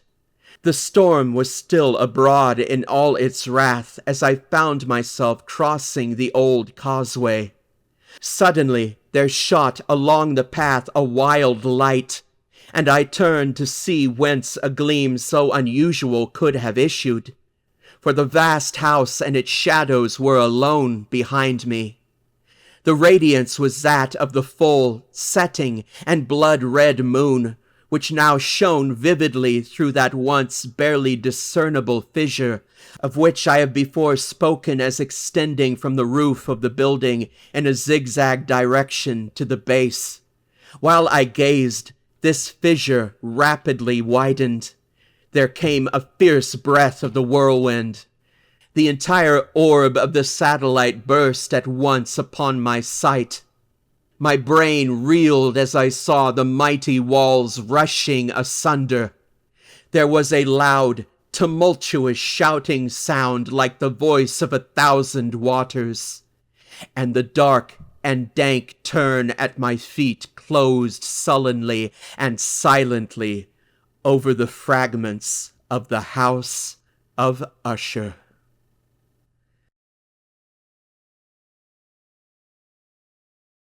The Red Death had long devastated the country. No pestilence had ever been so fatal or so hideous. Blood was its avatar and its seal, the redness and the horror of blood. There were sharp pains and sudden dizziness, and then profuse bleeding at the pores with dissolution. The scarlet stains upon the body, and especially upon the face of the victim, were the pest ban which shut him out from the aid and from the sympathy of his fellow men. And the whole seizure, progress, and termination of the disease were the incidents of half an hour. But the Prince Prospero was happy and dauntless and sagacious. When his dominions were half depopulated, he summoned to his presence 1,000 hale and light-hearted friends from among the knights and dames of his court, and with these retired to the deep seclusion of one of his castellated abbeys. This was an extensive and magnificent structure, the creation of the prince's own eccentric yet august taste. A strong and lofty wall girdled it in. This wall had gates of iron. The courtiers, having entered, brought furnaces and massy hammers and welded the bolts. They resolved to leave means neither of ingress or egress to the sudden impulses of despair or of frenzy from within. The abbey was amply provisioned. With such precautions, the courtiers might bid defiance to contagion. The external world could take care of itself. In the meantime, it was folly to grieve or to think. The prince had provided all the applications of pleasure. There were buffoons, there were improvisatory, there were ballet dancers, there were musicians, there was beauty, there was wine. All these and security were within. Without was the Red Death. It was toward the close of the 5th or 6th month of his seclusion, and while the pestilence raged most furiously abroad, that the Prince Prospero entertained his 1,000 friends at a masked ball of the most unusual magnificence. It was a voluptuous scene, that masquerade. But first, let me tell of the rooms in which it was held. There were 7, an imperial suite.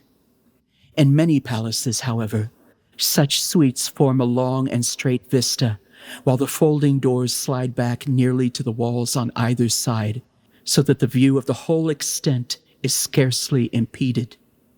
Here, the case was very different, as might have been expected from the Duke's love of the bizarre. The apartments were so irregularly disposed that the vision embraced but little more than one at a time.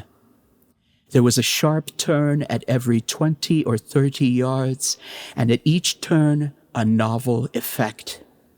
To the right and left, in the middle of each wall, a tall and narrow Gothic window looked out upon a closed corridor which pursued the windings of the suite. These windows were of stained glass, whose color varied in accordance with the prevailing hue of the decorations of the chamber into which it opened. That at the eastern extremity was hung, for example, in blue, and vividly blue were its windows. The second chamber was purple in its ornaments and tapestries, and here the panes were purple. The third was green throughout, and so were the casements. The fourth was furnished and lighted with orange, the fifth with white, the sixth with violet. The seventh apartment was closely shrouded in black velvet tapestries that hung all over the ceiling and down the walls, falling in heavy folds upon a carpet of the same material and hue. But in this chamber only, the color of the windows failed to correspond with the decorations. The panes here were scarlet, a deep blood color. Now, in no one of the 7 apartments was there any lamp or candelabrum amid the profusion of golden ornaments that lay scattered to and fro or descended from the roof. There was no light of any kind emanating from lamp or candle within the suite of chambers. But in the corridors that followed the suite, there stood, opposite to each window, a heavy tripod, bearing a brazier of fire that projected its rays through the tinted glass and so glaringly illumined the room. And thus were produced a multitude of gaudy and fantastic appearances. But in the western or black chamber, the effect of the firelight that streamed upon the dark hangings through the blood-tinted panes was ghastly in the extreme, and produced so wild a look upon the countenances of those who entered that there were few of the company bold enough to set foot within its precincts at all. It was in this apartment also that there stood against the western wall a gigantic clock of ebony. Its pendulum swung to and fro with a dull, heavy, monotonous clang, and when the minute hand made the circuit of the face, and the hour was to be stricken, there came from the brazen lungs of the clock a sound which was clear and loud and deep and exceedingly musical, but of so peculiar a note and emphasis that at each lapse of an hour the musicians of the orchestra were constrained to pause momentarily in their performance to hearken to the sound.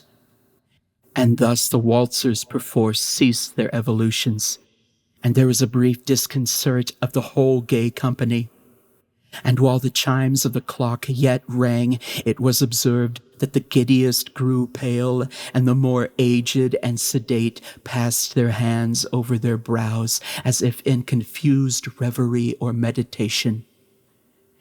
But when the echoes had finally ceased, a light laughter at once pervaded the assembly. The musicians looked at each other and smiled as if at their own nervousness and folly, and made whispering vows each to the other that the next chiming of the clock should produce in them no similar emotion. And then, after the lapse of 60 minutes, there came yet another chiming of the clock, and then were the same disconcert and tremulousness and meditation as before. But in spite of these things, it was a gay and magnificent revel. The tastes of the Duke were peculiar. He had a fine eye for colors and effects. He disregarded the decora of mere fashion. His plans were bold and fiery, and his conceptions glowed with barbaric luster. There are some who would have thought him mad. His followers felt that he was not. It was necessary to hear and see and touch him to be sure that he was not. He had directed, in great part, the movable embellishments of the 7 chambers upon occasion of this great fete, and it was his own guiding taste which had given character to the masqueraders. Be sure they were grotesque. There was much glare and glitter and piquancy and phantasm. There were arabesque figures with unsuited limbs and appointments. There were delirious fancies such as the madman fashions. There was much of the beautiful, much of the wanton, much of the bizarre, something of the terrible, and not a little of that which might have excited disgust. To and fro in the 7 chambers there stalked, in fact, a multitude of dreams.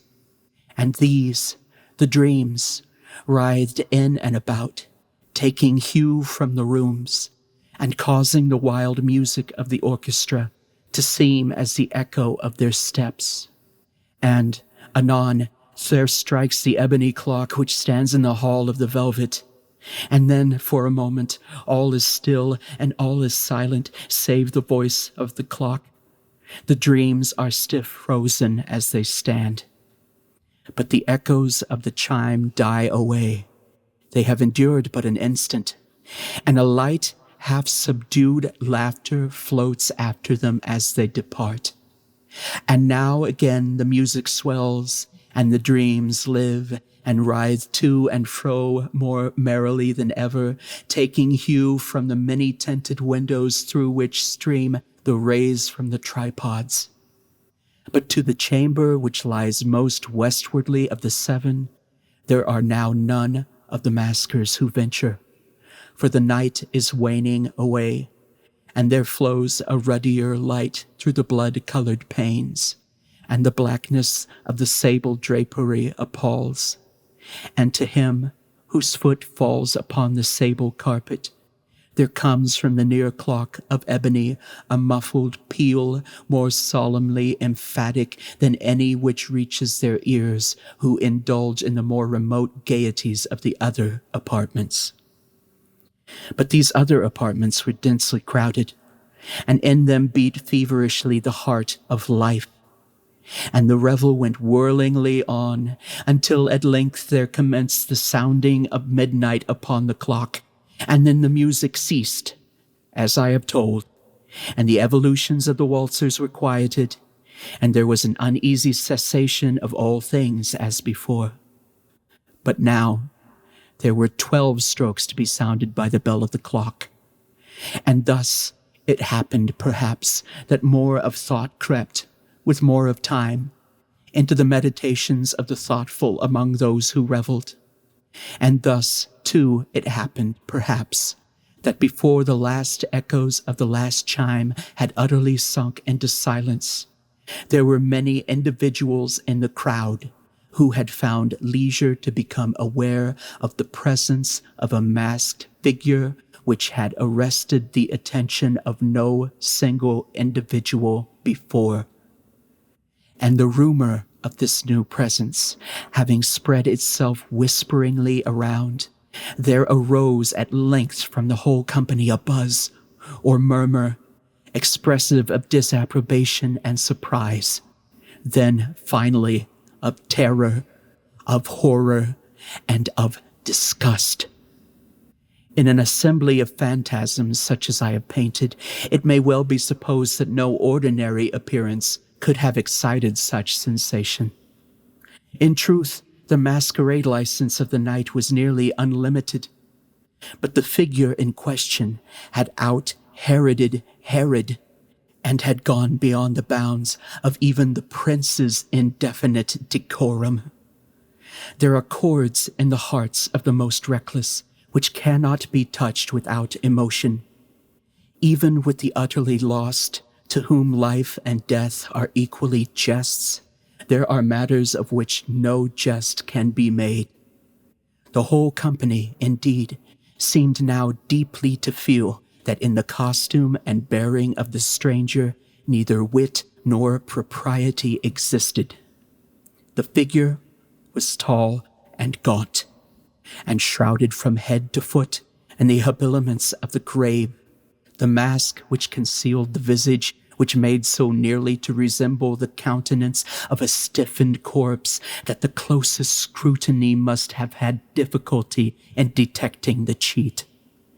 And yet all this might have been endured, if not approved, by the mad revelers around.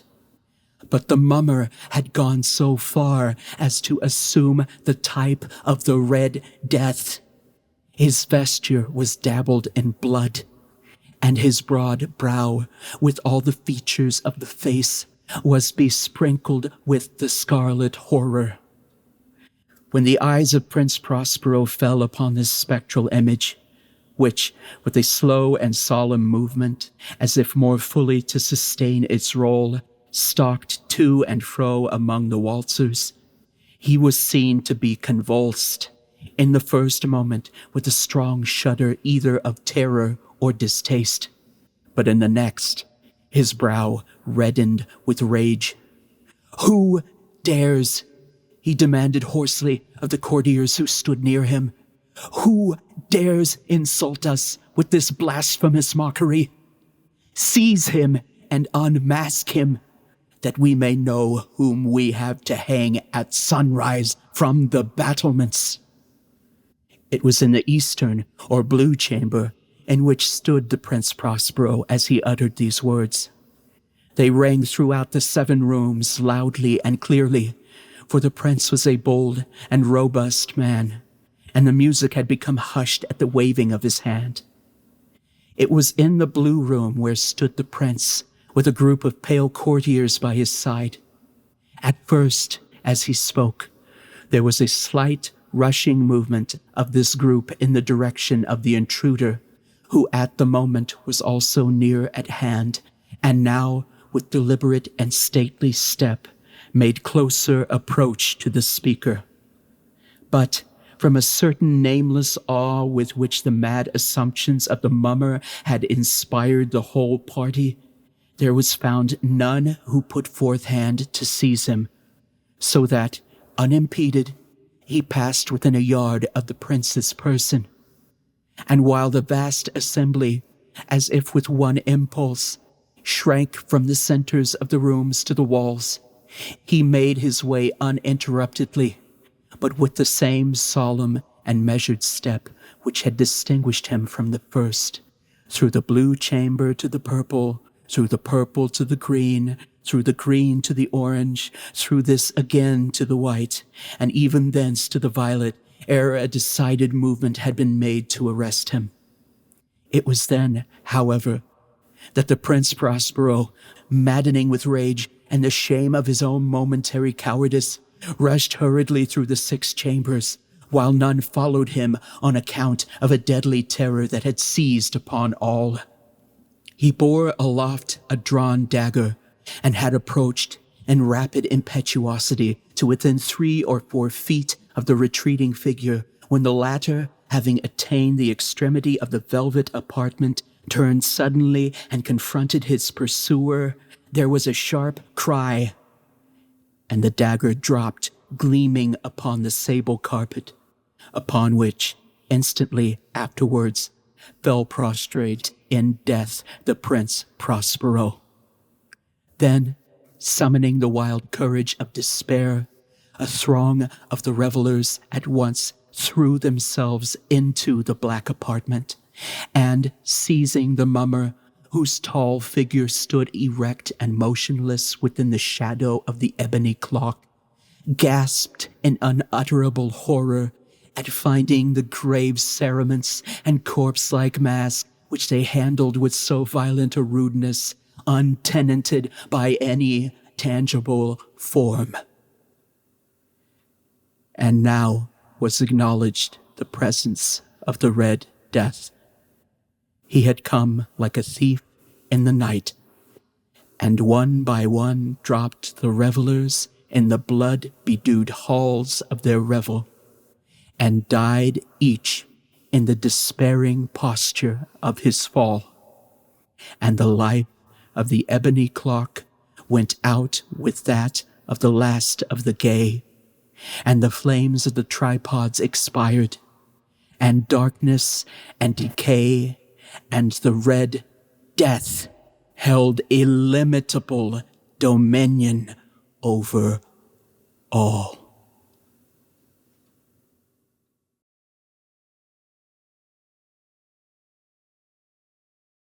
The chateau into which my valet had ventured to make forcible entrance, rather than permit me, in my desperately wounded condition, to pass a night in the open air, was one of those piles of commingled gloom and grandeur which have so long frowned among the Apennines, not less, in fact, than in the fancy of Mrs. Radcliffe.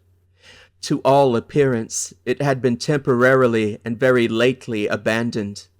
We established ourselves in one of the smallest and least sumptuously furnished apartments. It lay in a remote turret of the building. Its decorations were rich, yet tattered and antique. Its walls were hung with tapestry and bedecked with manifold and multiform armorial trophies, together with an unusually great number of very spirited modern paintings in frames of rich golden arabesque. In these paintings, which depended from the walls not only in their main surfaces, but in very many nooks which the bizarre architecture of the chateau rendered necessary, in these paintings, my incipient delirium, perhaps, had caused me to take deep interest, so that I bade Pedro to close the heavy shutters of the room, since it was already night, to light the tongues of a tall candelabrum which stood by the head of my bed, and to throw open far and wide the fringed curtains of black velvet which enveloped the bed itself. I wished this done, that I might resign myself, if not to sleep, at least alternately to the contemplation of these pictures, and the perusal of a small volume which had been found upon the pillow, and which purported to criticize and describe them. Long, long I read, and devoutly I gazed. Rapidly and gloriously the hours flew by, and the deep midnight came. The position of the candelabrum displeased me, and outreaching my hand with difficulty, rather than disturb my slumbering valet, I placed it so as to throw its rays more fully upon the book. But the action produced an effect altogether unanticipated. The rays of the numerous candles, for there were many, now fell within a niche of the room which had hitherto been thrown into deep shade by one of the bedposts. I thus saw in vivid light a picture all unnoticed before. It was the portrait of a young girl just ripening into womanhood. I glanced at the painting hurriedly, and then closed my eyes. Why I did this was not at first apparent even to my own perception. But while my lids remained thus shut, I ran over in my mind my reason for so shutting them. It was an impulsive movement to gain time for thought, to make sure that my vision had not deceived me, to calm and subdue my fancy for a more sober and more certain gaze. In a very few moments I again looked fixedly at the painting. That I now saw aright, I could not and would not doubt, for the first flashing of the candles upon that canvas had seemed to dissipate the dreamy stupor which was stealing over my senses, and to startle me at once into waking life. The portrait, I have already said, was that of a young girl. It was a mere head and shoulders, done in what is technically termed a vignette manner, much in the style of the favorite heads of Sully. The arms, the bosom, and even the ends of the radiant hair melted imperceptibly into the vague yet deep shadow which formed the background of the whole. The frame was oval, richly gilded and filigreed in Moresque. As a thing of art, nothing could be more admirable than the painting itself. But it could have been neither the execution of the work, nor the immortal beauty of the countenance, which had so suddenly and so vehemently moved me. Least of all could it have been that my fancy, shaken from its half-slumber, had mistaken the head for that of a living person. I saw at once that the peculiarities of the design, of the vignetting, and of the frame must have instantly dispelled such idea, must have prevented even its momentary entertainment. Thinking earnestly upon these points, I remained, for an hour perhaps, half sitting, half reclining, with my vision riveted upon the portrait. At length, satisfied with the true secret of its effort, I fell back within the bed. I had found the spell of the picture in an absolute lifelikeliness of expression, which, at first startling, finally confounded, subdued, and appalled me. With deep and reverent awe, I replaced the candelabrum in its former position. The cause of my deep agitation being thus shut from view, I sought eagerly the volume which discussed the paintings and their histories. Turning to the number which designated the oval portrait, I there read the vague and quaint words which follow. She was a maiden of rarest beauty, and not more lovely than full of glee. And evil was the hour when she saw and loved and wedded the painter. He, passionate, studious, austere, and having already a bride in his art. She, a maiden of rarest beauty, and not more lovely than full of glee, all light and smiles, and frolicsome as the young fawn, loving and cherishing all things, hating only the art which was her rival, dreading only the palette and brushes and other untoward instruments which deprived her of the countenance of her lover. It was thus a terrible thing for this lady to hear the painter speak of his desire to portray even his young bride. But she was humble and obedient, and sat meekly for many weeks in the dark, high turret chamber where the light dripped upon the pale canvas only from overhead. But he, the painter, took glory in his work, and went on from hour to hour and from day to day. And he was a passionate and wild and moody man, who became lost in reveries, so that he would not see that the light which fell so ghastly in that lone turret withered the health and the spirits of his bride, who pined visibly to all but him. Yet she smiled on, and still on, uncomplainingly, because she saw that the painter, who had high renown, took a fervid and burning pleasure in his task, and wrought day and night to depict her who so loved him, yet who grew daily more dispirited and weak. And in sooth, some who beheld the portrait spoke of its resemblance in low words, as of a mighty marvel, and a proof not less of the power of the painter than of his deep love for her whom he depicted so surpassingly well. But at length, as the labor drew nearer to its conclusion, there were admitted none into the turret, for the painter had grown wild with the ardor of his work, and turned his eyes from canvas merely, even to regard the countenance of his wife, and he would not see that the tints which he spread upon the canvas were drawn from the cheeks of her who sat beside him.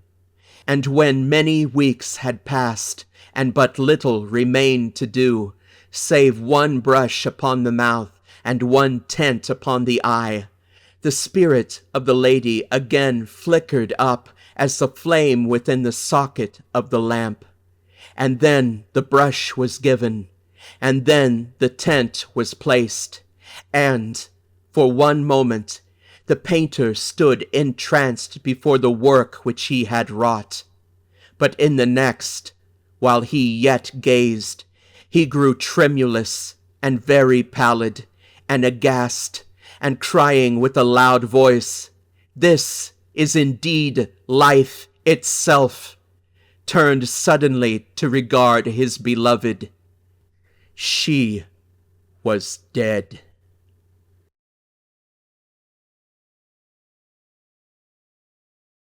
I was sick unto death with that long agony. And when they at length unbound me, and I was permitted to sit, I felt that my senses were leaving me.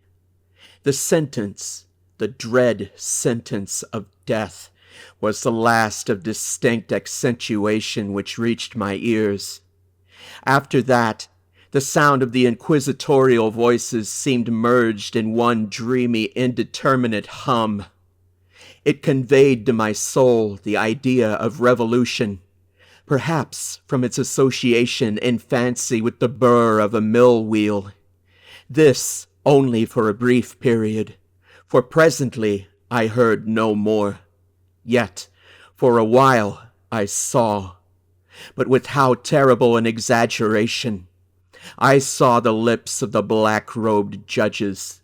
They appeared to me white, whiter than the sheet upon which I traced these words, and thin even to grotesqueness, thin with the intensity of their expression of firmness, of immovable resolution, of stern contempt of human torture. I saw that the decrees of what to me was fate were still issuing from those lips. I saw them writhe with a deadly locution. I saw them fashion the syllables of my name, and I shuddered because no sound succeeded. I saw, too, for a few moments of delirious horror, the soft and nearly imperceptible waving of the sable draperies which enwrapped the walls of the apartment. And then my vision fell upon the 7 tall candles upon the table. At first, they wore the aspect of charity, and seemed white and slender angels who would save me.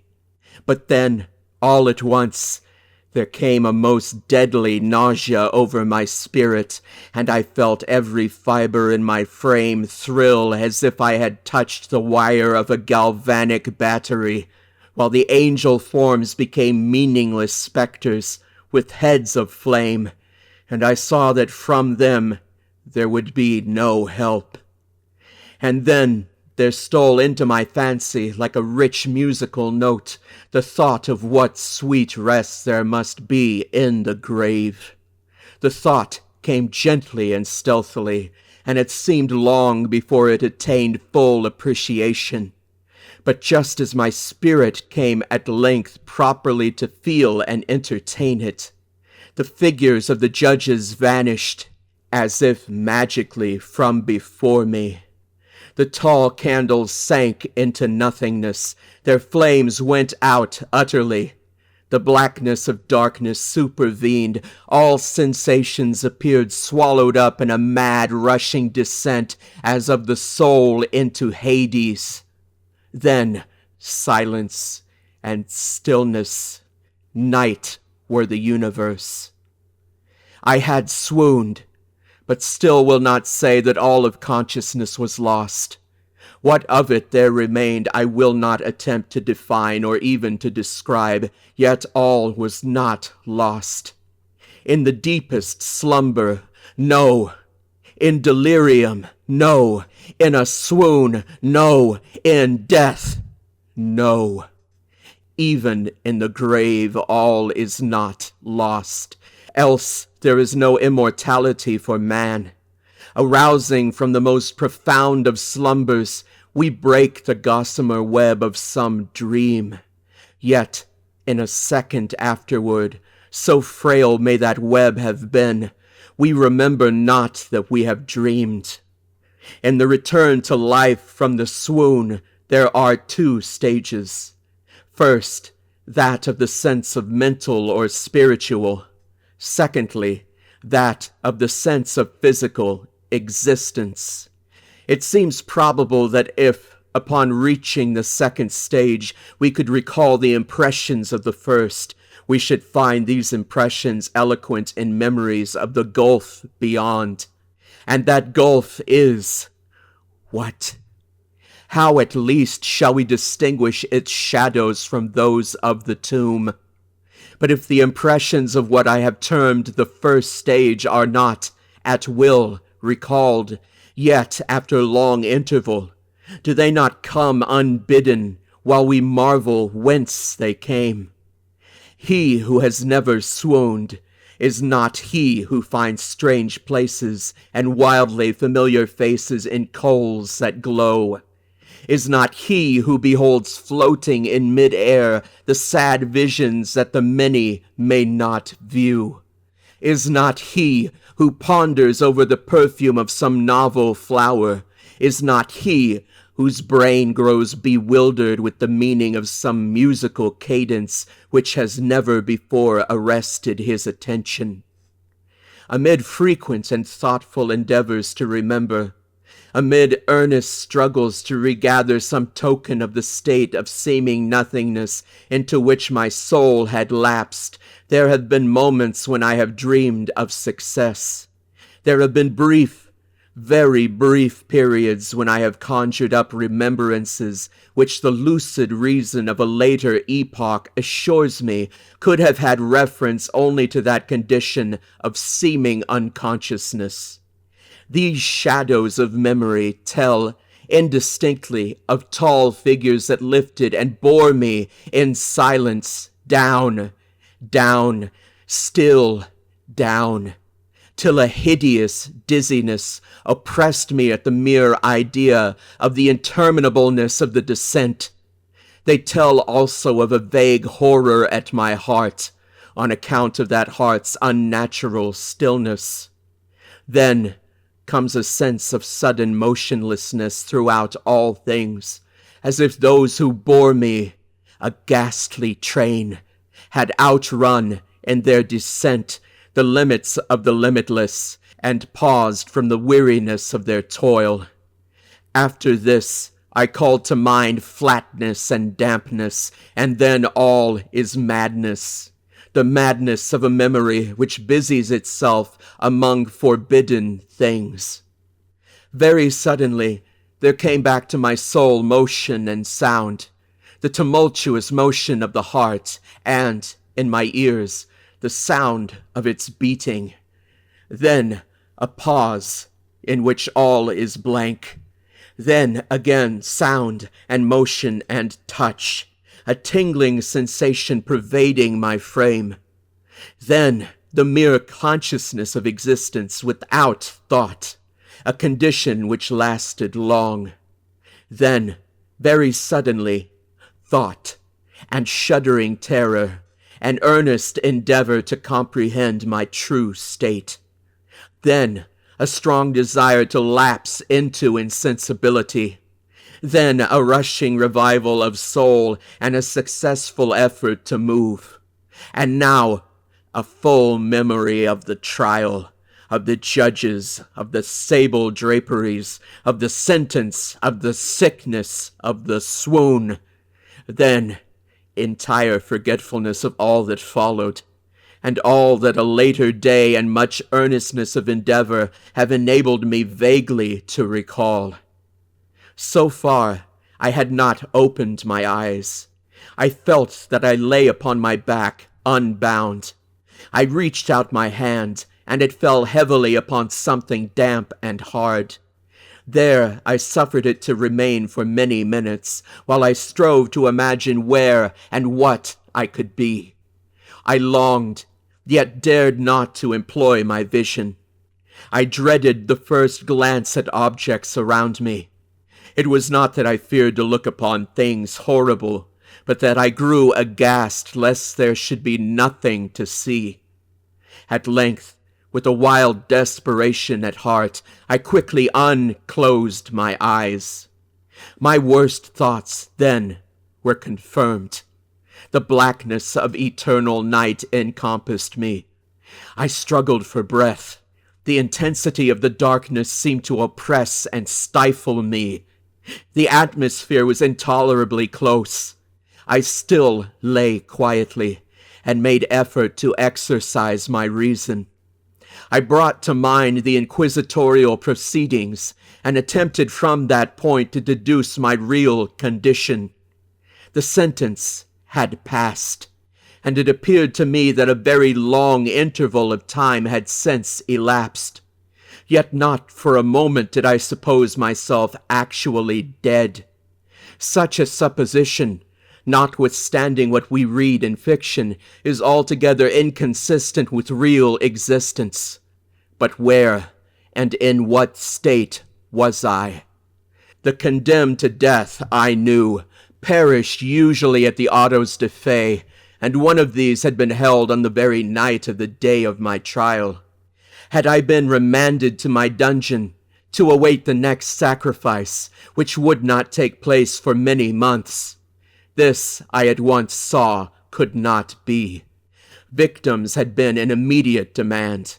Moreover, my dungeon, as well as all the condemned cells at Toledo, had stone floors, and light was not altogether excluded.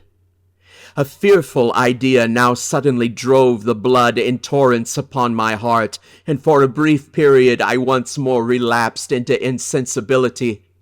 Upon recovering, I at once started to my feet, trembling convulsively in every fiber. I thrust my arms wildly above and around me in all directions. I felt nothing, yet dreaded to move a step, lest I should be impeded by the walls of a tomb. Perspiration burst from every pore, and stood in cold big beads upon my forehead. The agony of suspense grew at length intolerable, and I cautiously moved forward with my arms extended and my eyes straining from their sockets in the hope of catching some faint ray of light. I proceeded for many paces, but still all was blackness and vacancy. I breathed more freely. It seemed evident that mine was not, at least, the most hideous of fates. And now, as I still continued to step cautiously onward, there came thronging upon my recollection 1,000 vague rumors of the horrors of Toledo. Of the dungeons there had been strange things narrated. Fables I had always deemed them, but yet strange and too ghastly to repeat, save in a whisper. Was I left to perish of starvation in this subterranean world of darkness? Or what fate, perhaps even more fearful, awaited me? That the result would be death, and a death of more than customary bitterness, I knew too well the character of my judges to doubt. The mode and the hour were all that occupied or distracted me. My outstretched hands at length encountered some solid obstruction. It was a wall, seemingly of stone masonry, very smooth, slimy, and cold. I followed it up, stepping with all the careful distrust with which certain antique narratives had inspired me. This process, however, afforded me no means of ascertaining the dimensions of my dungeon, as I might make its circuit and return to the point whence I set out without being aware of the fact. So perfectly uniform seemed the wall. I therefore sought the knife which had been in my pocket, which led into the inquisitorial chamber, but it was gone. My clothes had been exchanged for a wrapper of coarse serge. I had thought of forcing the blade in some minute crevice of the masonry so as to identify my point of departure. The difficulty, nevertheless, was but trivial, although, in the disorder of my fancy, it seemed at first insuperable. I tore a part of the hem from the robe and placed the fragment at full length and at right angles to the wall. In groping my way around the prison, I could not fail to encounter this rag upon completing the circuit. So, at least, I thought. But I had not counted upon the extent of the dungeon, or upon my own weakness. The ground was moist and slippery. I staggered onward for some time, when I stumbled and fell. My excessive fatigue induced me to remain prostrate, and sleep soon overtook me as I lay.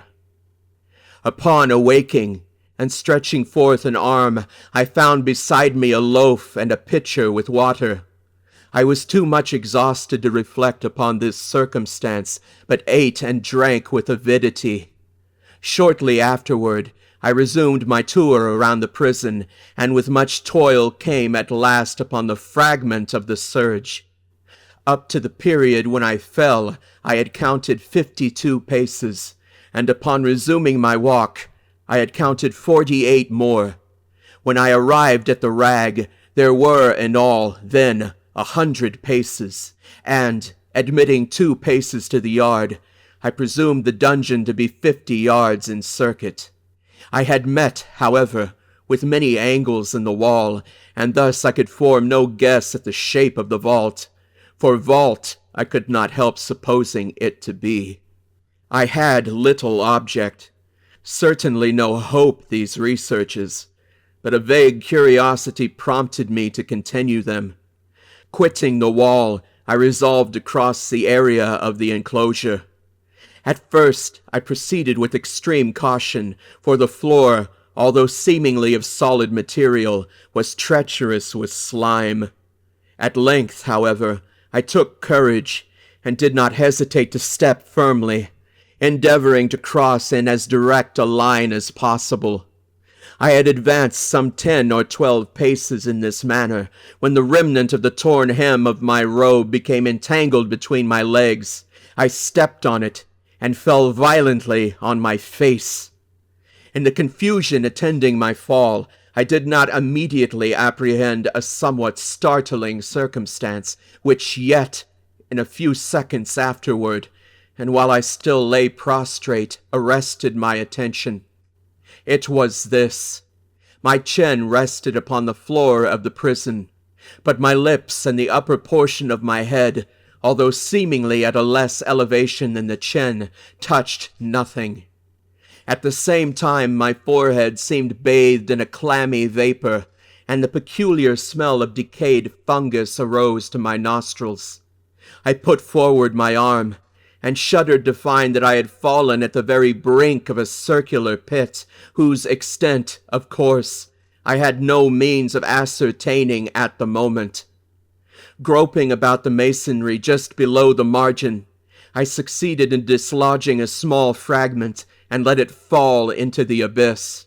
For many seconds I hearkened to its reverberations as it dashed against the sides of the chasm in its descent. At length there was a sullen plunge into water, succeeded by loud echoes. At the same moment there came a sound resembling the quick opening and as rapid closing of a door overhead, while a faint gleam of light flashed suddenly through the gloom and as suddenly faded away. I saw clearly the doom which had been prepared for me, and congratulated myself upon the timely accident by which I had escaped. Another step before my fall, and the world had seen me no more, and the death just avoided was of that very character which I had regarded as fabulous and frivolous in the tales respecting the Inquisition. To the victims of its tyranny, there was the choice of death with its direst physical agonies, or death with its most hideous moral horrors. I had been reserved for the latter. By long suffering, my nerves had been unstrung, until I trembled at the sound of my own voice, and had become in every respect a fitting subject for the species of torture which awaited me. Shaking in every limb, I groped my way back to the wall, resolving there to perish rather than risk the terrors of the wells, of which my imagination now pictured many in various positions about the dungeon. In other conditions of mind, I might have had courage to end my misery at once by a plunge into one of these abysses. But now I was the veriest of cowards. Neither could I forget what I had read of these pits, that the sudden extinction of life formed no part of their most horrible plan.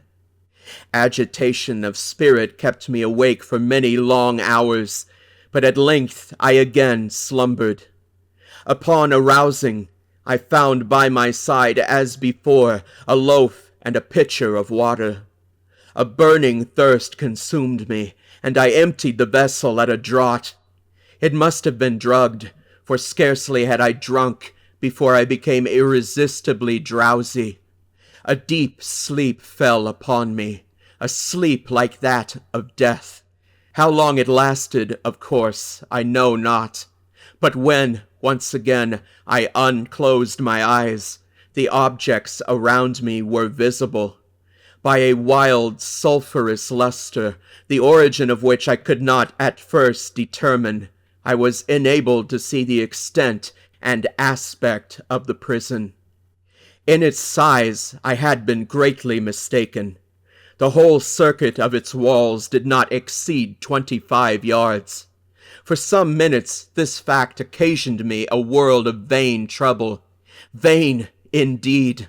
For what could be of less importance under the terrible circumstances which environed me than the mere dimensions of my dungeon? But my soul took a wild interest in trifles, and I busied myself in endeavors to account for the error I had committed in my measurement. The truth at length flashed upon me. In my first attempt at exploration, I had counted 52 paces up to the period when I fell. I must then have been within a pace or two of the fragment of serge. In fact, I had nearly performed the circuit of the vault.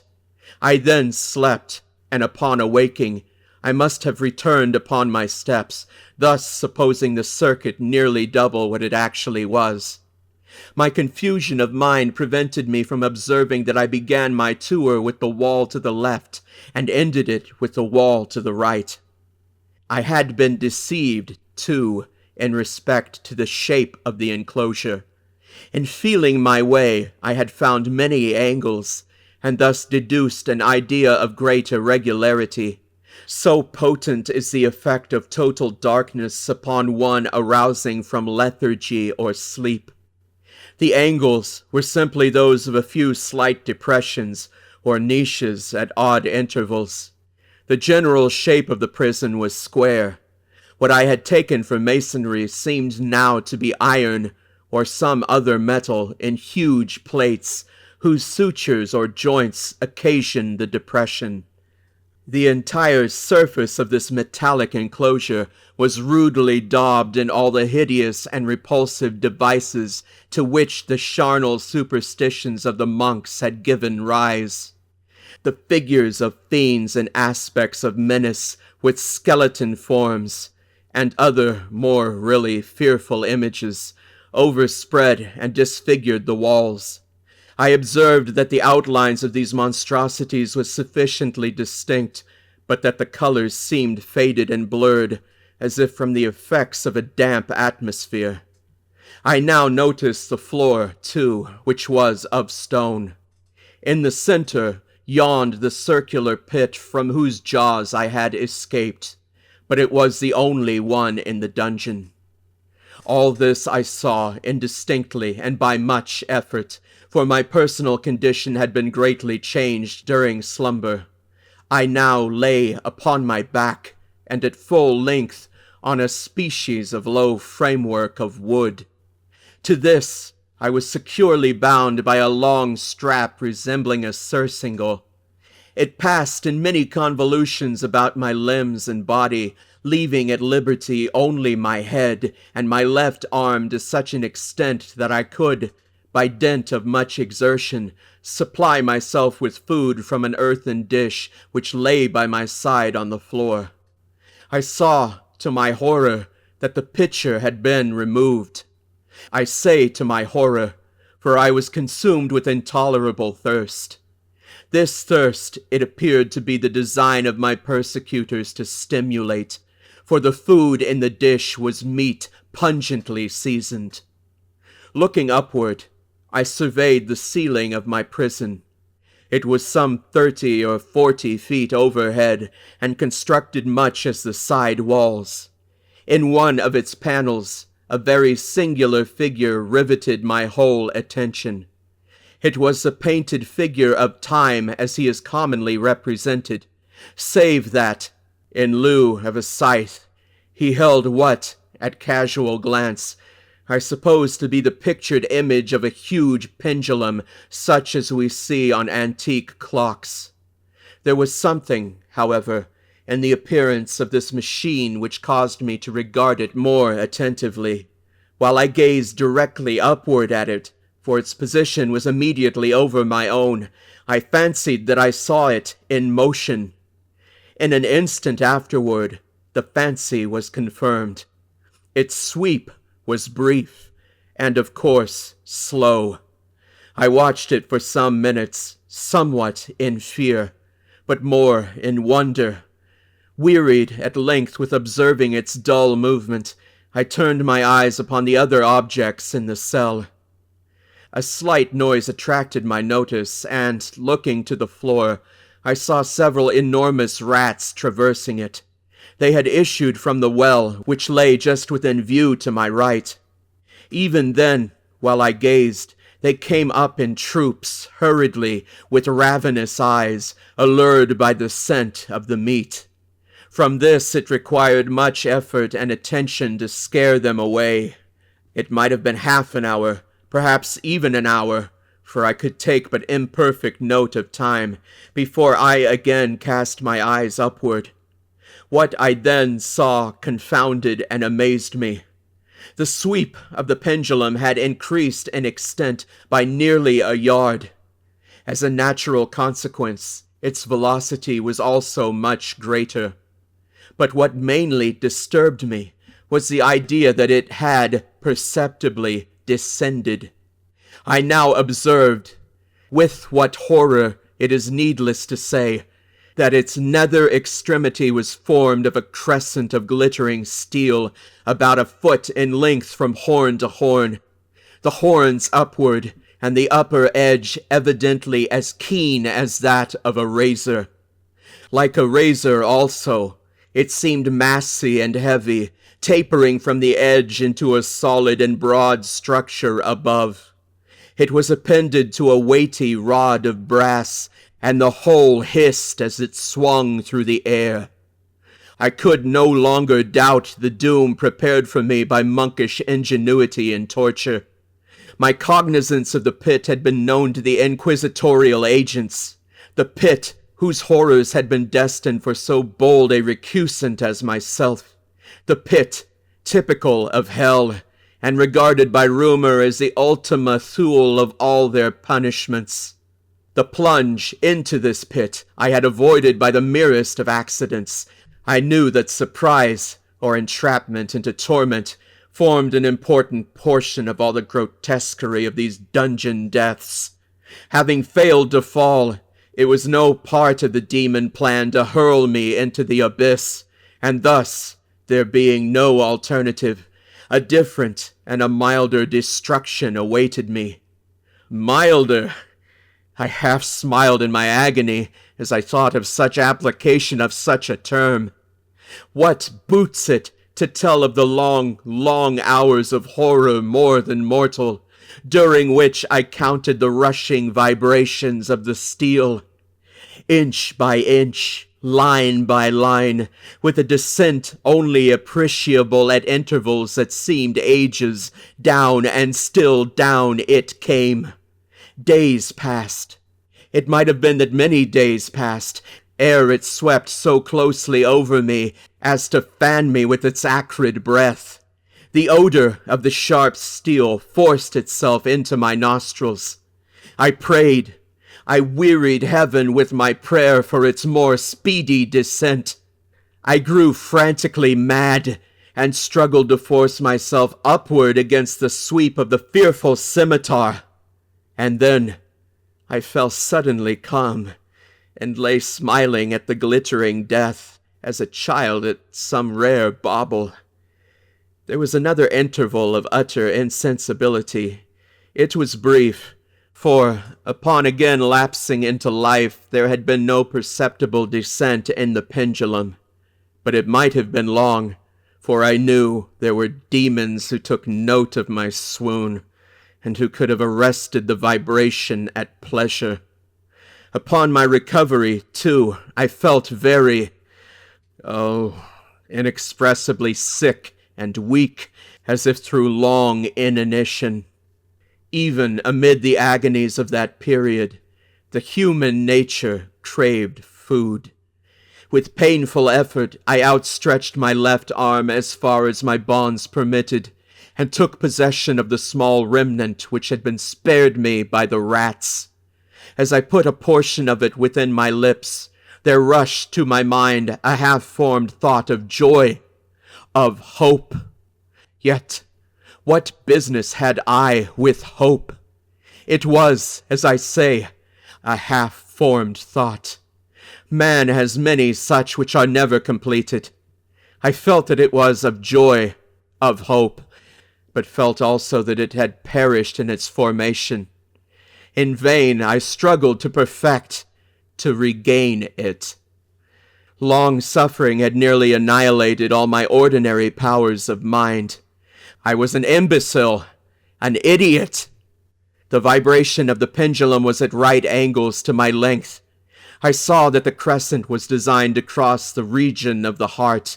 It would fray the serge of my robe. It would return and repeat its operations again and again. Notwithstanding terrifically wide sweep, some 30 feet or more, and the hissing vigor of its descent, sufficient to sunder these very walls of iron, still the fraying of my robe would be all that, for several minutes, it would accomplish. And at this thought I paused. I dared not go farther than this reflection.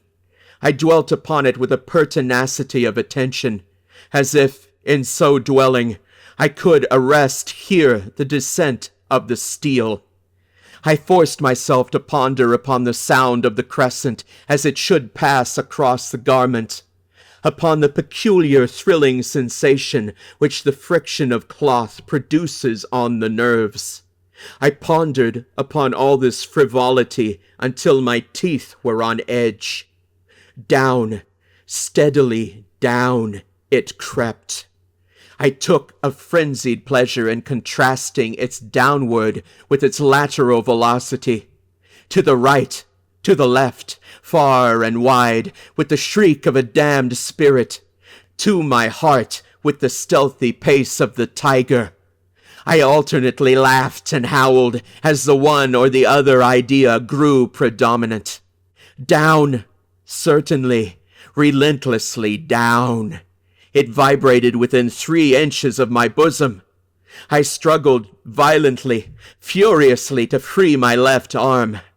This was free only from the elbow to the hand. I could reach the latter from the platter beside me to my mouth with great effort, but no farther. Could I have broken the fastenings above the elbow, I would have seized and attempted to arrest the pendulum.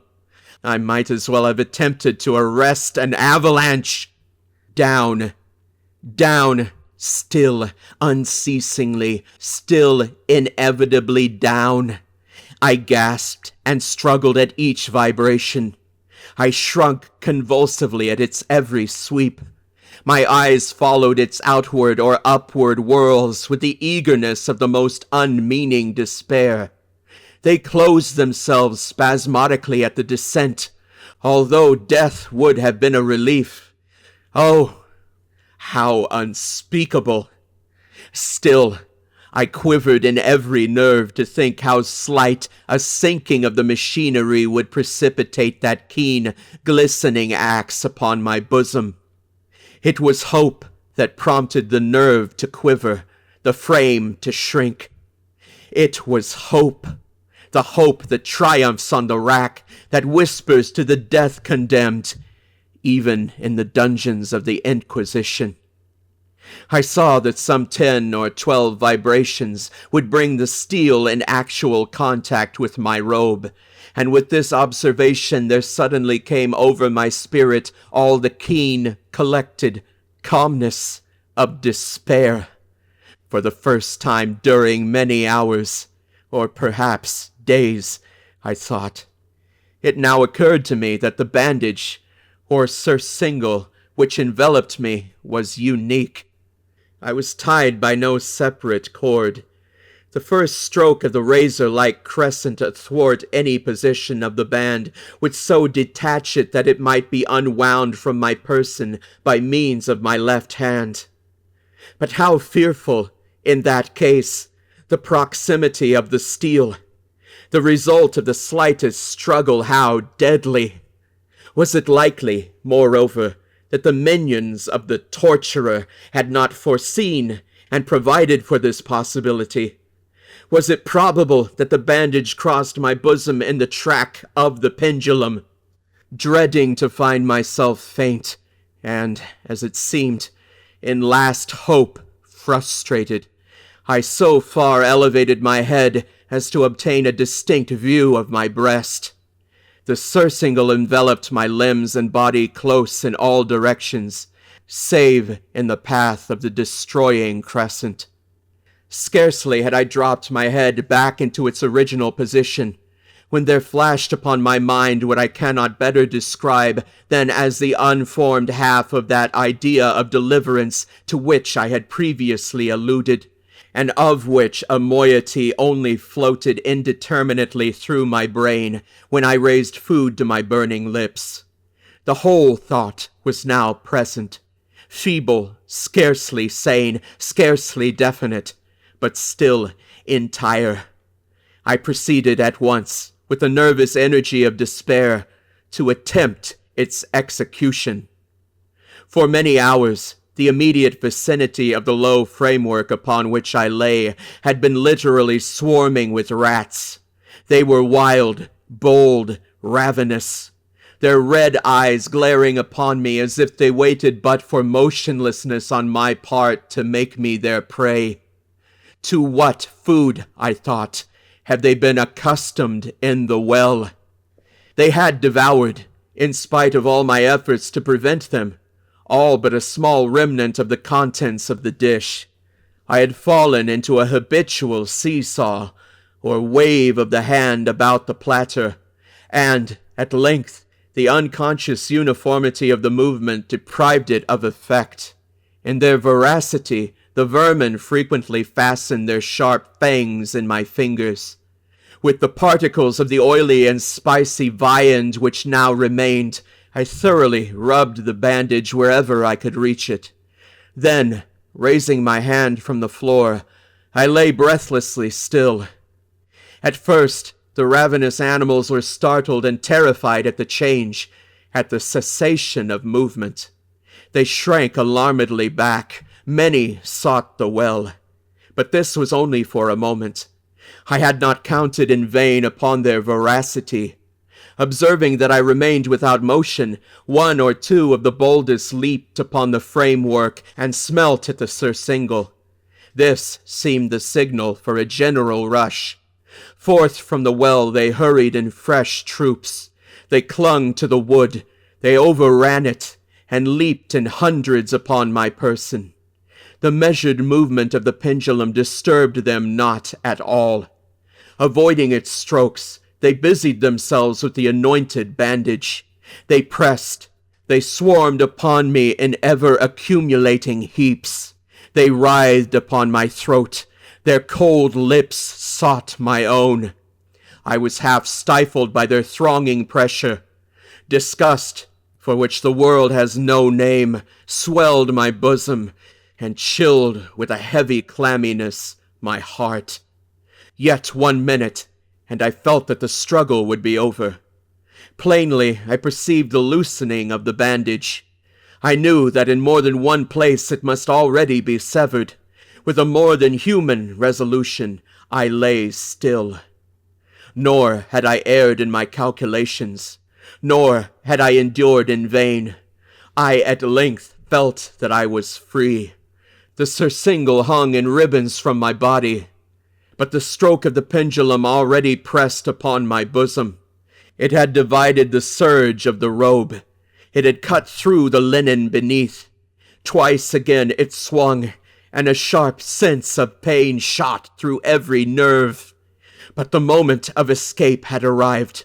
At a wave of my hand, my deliverers hurried tumultuously away, with a steady movement, cautious, sidelong, shrinking, and slow. I slid from the embrace of the bandage and beyond the reach of the scimitar. For the moment, at least, I was free. Free, and in the grasp of the Inquisition.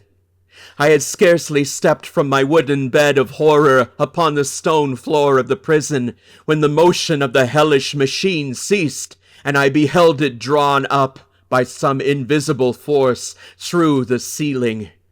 This was a lesson which I took desperately to heart. My every motion was undoubtedly watched. Free! I had but escaped death in one form of agony, to be delivered unto worse than death in some other. With that thought, I rolled my eyes nervously around on the barriers of iron that hemmed me in. Something unusual, some change which, at first, I could not appreciate distinctly. It was obvious had taken place in the apartment. For many minutes of a dreamy and trembling abstraction, I busied myself in vain, unconnected conjecture. During this period, I became aware, for the first time, of the origin of the sulphurous light which illumined the cell. It proceeded from a fissure about 1/2 inch in width, extending entirely around the prison at the base of the walls, which thus appeared and were completely separated from the floor. I endeavored, but of course in vain, to look through the aperture. As I arose from the attempt, the mystery of the alteration in the chamber broke at once upon my understanding. I have observed that, although the outlines of the figures upon the walls were sufficiently distinct, yet the colors seemed blurred and indefinite.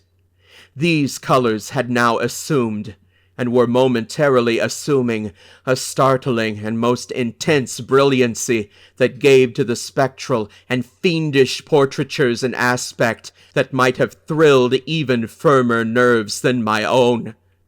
Demon eyes, of a wild and ghastly vivacity, glared upon me in 1,000 directions, where none had been visible before, and gleamed with the lurid luster of a fire that I could not force my imagination to regard as unreal.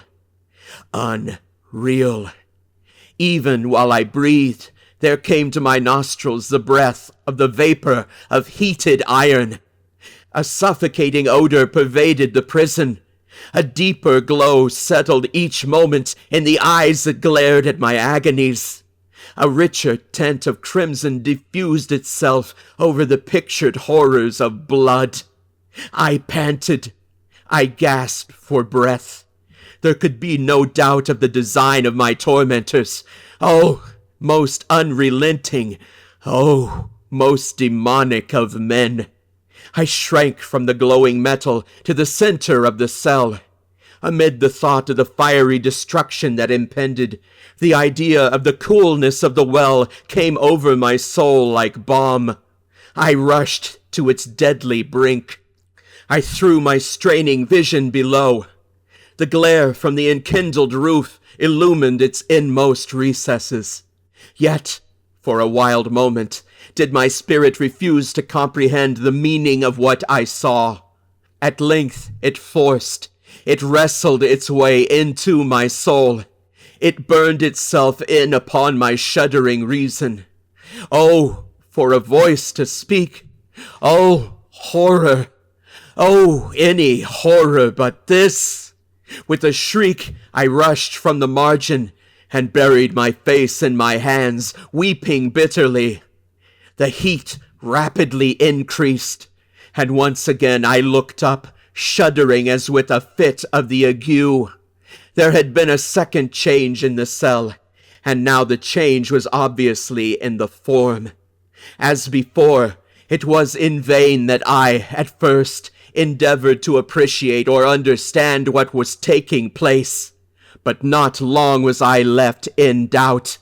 The inquisitorial vengeance had been hurried by my twofold escape, and there was to be no more dallying with the king of terrors. The room had been square.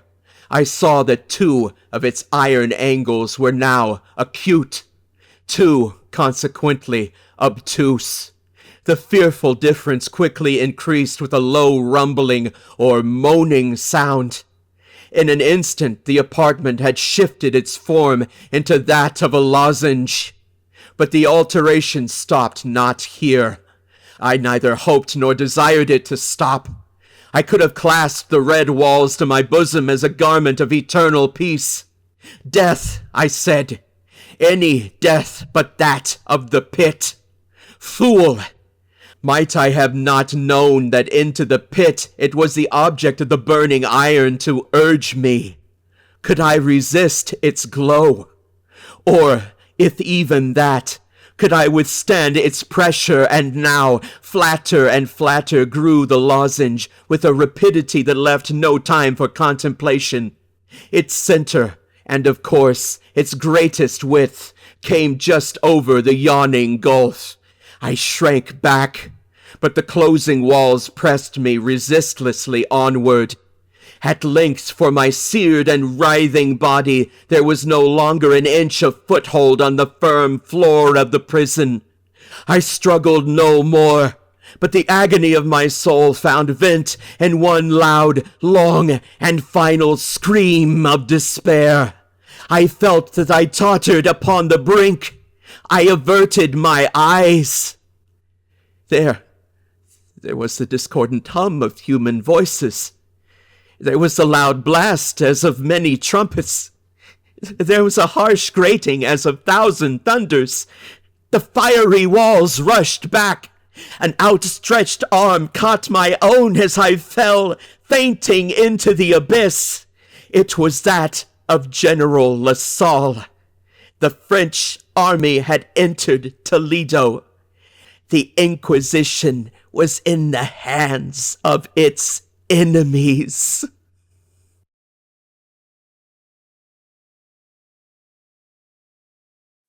True. Nervous. Very, very dreadfully nervous I had been and am. But why will you say that I am mad? The disease had sharpened my senses, not destroyed, not dulled them. Above all was the sense of hearing acute. I heard all things in the heaven and in the earth. I heard many things in hell. How then am I mad? Hearken and observe how healthily, how calmly I can tell you the whole story. It is impossible to say how first the idea entered my brain, but once conceived, it haunted me day and night. Object, there was none. Passion, there was none. I loved the old man. He had never wronged me. He had never given me insult. For his gold I had no desire. I think it was his eye. Yes, it was this. He had the eye of a vulture, a pale blue eye with a film over it. Whenever it fell upon me, my blood ran cold. And so by degrees, very gradually, I made up my mind to take the life of the old man, and thus rid myself of the eye forever. Now, this is the point. You fancy me mad. Madmen know nothing. But you should have seen me. You should have seen how wisely I proceeded, with what caution, with what foresight, with what dissimulation I went to work. I was never kinder to the old man than during the whole week before I killed him. And every night, about midnight, I turned the latch of his door and opened it, oh, so gently. And then, when I had made an opening sufficient for my head, I put in a dark lantern, all closed, that no light shone out. And then I thrust in my head. Oh, you would have laughed to see how cunningly I thrust it in. I moved it slowly, very, very slowly, so that I might not disturb the old man's sleep. It took me an hour to place my whole head within the opening so far that I could see him as he lay upon his bed. Would a madman have been so wise as this? And then, when my head was well in the room, I undid the lantern cautiously, oh, so cautiously, for the hinges creaked. I undid it just so much that a single thin ray fell upon the vulture eye. And this I did for 7 long nights, every night, just at midnight. But I found the eye always closed, and so it was impossible to do the work. For it was not the old man who vexed me, but his evil eye. And every morning, when the day broke, I went boldly into the chamber and spoke courageously to him, calling him by name in a hearty tone and inquiring how he had passed the night. So you see, he would have been a profound old man indeed to suspect that every night, just at 12, I looked in upon him while he slept. Upon the 8th night, I was more than usually cautious in opening the door. A watch's minute hand moves more quickly than did mine. Never before that night had I felt the extent of my own powers, of my sagacity. I could scarcely contain my feelings of triumph to think that there I was, opening the door little by little, and he not even to dream of my secret deeds or thoughts. I fairly chuckled at the idea, and perhaps he heard me, for he moved on the bed suddenly, as if startled. Now, you may think that I drew back, but no. His room was as black as pitch with the thick darkness, for the shutters were close-fastened through fear of robbers. And so I knew that he could not see the opening of the door, and I kept pushing it on steadily, steadily. I had my head in and was about to open the lantern when my thumb slipped upon the tin fastening, and the old man sprang up in bed, crying out, "Who's there?" I kept quite still and said nothing. For a whole hour I did not move a muscle, and in the meantime I did not hear him lie down. He was still sitting up in the bed, listening, just as I have done, night after night, hearkening to the death watches in the wall. Presently I heard a slight groan, and I knew it was the groan of mortal terror. It was not a groan of pain or of grief, oh no! It was the low, stifled sound that arises from the bottom of the soul when overcharged with awe. I knew that sound well. Many a night, just at midnight, when all the world slept, it has welled up from my own bosom, deepening with its dreadful echo the terrors that distracted me. I say I knew it well. I knew what the old man felt, and pitied him, although I chuckled at heart. I knew that he had been lying awake ever since the first slight noise when he had turned in the bed. His fears had been ever since growing upon him. He had been trying to fancy them causeless, but could not. He had been saying to himself, "It is nothing but the wind in the chimney. It is only a mouse crossing the floor, or it is merely a cricket which has made a single chirp."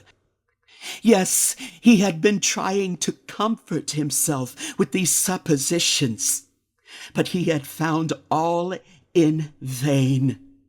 All in vain, because death, in approaching him, had stalked with his black shadow before him and enveloped the victim.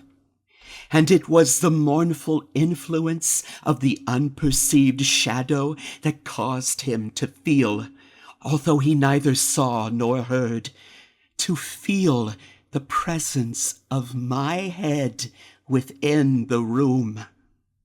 When I had waited a long time, very patiently, without hearing him lie down, I resolved to open a very, very little crevice in the lantern.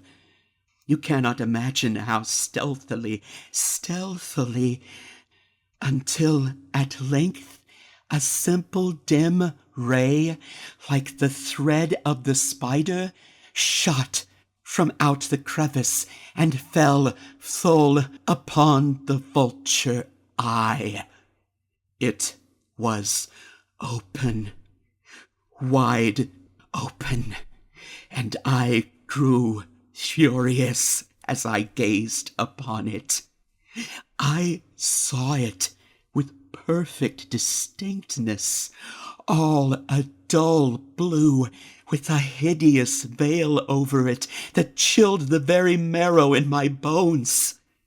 But I could see nothing else of the old man's face or person, for I had directed the ray as if by instinct precisely upon the damned spot. And have I not told you that what you mistake for madness is but over-acuteness of the sense? Now, I say, there came to my ears a low, dull, quick sound, such as a watch makes when enveloped in cotton. I knew that sound well, too. It was the beating of the old man's heart.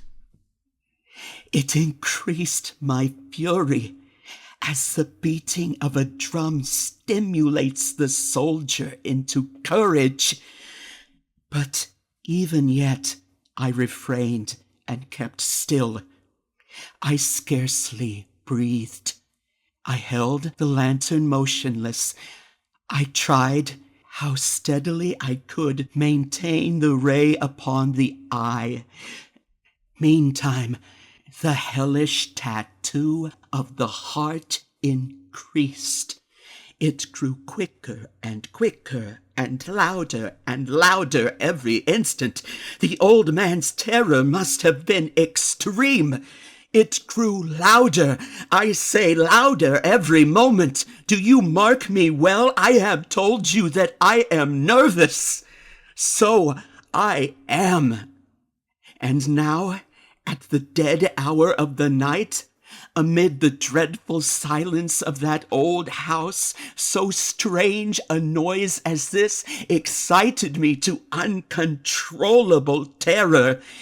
Yet, for some minutes longer I refrained and stood still.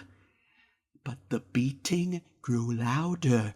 I thought the heart must burst.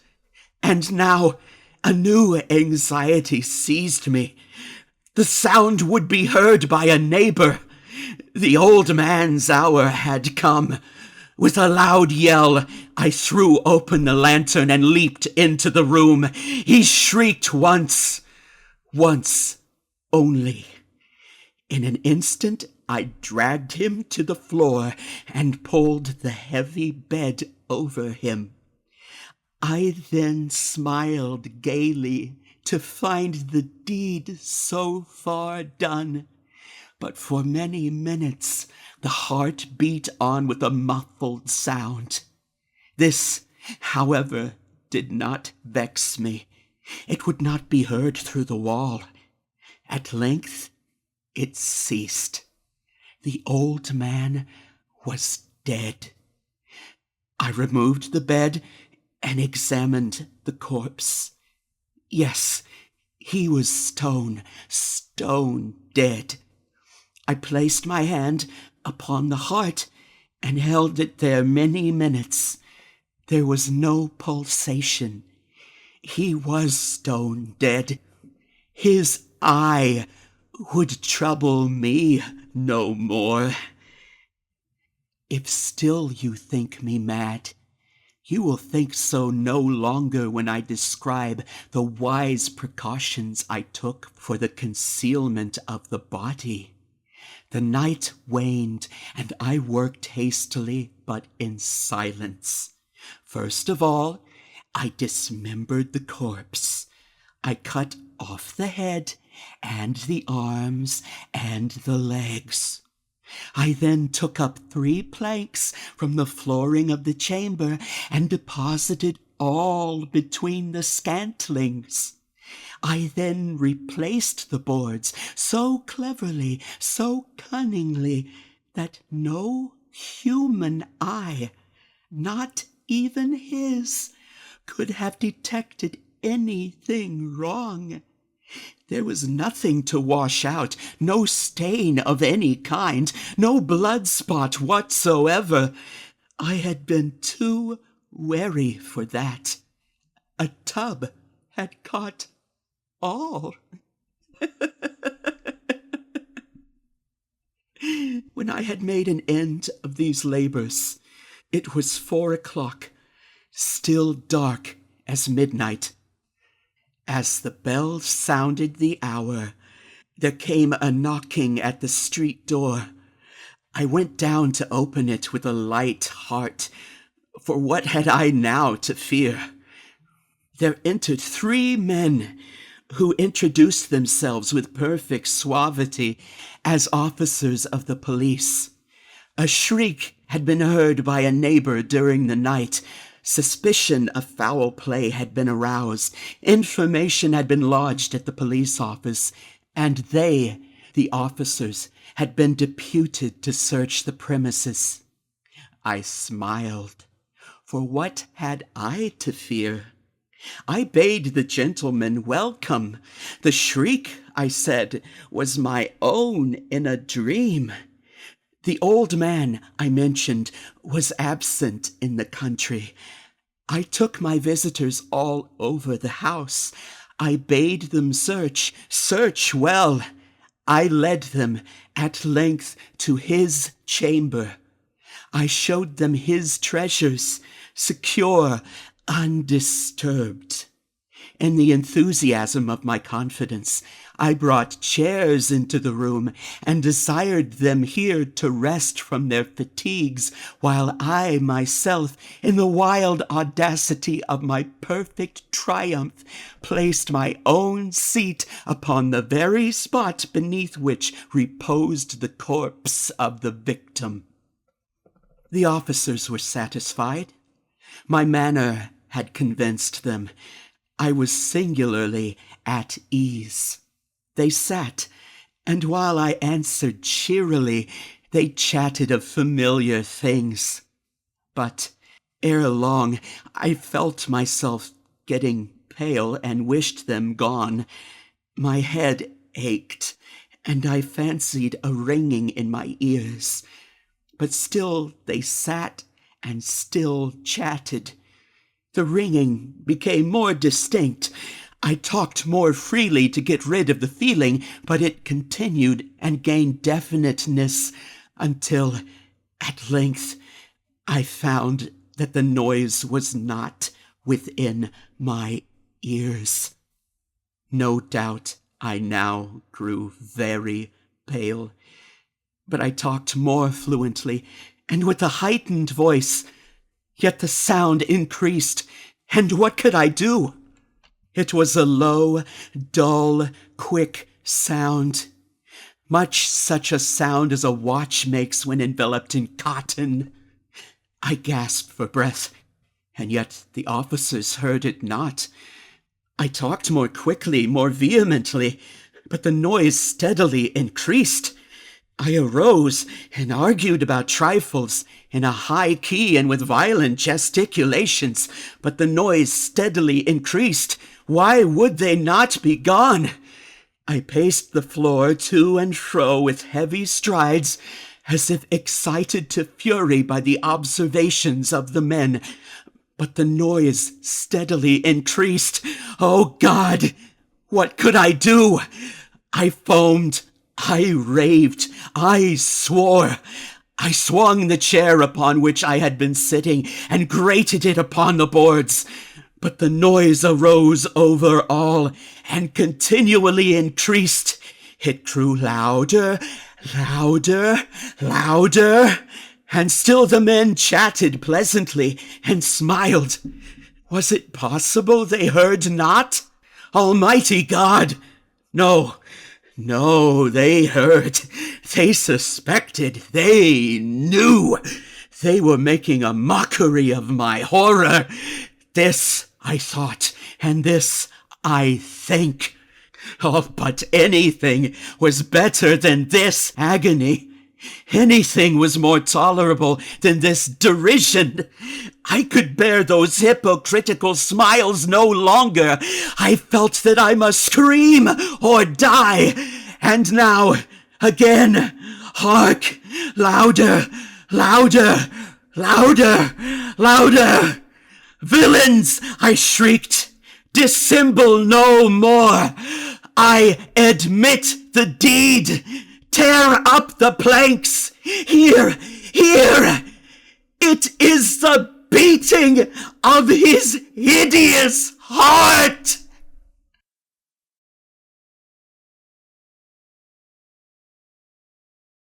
For the most wild, yet most homely narrative which I am about to pen, I neither expect nor solicit belief. Mad indeed would I be to expect it, in a case where my very senses reject their own evidence. Yet mad am I not, and very surely do I not dream. But tomorrow I die, and today I would unburden my soul. My immediate purpose is to place before the world, plainly, succinctly, and without comment, a series of mere household events. In their consequences, these events have terrified, have tortured, have destroyed me. Yet I will not attempt to expound them. To me they have presented little but horror. To many they will seem less terrible than Baroque's. Hereafter, perhaps, some intellect may be found which will reduce my phantasm to the commonplace, some intellect more calm, more logical, and far less excitable than my own, which will perceive, in the circumstances I detail with awe, nothing more than an ordinary succession of very natural causes and effects. From my infancy, I was noted for the docility and humanity of my disposition. My tenderness of heart was even so conspicuous as to make me the jest of my companions. I was especially fond of animals, and was indulged by my parents with a great variety of pets. With these I spent most of my time, and never was so happy as when feeding and caressing them. This peculiarity of character grew with my growth, and in my manhood I derived from it one of my principal sources of pleasure. To those who have cherished an affection for a faithful and sagacious dog, I need hardly be at the trouble of explaining the nature or the intensity of the gratification thus derivable.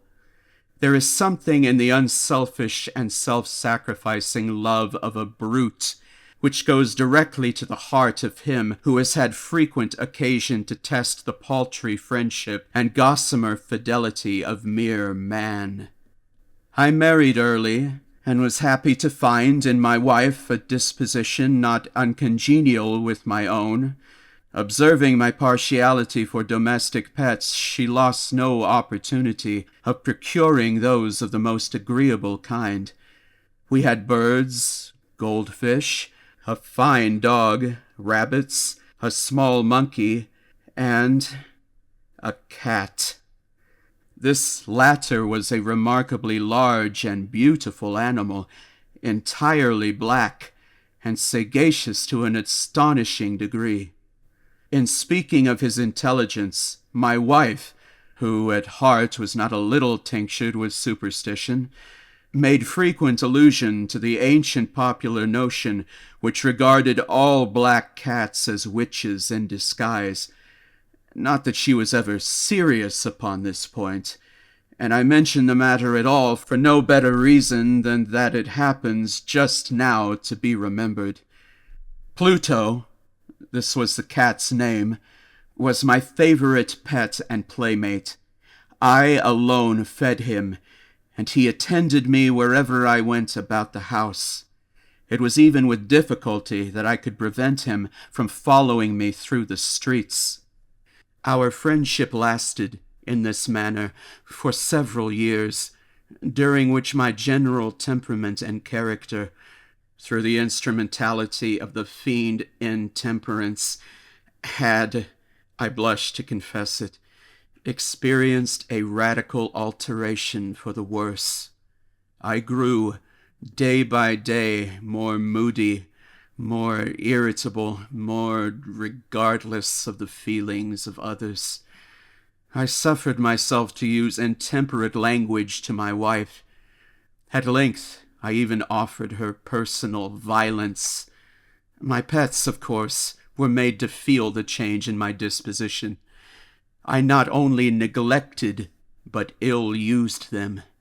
For Pluto, however, I still retained sufficient regard to restrain me from maltreating him, as I made no scruple of maltreating the rabbits, the monkey, or even the dog when, by accident, or through affection, they came in my way. But my disease grew upon me. For what disease is like alcohol? And at length even Pluto, who was now becoming old and consequently somewhat peevish. Even Pluto began to experience the effects of my ill temper.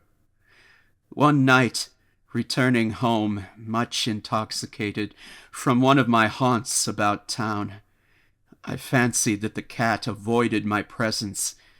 I seized him, when, in his fright at my violence, he inflicted a slight wound upon my hand with his teeth. The fury of a demon instantly possessed me. I knew myself no longer.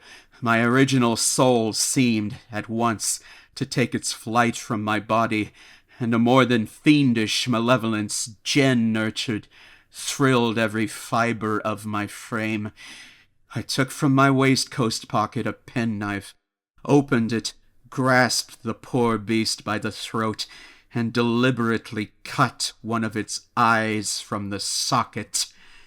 I blush, I burn, I shudder while I pen the damnable atrocity. When reason returned with the morning, when I had slept off the fumes of the night's debauch, I experienced a sentiment half of horror, half of remorse, for the crime of which I had been guilty. But it was, at best, a feeble and equivocal feeling, and the soul remained untouched. I again plunged into excess, and soon drowned in wine all memory of the deed. In the meantime, the cat slowly recovered. The socket of the lost eye presented, it is true, a frightful appearance, but he no longer appeared to suffer any pain. He went about the house as usual, but, as might be expected, fled in extreme terror at my approach. I had so much of my old heart left as to be at first grieved by this evident dislike on the part of a creature which had once so loved me.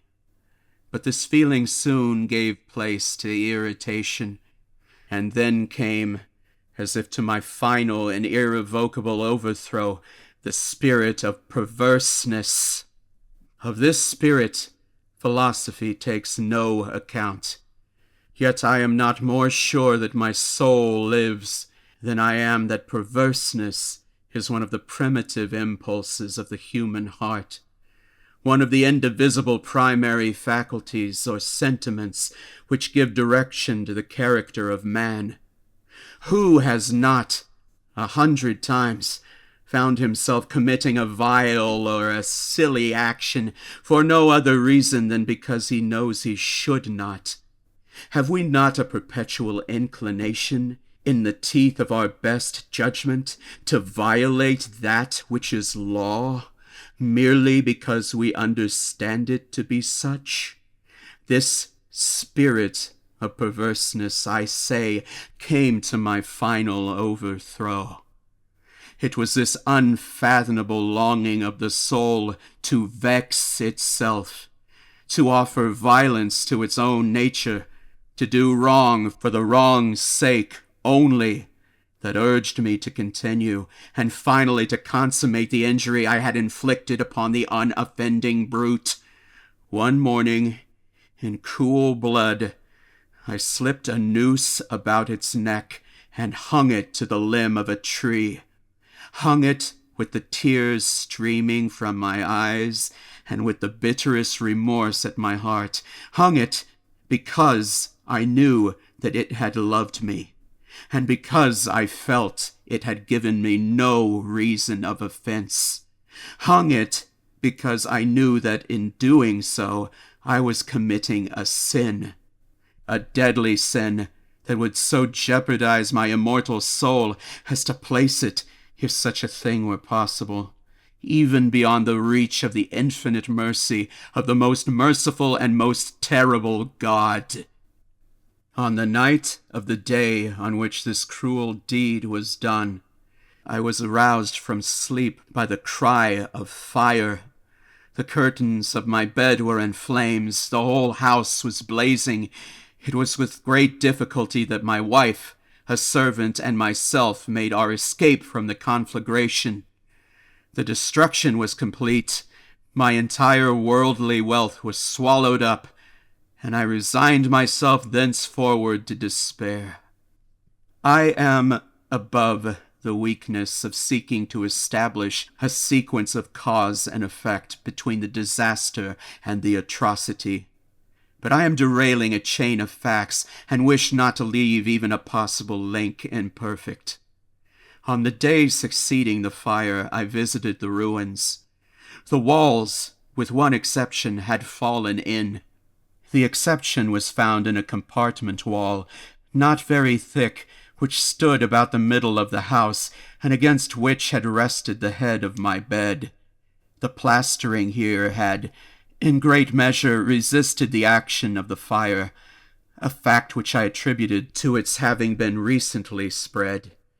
About this wall a dense crowd were collected, and many persons seemed to be examining a particular portion of it with very minute and eager attention. The words "strange," "singular," and other similar expressions excited my curiosity. I approached and saw, as if graven in bas-relief upon the white surface, the figure of a gigantic cat. The impression was given with an accuracy truly marvelous. There was a rope about the animal's neck. When I first beheld this apparition, for I could scarcely regard it as less, my wonder and my terror were extreme. But at length reflection came to my aid. The cat, I remembered, had been hung in a garden adjacent to the house. Upon the alarm of fire, this garden had been immediately filled by the crowd, by some one of whom the animal must have been cut from the tree and thrown through an open window into my chamber. This had probably been done with the view of arousing me from sleep. The falling of other walls had compressed the victim of my cruelty into the substance of the freshly spread plaster, the lime of which, with the flames and the ammonia from the carcass, had accomplished the portraiture as I saw it. Although I thus readily accounted to my reason, if not altogether to my conscience, for the startling fact just detailed, it did not the less fail to make a deep impression upon my fancy. For months I could not rid myself of the phantasm of the cat, and during this period there came back into my spirit a half-sentiment that seemed, but was not, remorse. I went so far as to regret the loss of the animal, and to look about me among the vile haunts which I now habitually frequented for another pet of the same species, and of somewhat similar appearance, with which to supply its place. One night, as I sat half stupefied in a den of more than infamy, my attention was suddenly drawn to some black object reposing upon the head of one of the immense hogsheads of gin or of rum which constituted the chief furniture of the apartment.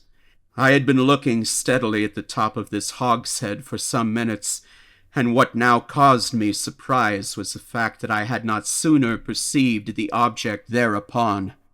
I approached it and touched it with my hands.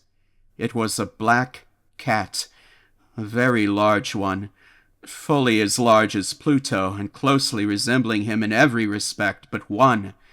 Pluto had not a white hair upon any portion of his body, but this cat had a large, although indefinite, splotch of white, covering nearly the whole region of the breast. Upon my touching him, he immediately arose, purred loudly, rubbed against my hand, and appeared delighted with my notice. This, then, was the very creature of which I was in search. I at once offered to purchase it of the landlord, but this person made no claim to it, knew nothing of it, had never seen it before.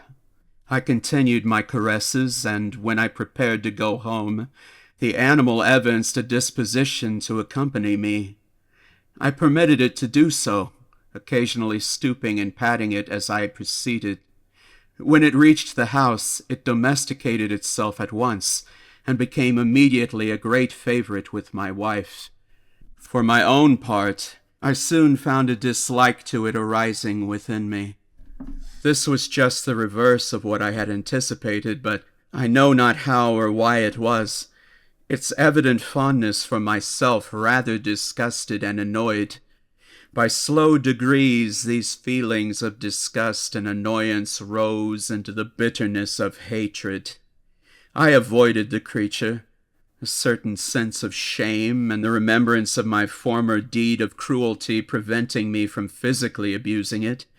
I did not, for some weeks, strike or otherwise violently ill-use it, but gradually, very gradually, I came to look upon it with unutterable loathing, and to flee silently from its odious presence as from the breath of a pestilence.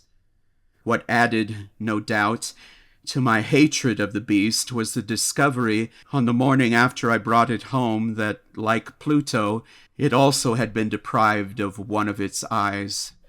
This circumstance, however, only endeared it to my wife, who, as I have already said, possessed in a high degree that humanity of feeling which had once been my distinguishing trait and the source of many of my simplest and purest pleasures. With my aversion to this cat, however, its partiality for myself seemed to increase. It followed my footsteps with a pertinacity which it would be difficult to make the listener comprehend. Whenever I sat, it would crouch beneath my chair, or spring upon my knees, covering me with its loathsome caresses. If I arose to walk, it would get between my feet and thus nearly throw me down, or, fastening its long and sharp claws into my dress, clamber in this manner to my breast. At such times, although I longed to destroy it with a blow, I was yet withheld from doing so, partly by a memory of my former crime, but chiefly, let me confess it at once, by absolute dread of the beast. This dread was not exactly a dread of physical evil, and yet I should be at a loss how otherwise to define it. I am almost ashamed to own, yes, even in this felon's cell, I am almost ashamed to own that the terror and horror with which the animal inspired me had been heightened by one of the merest chimeras it would be possible to conceive. My wife had called my attention more than once to the character of the mark of white hair of which I have spoken, and which constituted the sole visible difference between the strange beast and the one I had destroyed.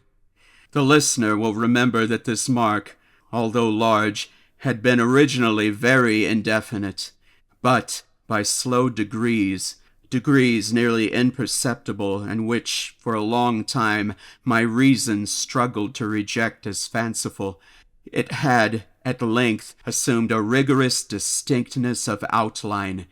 It was now the representation of an object that I shuddered to name, and for this, above all, I loathed and dreaded and would have rid myself of the monster had I dared.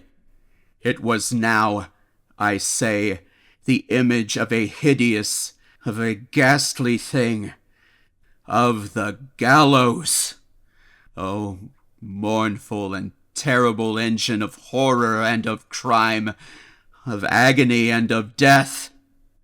And now was I, indeed, wretched beyond the wretchedness of mere humanity, and a brute beast, whose fellow I had contemptuously destroyed, a brute beast to work out for me a man, fashioned in the image of the high God, so much of insufferable woe. Alas, neither by day nor by night knew I the blessing of rest any more. During the former, the creature left me no moment alone, and in the latter I started, hourly, from dreams of unutterable fear, to find the hot breath of the thing upon my face, and its vast weight an incarnate nightmare that I had no power to shake off, incumbent eternally upon my heart. Beneath the pressure of torments such as these, the feeble remnant of the good within me succumbed. Evil thoughts became my sole intimates. the darkest and most evil of thoughts. The moodiness of my usual temper increased to hatred of all things and of all mankind, while from the sudden, frequent, and ungovernable outbursts of a fury to which I now blindly abandoned myself, my uncomplaining wife, alas, was the most usual and most patient of sufferers. One day she accompanied me, upon some household errand, into the cellar of the old building which our poverty compelled us to inhabit. The cat followed me down the steep stairs, and nearly throwing me headlong, exasperated me to madness. Uplifting an axe, and forgetting, in my wrath, the childish deed which had hitherto stayed my hand, I aimed a blow at the animal which, of course, would have proved instantly fatal had it descended as I wished. But this blow was arrested by the hand of my wife. Goaded by the interference into a rage more than demoniacal, I withdrew my arm from her grasp and buried the axe in her brain. She fell dead upon the spot without a groan.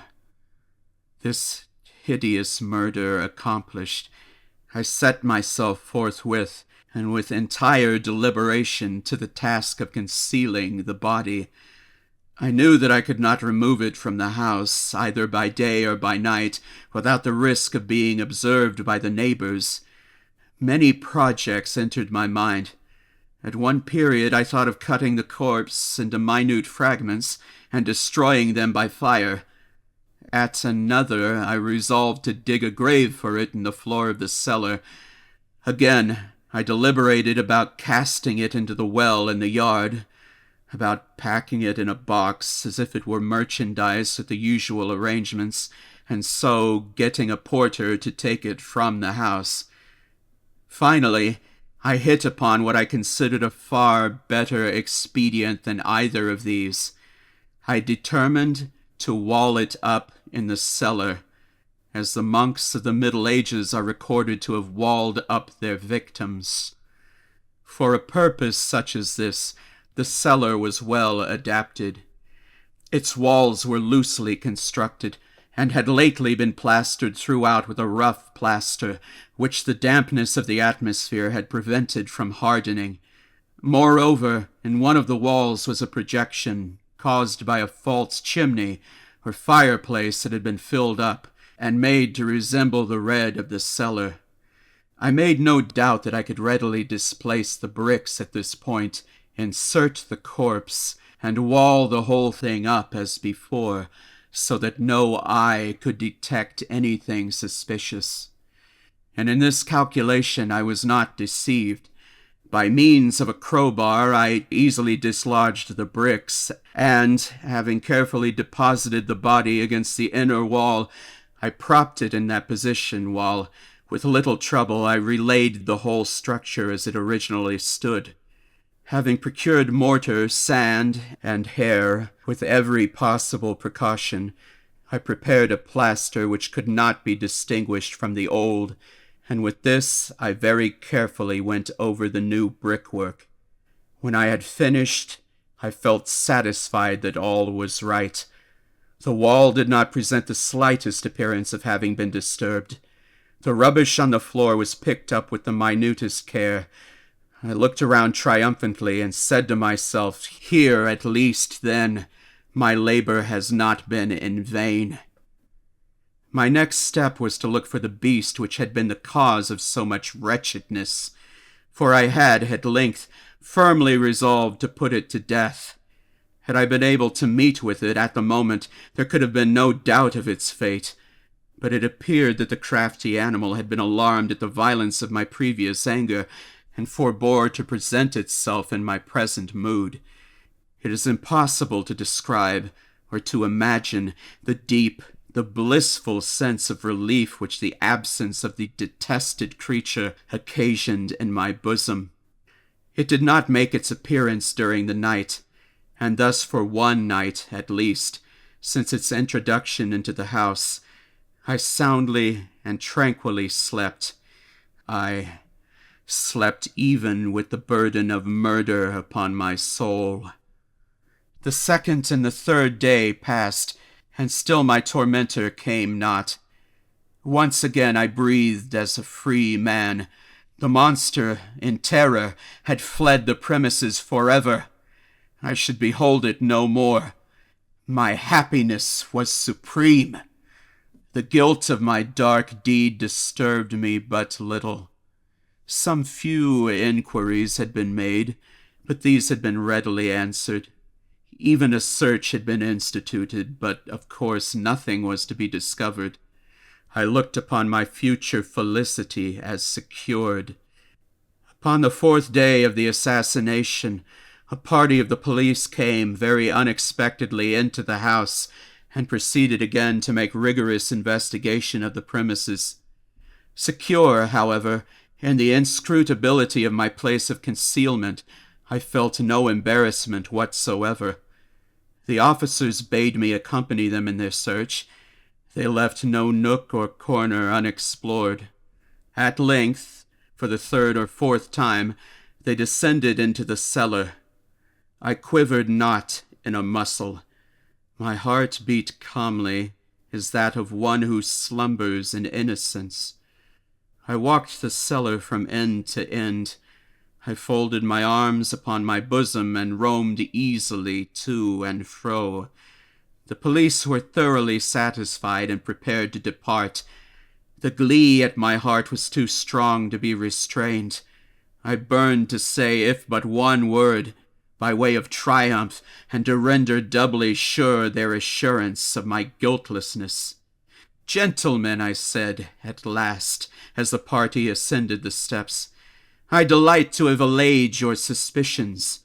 I wish you all health, and a little more courtesy. By the by, gentlemen, this is a very well-constructed house." In the rabid desire to say something easily, I scarcely knew what I uttered at all. "I may say an excellently well-constructed house. These walls— are you going, gentlemen? These walls are solidly put together." And here, through the mere frenzy of bravado, I rapped heavily with a cane which I held in my hand upon that very portion of the brickwork behind which stood the corpse of the wife of my bosom. But may God shield and deliver me from the fangs of the arch-fiend. No sooner had the reverberation of my blows sunk into silence than I was answered by a voice from within the tomb, by a cry, at first muffled and broken, like the sobbing of a child, and then quickly swelling into one long, loud, and continuous scream, utterly anomalous and inhuman. A howl, a wailing shriek, half of horror and half of triumph, such as might have arisen only out of hell, conjointly from the throats of the damned in their agony, and out of the demons that exult in the damnation. Of my own thoughts it is folly to speak. Swooning, I staggered to the opposite wall. For one instant the party upon the stairs remained motionless, through extremity of terror and of awe. In the next, a dozen stout arms were toiling at the wall. It fell bodily. The corpse, already greatly decayed and clotted with gore, stood erect before the eyes of the spectators. Upon its head, with red extended mouth and solitary eye of fire, sat the hideous beast whose crafts had seduced me into murder, and whose informing voice had consigned me to the hangman. I had walled the monster up within the tomb.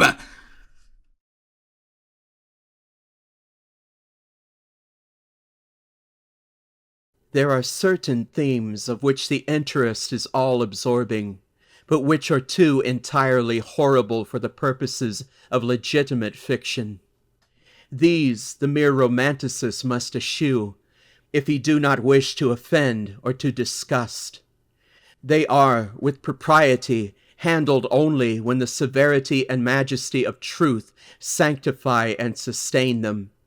We thrill, for example, with the most intense of pleasurable pain over the accounts of the passage of the Beresina, of the earthquake at Lisbon, of the plague at London, of the massacre of St. Bartholomew, or of the stifling of the 123 prisoners in the Black Hole at Calcutta.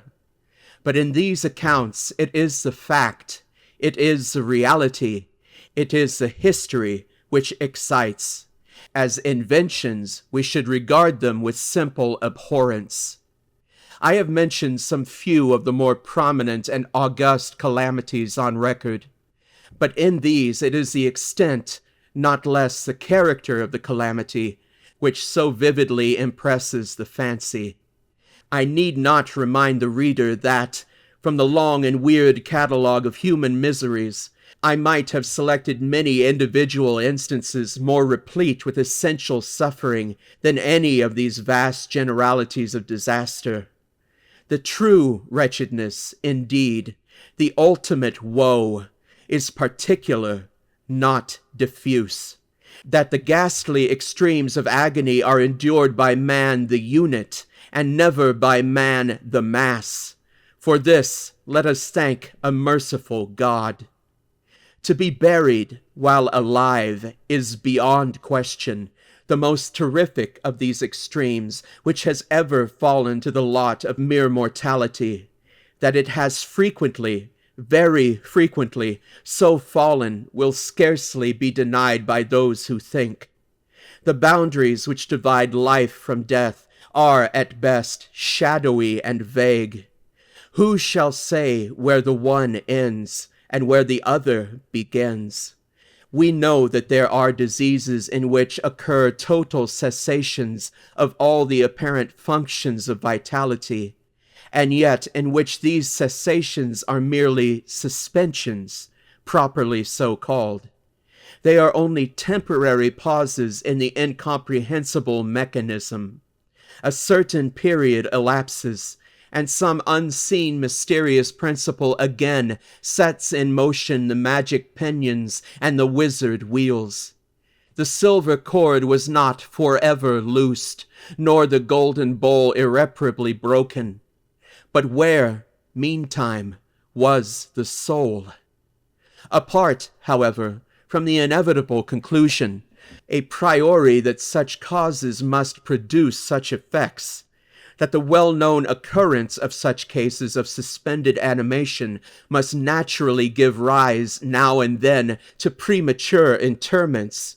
Apart from this consideration, we have the direct testimony of medical and ordinary experience to prove that a vast number of such interments have actually taken place.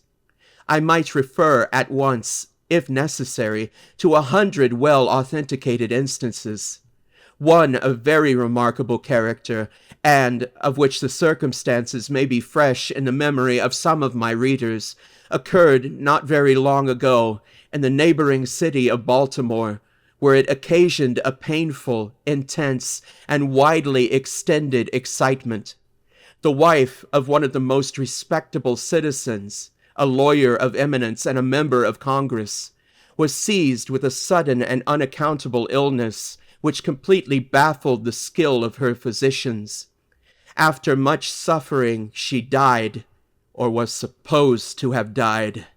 No one suspected, indeed, or had reason to suspect, that she was not actually dead. She presented all the ordinary appearances of death. The face assumed the usual pinched and sunken outline. The lips were of the usual marble pallor. The eyes were lusterless. There was no warmth. Pulsation had ceased. For 3 days the body was preserved unburied, during which it had acquired a stony rigidity. The funeral, in short, was hastened on account of the rapid advance of what was supposed to be decomposition. The lady was deposited in her family vault, which, for 3 subsequent years, was undisturbed. At the expiration of this term, it was opened for the reception of a sarcophagus. But, alas, how fearful a shock awaited the husband who, personally, threw open the door. As its portals swung outwardly back, some white apparelled object fell rattling within his arms. It was the skeleton of his wife in her yet unmolded shroud. A careful investigation rendered it evident that she had revived within 2 days after her entombment, that her struggles within the coffin had caused it to fall from a ledge or shelf to the floor, where it was broken as to permit her escape. A lamp which had been accidentally left full of oil within the tomb was found empty. It might have been exhausted, however, by evaporation. On the uttermost of the steps which led down into the dread chamber was a large fragment of the coffin, with which, it seemed, she had endeavored to arrest attention by striking the iron door. While thus occupied, she probably swooned, or possibly died, through sheer terror, and, in flailing, her shroud became entangled in some ironwork which projected interiorly. Thus she remained, and thus she rotted, erect. In the year 1810, a case of living inhumation happened in France, attended with circumstances which go far to warrant the assertion that truth is, indeed, stranger than fiction. The heroine of the story was a Mademoiselle Victorine Lafourcade, a young girl of illustrious family, of wealth, and of great personal beauty.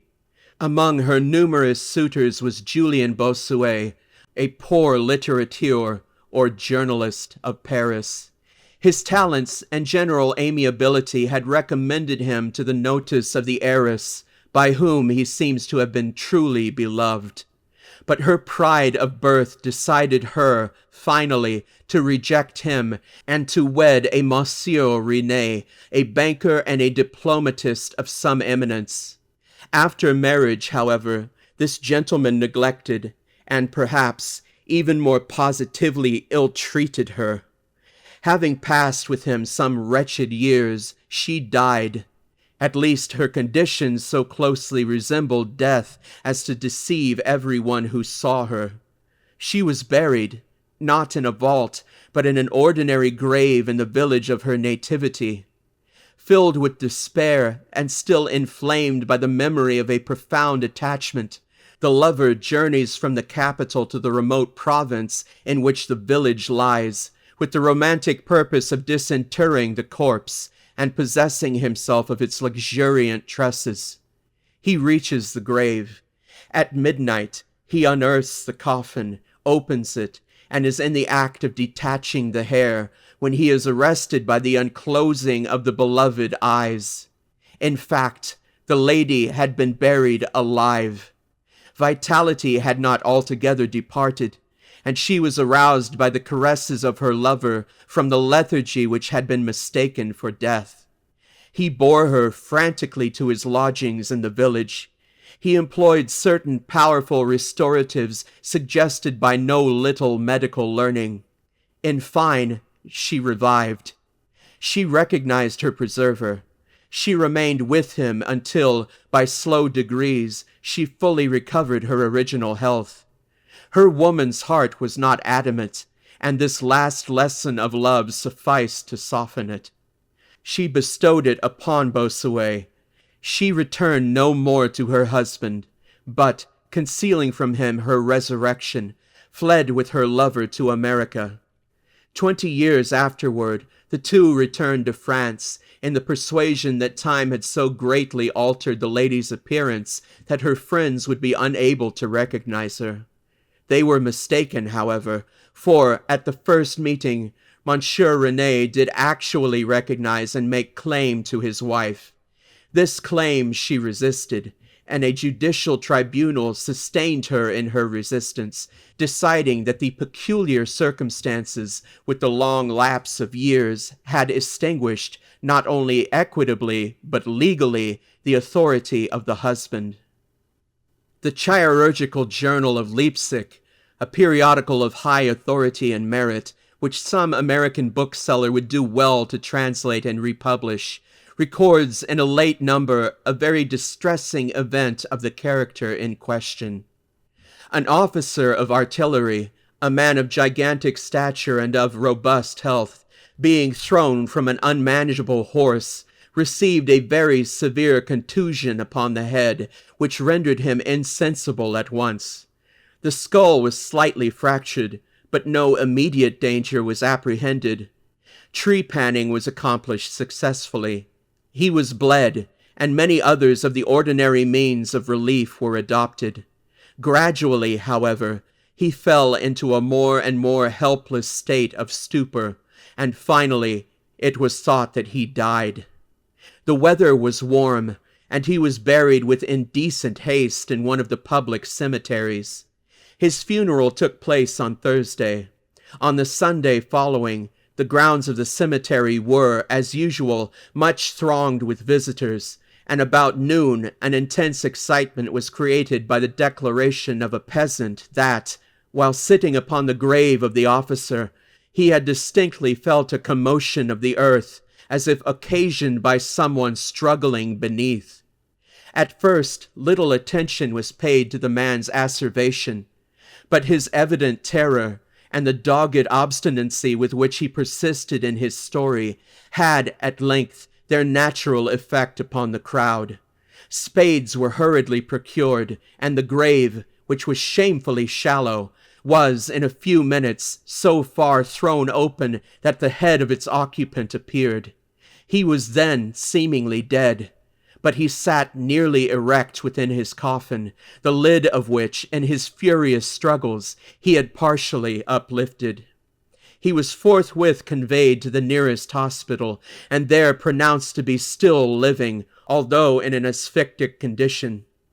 After some hours he revived, recognized individuals of his acquaintance, and, in broken sentences, spoke of his agonies in the grave. From what he related, it was clear that he must have been conscious of life for more than an hour while inhumed, before lapsing into insensibility. The grave was carelessly and loosely filled with an exceedingly porous soil, and thus some air was necessarily admitted. He heard the footsteps of the crowd overhead, and endeavored to make himself heard in turn. It was the tumult from within the grounds of the cemetery, he said, which appeared to awaken him from a deep sleep. But no sooner was he awake than he became fully aware of the awful horrors of his position. This patient, it is recorded, was doing well and seemed to be in a fair way of ultimate recovery, but fell a victim to the quackeries of medical experiment. The galvanic battery was applied, and he suddenly expired in one of those ecstatic paroxysms which, occasionally, it superinduces. The mention of the galvanic battery, nevertheless, recalls to my memory a well-known and very extraordinary case in point, where its action proved the means of restoring to animation a young attorney of London, who had been interred for 2 days. This occurred in 1831, and created, at the time, a very profound sensation wherever it was made the subject of converse. The patient, Mr. Edward Stapleton, had died, apparently of typhus fever, accompanied with some anomalous symptoms which had excited the curiosity of his medical attendants. Upon his seeming decease, his friends were requested to sanction a post-mortem examination, but declined to permit it. As often happens, when such refusals are made, the practitioners resolved to disinter the body and dissect it at leisure in private. Arrangements were easily effected with some of the numerous corps of body-snatchers with which London abounds, and, upon the 3rd night after the funeral, the supposed corpse was unearthed from a grave 8 feet deep, and deposited in the opening chamber of one of the private hospitals. An incision of some extent had been actually made in the abdomen, when the fresh and undecayed appearance of the subject suggested an application of the battery. One experiment succeeded another, and the customary effects supervened, with nothing to characterize them in any respect except, upon one or two occasions, a more than ordinary degree of life-likeness in the convulsive action. It grew late, the day was about to dawn, and it was thought expedient at length to proceed at once to the dissection. A student, however, was especially desirous of testing a theory of his own, and insisted upon applying the battery to one of the pectoral muscles. A rough gash was made, and a wire hastily brought in contact, when the patient, with a hurried but quite unconvulsive movement, arose from the table, stepped into the middle of the floor, gazed about him uneasily for a few seconds, and then spoke. What he said was unintelligible, but words were uttered. The syllabification was distinct. Having spoken, he fell heavily to the floor. For some moments all were paralyzed with awe, but the urgency of the case soon restored them their presence of mind. It was seen that Mr. Stapleton was alive, although in a swoon. Upon exhibition of ether he revived, and was rapidly restored to health, and to the society of his friends, from whom, however, all knowledge of his resuscitation was withheld, until a relapse was no longer to be apprehended. Their wonder, their rapturous astonishment, may be conceived.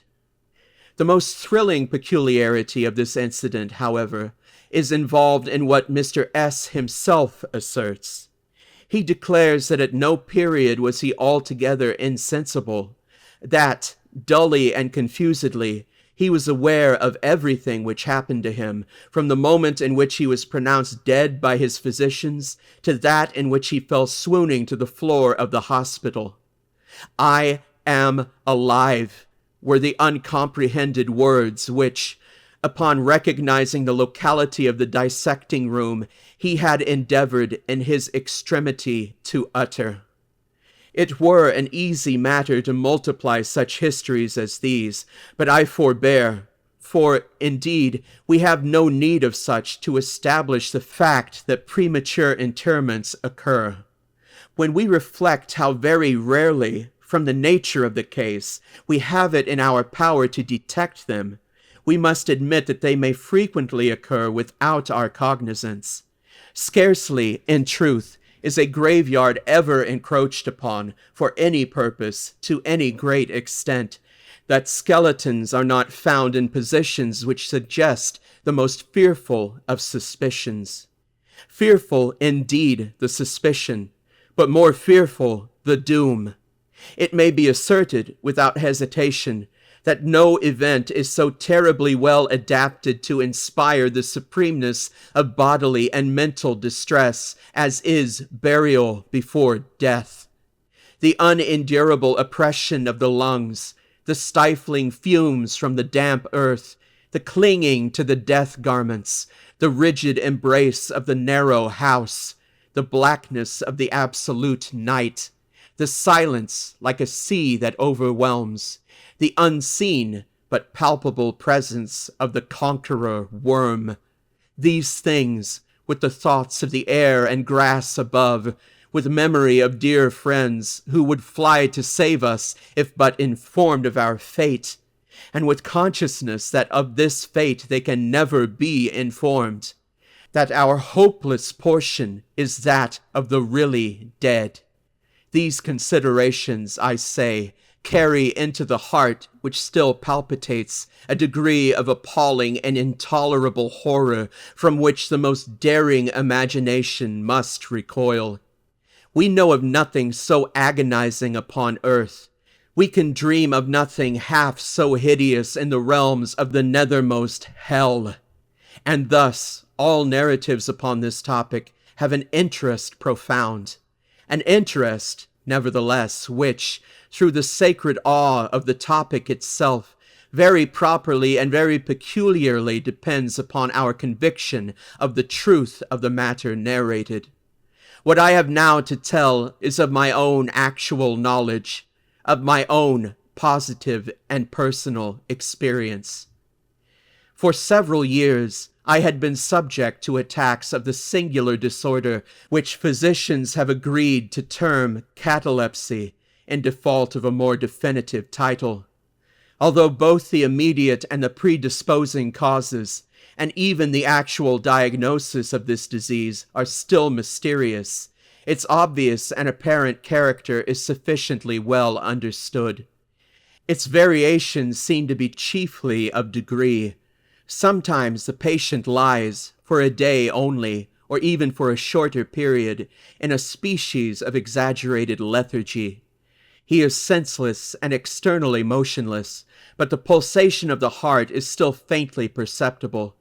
Some traces of warmth remain. A slight color lingers within the center of the cheek, and, upon application of a mirror to the lips, we can detect a torpid, unequal, and vacillating action of the lungs. Then again, the duration of the trance is for weeks, even for months, while the closest scrutiny and the most rigorous medical tests fail to establish any material distinction between the state of the sufferer and what we conceive of absolute death. Very usually he is saved from premature interment solely by the knowledge of his friends that he had been previously subject to catalepsy, by the consequent suspicion excited, and, above all, by the non-appearance of decay. The advances of the malady are luckily gradual. The first manifestations, although marked, are unequivocal. The fits grow successively more and more distinctive, and endure each for a longer term than the preceding. In this lies the principal security from inhumation. The unfortunate whose first attack should be of the extreme character which is occasionally seen would almost inevitably be consigned alive to the tomb. My own case differed in no important particular from those mentioned in medical books. Sometimes, without any apparent cause, I sank, little by little, into a condition of hemi-syncope, or half-swoon. And, in this condition, without pain, without ability to stir, or, strictly speaking, to think, but with a dull, lethargic consciousness of life, and of the presence of those who surrounded my bed, I remained, until the crisis of the disease restored me, suddenly, to perfect sensation. At other times I was quickly and impetuously smitten. I grew sick and numb, and chilly and dizzy, and so fell prostrate at once. Then, for weeks, all was void, and black, and silent, and nothing became the universe. Total annihilation could be no more. From these latter attacks I awoke, however, with a gradation slow in proportion to the suddenness of the seizure. Just as the day dawns to the friendless and houseless beggar who roams the streets throughout the long desolate winter night, just so tardily, just so wearily, just so cheerily came back the light of the soul to me. Apart from the tendency to trance, however, my general health appeared to be good, nor could I perceive that it was at all affected by the one prevalent malady, unless, indeed, an idiosyncrasy in my ordinary sleep may be looked upon as superinduced. Upon awaking from slumber, I could never gain, at once, thorough possession of my senses, and always remained, for many minutes, in much bewilderment and perplexity, the mental faculties in general, but the memory in especial, being in a condition of absolute abeyance. In all that I endured, there was no physical suffering, but of moral distress an infinitude. My fancy grew charnel. I talked of worms, of tombs, and epitaphs. I was lost in reveries of death, and the idea of premature burial held continual possession of my brain. The ghastly danger to which I was subjected haunted me day and night. In the former, the torture of medication was excessive, in the latter, supreme. When the grim darkness overspread the earth, then, with every horror of thought, I shook as the quivering plumes upon the hearse.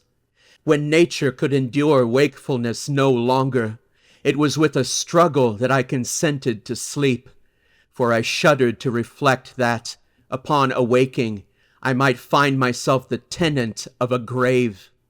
And when, finally, I sank into slumber, it was only to rush at once into a world of phantasms, above which, with vast sable overshadowing wing, hovered predominant that one sepulchral idea.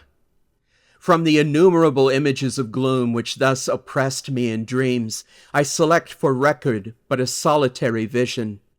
Methought I was immersed in a cataleptic trance of more than usual duration and profundity. Suddenly there came an icy hand upon my forehead, and an impatient, gibbering voice whispered the word "Arise" within my ear. I sat erect. The darkness was total. I could not see the figure of him who had aroused me. I could call to mind neither the period at which I had fallen into the trance, nor the locality in which I then lay. While I remained motionless and busied in endeavors to collect my thought, the cold hand grasped me fiercely by the wrist, shaking it petulantly, while the gibbering voice said again, "Arise! Did I not bid thee arise?" "And who," I demanded, "art thou?" "I have no name in the regions which I inhabit," replied the voice mournfully. "I was mortal, but am fiend. I was merciless, but am pitiful. Thou dost feel that I shudder. My teeth chatter as I speak, yet it is not with the chilliness of the night without end. But this hideousness is insufferable. How canst thou tranquilly sleep? I cannot rest for the cry of these great agonies. These sights are more than I can bear. Get thee up. Come with me into the outer night, and let me unfold to thee the graves. Is not this a spectacle of woe? Behold!" I looked, and the unseen figure, which still grasped me by the wrist, had caused to be thrown open the graves of all mankind, and from each issued the faint phosphoric radiance of decay, so that I could see into the innermost recesses, and there view the shrouded bodies in their sad and solemn slumbers with the worm. But alas! The real sleepers were fewer, by many millions, than those who slumbered not at all. And there was a feeble struggling, and there was a general sad unrest. And from out the depths of the countless pits there came a melancholy rustling from the garments of the buried. And of those who seemed tranquilly to repose, I saw that a vast number had changed, in a greater or less degree, the rigid and uneasy position in which they had originally been entombed. And the voice again said to me as I gazed, "Is it not, oh, is it not a pitiful sight?" But before I could find words to reply, the figure had ceased to grab my wrist, the phosphoric lights expired, and the graves were closed with a sudden violence, while from out them arose a tumult of despairing cries, saying again, "Is it not, oh God, is it not a very pitiful sight?" Fantasies such as these, presenting themselves at night, extended their terrific influence far into my waking hours. My nerves became thoroughly unstrung, and I fell a prey to perpetual horror. I hesitated to ride, or to walk, or to indulge in any exercise that would carry me from home. In fact, I no longer dared trust myself out of the immediate presence of those who were aware of my proneness to catalepsy, lest, falling into one of my usual fits, I should be buried before my real condition could be ascertained. I doubted the care, the fidelity of my dearest friends. I dreaded that, in some trance of more than customary duration, they might be prevailed upon to regard me as irrecoverable. I even went so far as to fear that, as I occasioned much trouble, they might be glad to consider any very protracted attack as sufficient excuse for getting rid of me altogether. It was in vain they endeavored to reassure me by the most solemn promises. I exacted the most sacred oaths that under no circumstances they would bury me until decomposition had so materially advanced as to render farther preservation impossible. And even then, my mortal terrors would listen to no reason, would accept no consolation. I entered into a series of elaborate precautions. Among other things, I had the family vault so remodeled as to admit of being readily opened from within. The slightest pressure upon a long lever that extended far into the tomb would cause the iron portal to fly back. There were arrangements also for the free admission of air and light, and convenient receptacles for food and water, within immediate reach of the coffin intended for my reception.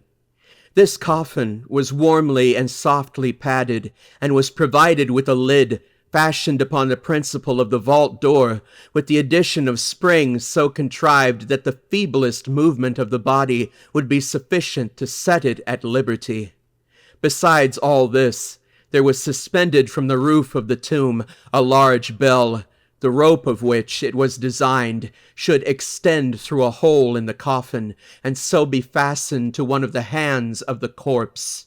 But, alas!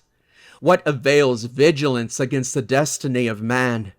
Not even these well-contrived securities suffice to save from the uttermost agonies of living inhumation a wretch to these agonies foredoomed.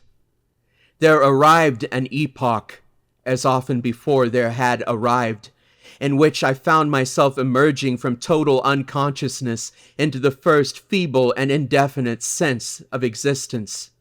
Slowly, with a tortoise gradation, approached the faint gray dawn of the cycle day. A torpid uneasiness, an apathetic endurance of dull pain, no care, no hope, no effort. Then, after a long interval, a ringing in the ears. Then, after a lapse still longer, a prickling or tingling sensation in the extremities. Then, a seemingly eternal period of pleasurable quiescence, during which the awakening feelings are struggling into thought. Then, a brief resinking into non-entity. Then, a sudden recovery. At length, the slight quivering of an eyelid, and immediately thereupon an electric shock of terror, deadly and indefinite, which sends the blood in torrents from the temples to the heart.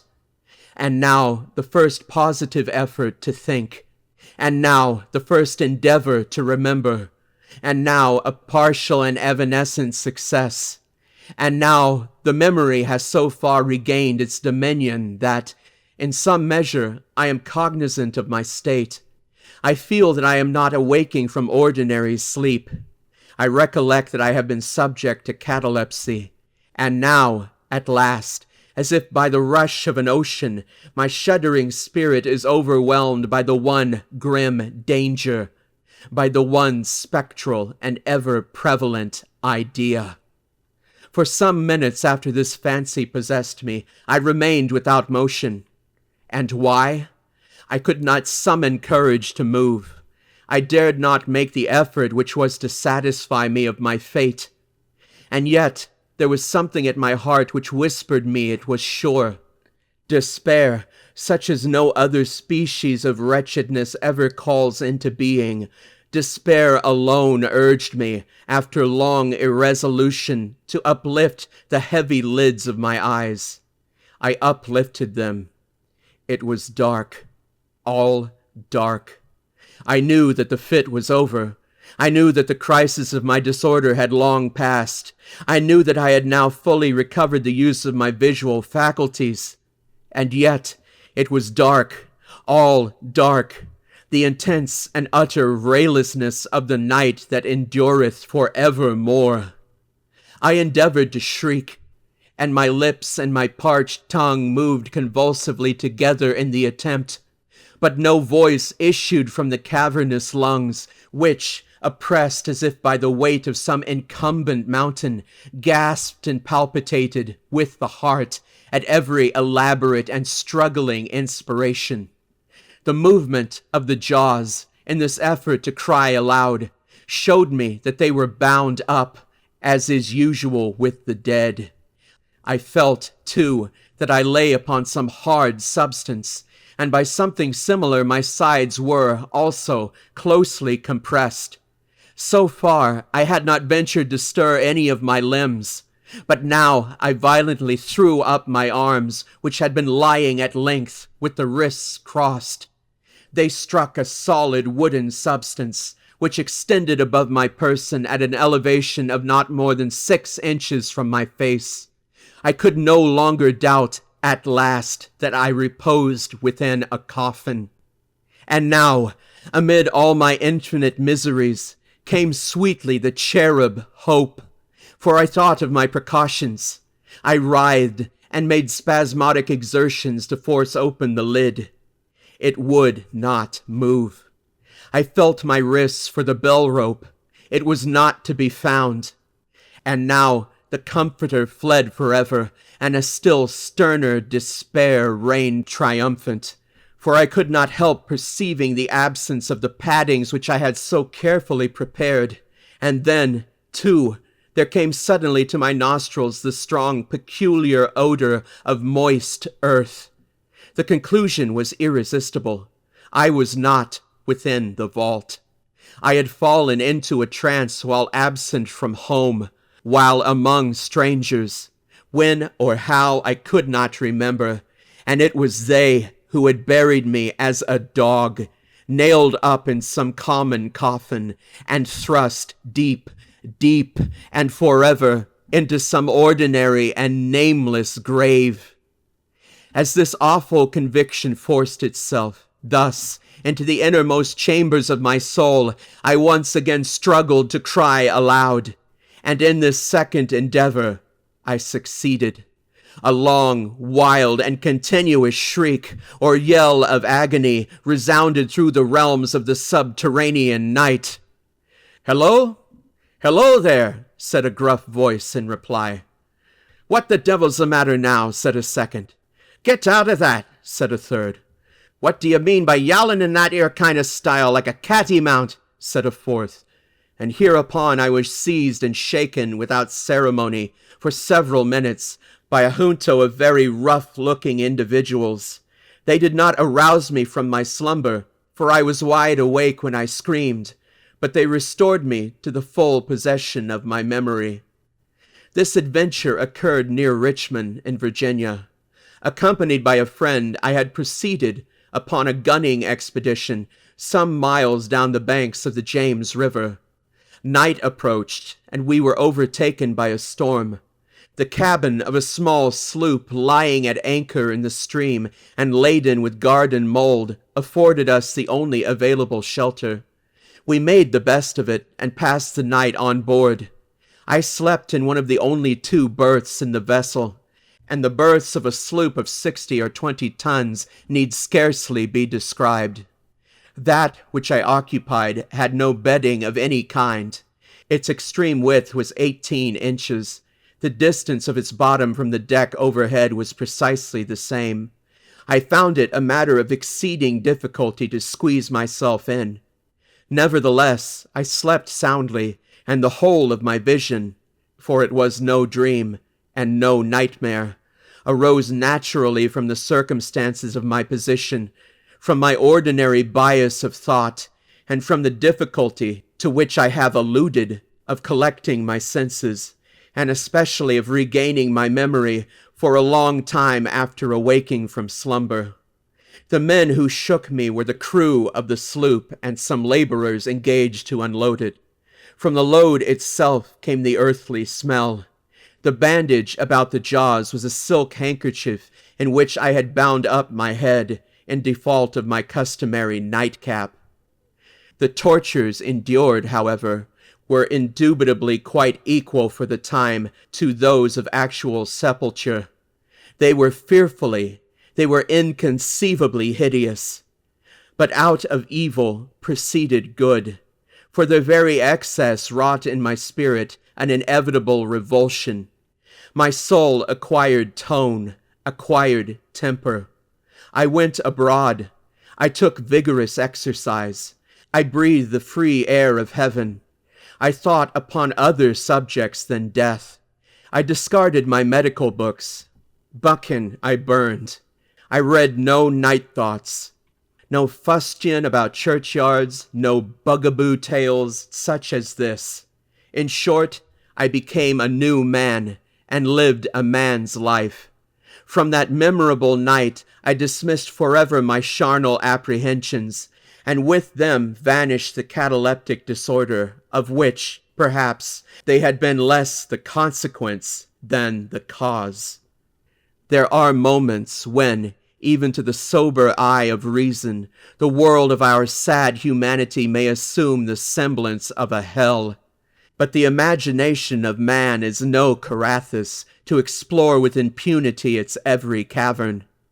Alas, the grim legion of sepulchral terrors cannot be regarded as altogether fanciful, but, like the demons in whose company Afrasiab made his voyage down the Oxus, they must sleep, or they will devour us. They must be suffered to slumber, or we perish.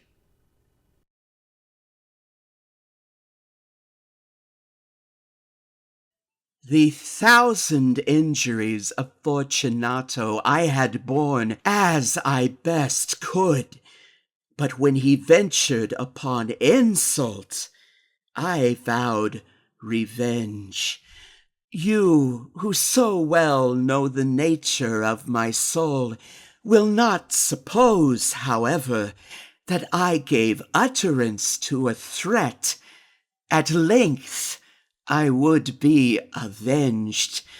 This was a point definitively settled, but the very definitiveness with which it was resolved precluded the idea of risk. I must not only punish, but punish with impunity. A wrong is unredressed when retribution overtakes its redresser. It is equally unredressed when the avenger fails to make himself felt as such to him who has done the wrong. It must be understood that neither by word nor deed had I given Fortunato cause to doubt my goodwill. I continued, as was my wont, to smile in his face, and he did not perceive that my smile now was at the thought of his immolation. He had a weak point, this Fortunato, although in other regards he was a man to be respected and even feared. He prided himself on his connoisseurship in wine. Few Italians have the true virtuoso spirit. For the most part, their enthusiasm is adopted to suit the time and opportunity, to practice imposture upon the British and Austrian millionaires. In painting and gemmary, Fortunato, like his countrymen, was a quack. But in the manner of old wines, he was sincere. In this respect, I did not differ from him materially. I was skillful in the Italian vintages myself, and bought largely whenever I could. It was about dusk, one evening during the supreme madness of the carnival season, that I encountered my friend. He accosted me with excessive warmth, for he had been drinking much. The man wore motley. He had on a tight-fitting party-striped dress, and his head was surmounted by the conical cap and bells. I was so pleased to see him that I thought I should never have done wringing his hand. I said to him, "My dear Fortunato, you are luckily met.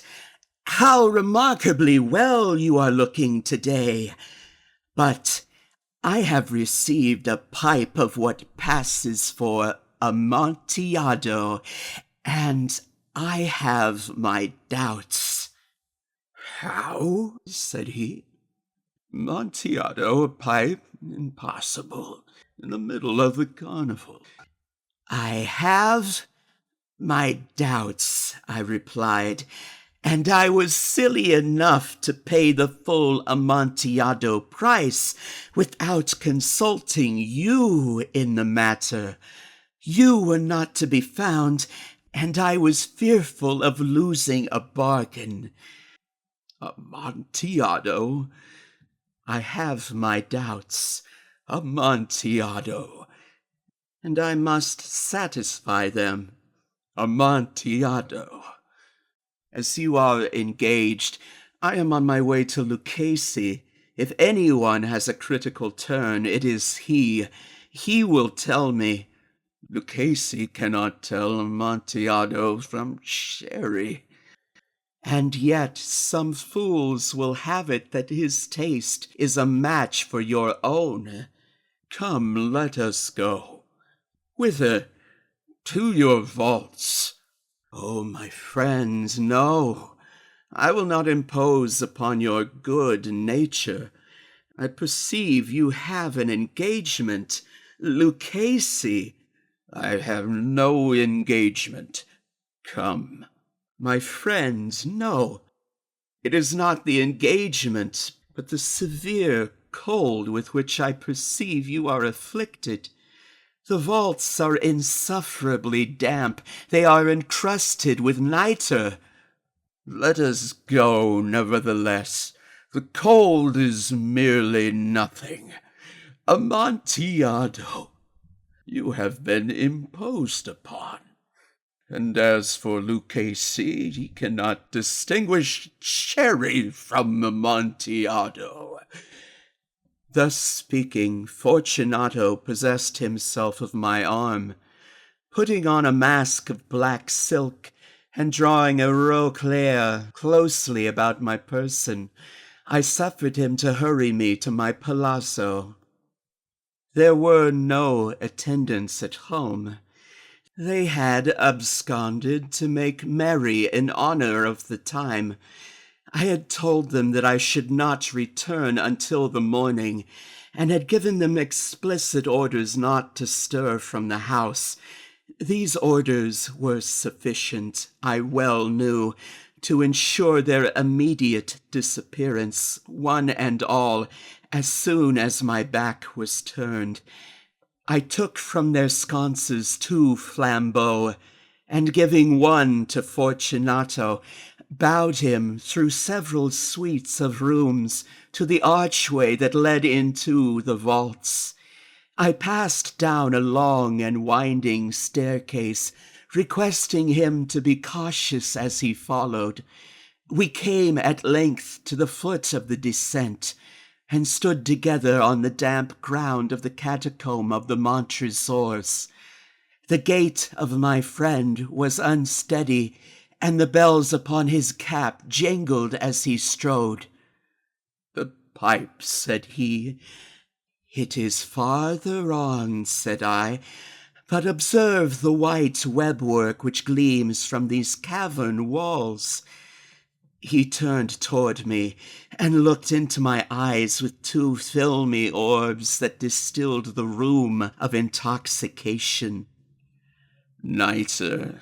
he asked at length. "Nitre," I replied. "How long have you had that cough?"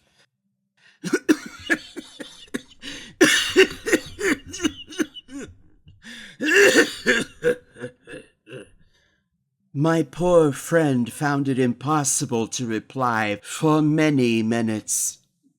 "It is nothing," he said at last. "Come," I said with decision, "we will go back. Your health is precious. You are rich, respected, admired, beloved. You are happy as once I was. You are a man to be missed.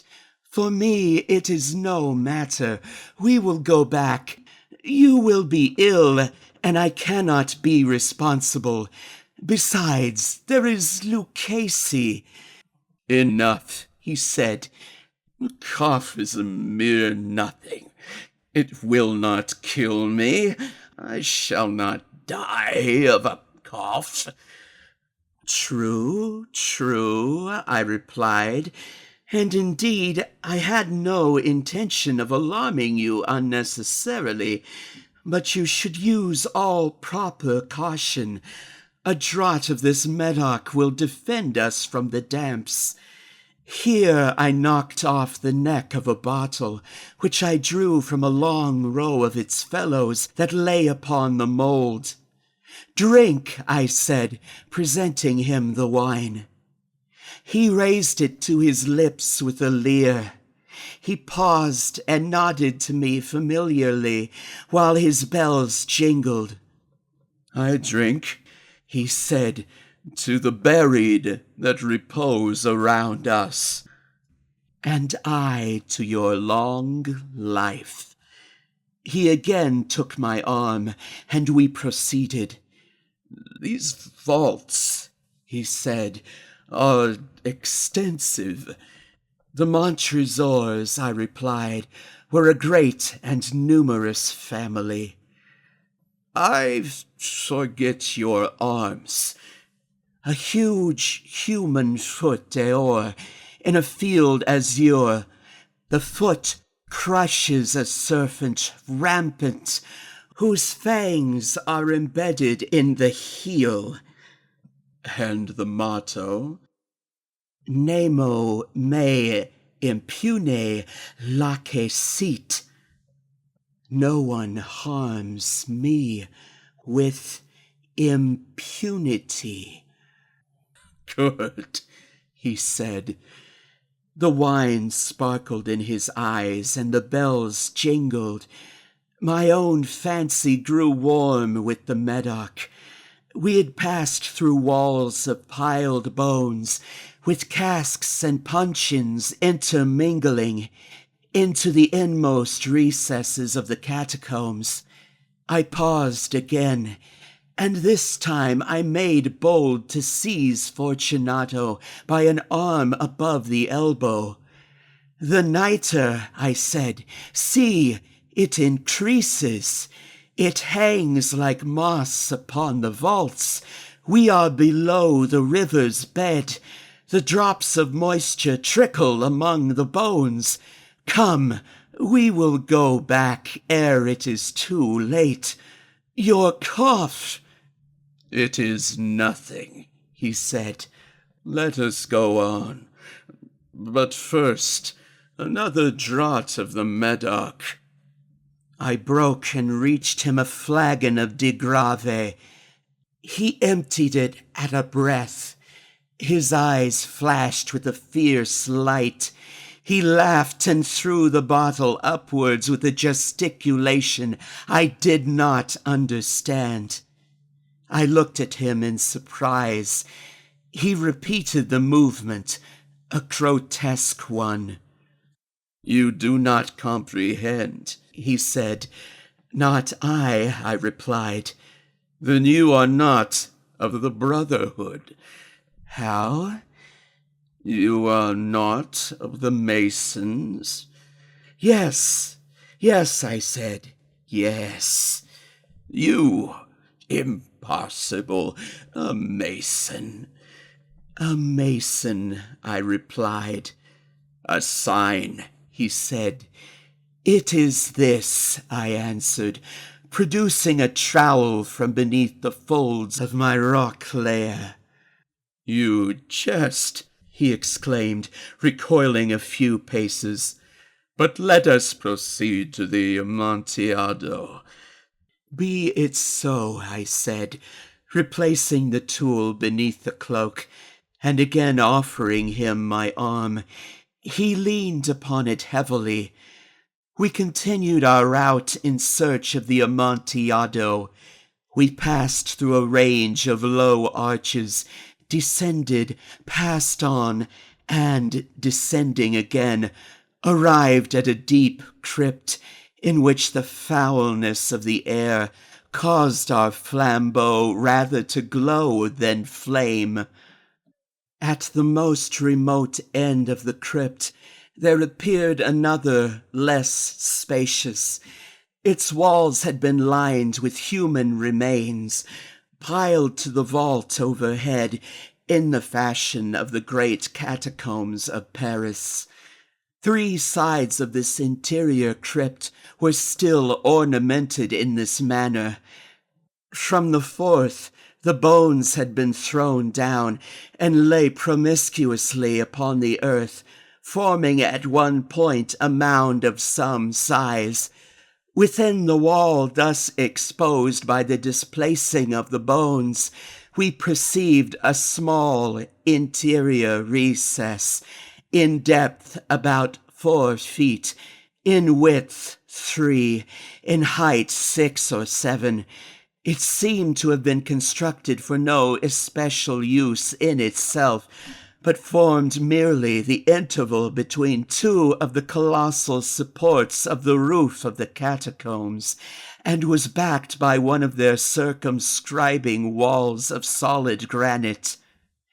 It was in vain that Fortunato, uplifting his dull torch, endeavored to pry into the depths of the recess.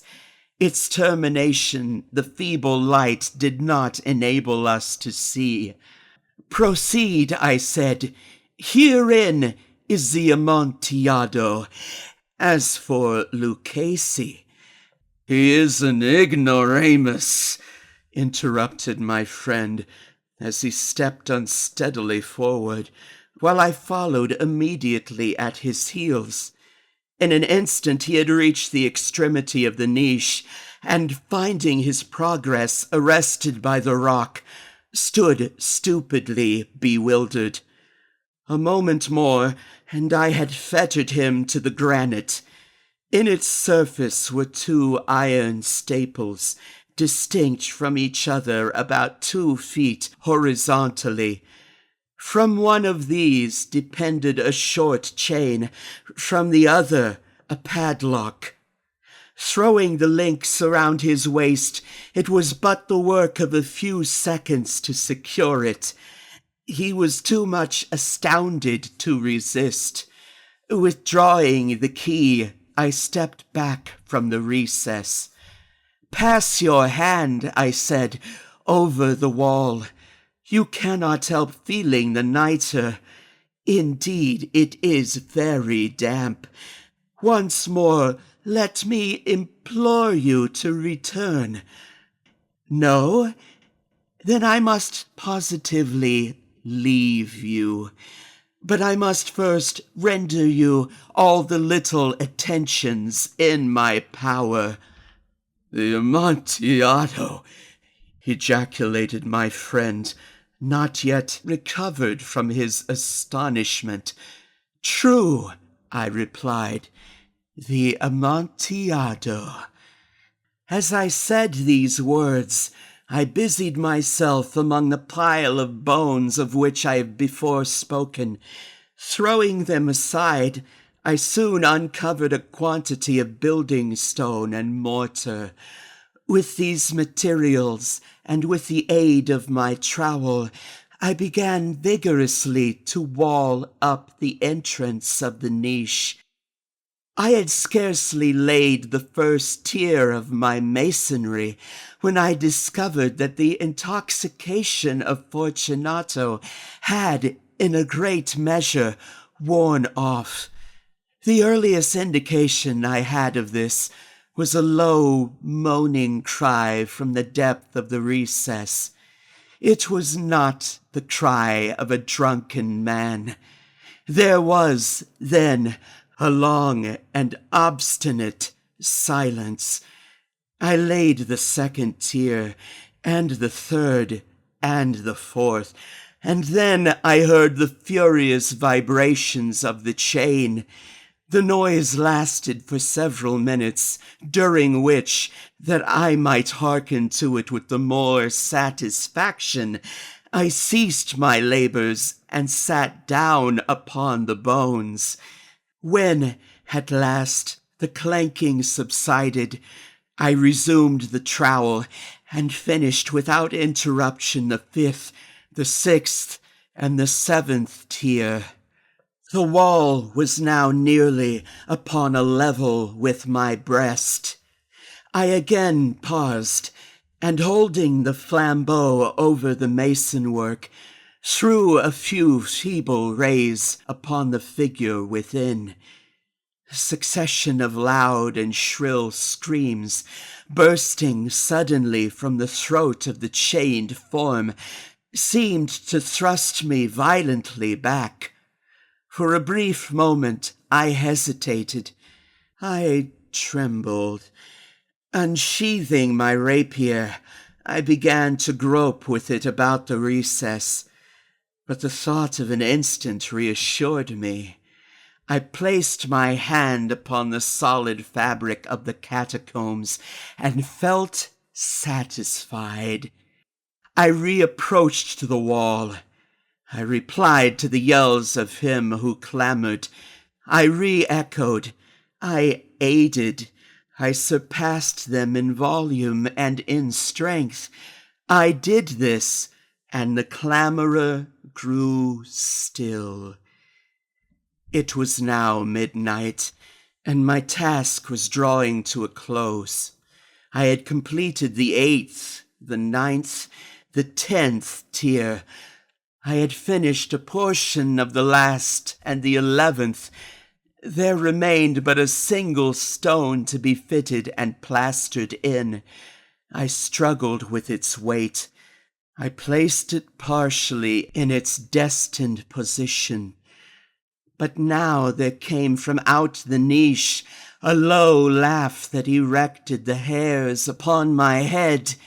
It was succeeded by a sad voice, which I had difficulty in recognizing as that of the noble Fortunato.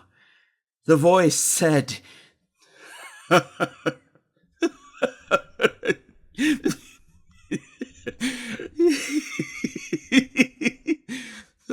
very good joke indeed, an excellent jest. We will have many a rich laugh about it at the palazzo over wine." "The Amontillado," I said. Yes, the Amontillado. But is it not getting late? Will not they be awaiting us at the palazzo, the Lady Fortunato and the rest? Let us be gone." "Yes," I said, "let us be gone." "For the love of God, Montresor!" "Yes," I said, "for the love of God." But to these words I hearkened in vain for a reply. I grew impatient. I called aloud, "Fortunato!" No answer. I called again, "Fortunato!" No answer still. I thrust a torch through the remaining aperture and let it fall within. There came forth, in return, only a jingling of the bells. My heart grew sick.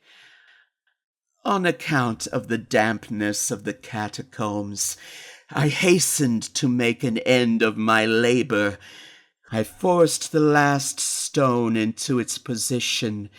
I plastered it up.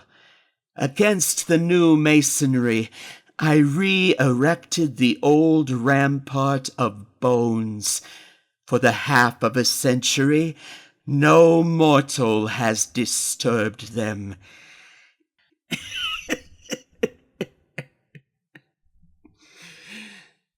In pace requiescat.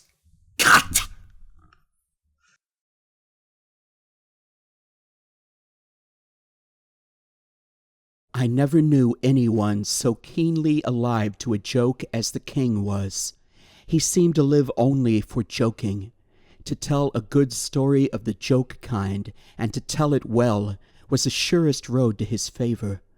Thus it happened that his 7 ministers were all noted for their accomplishments as jokers.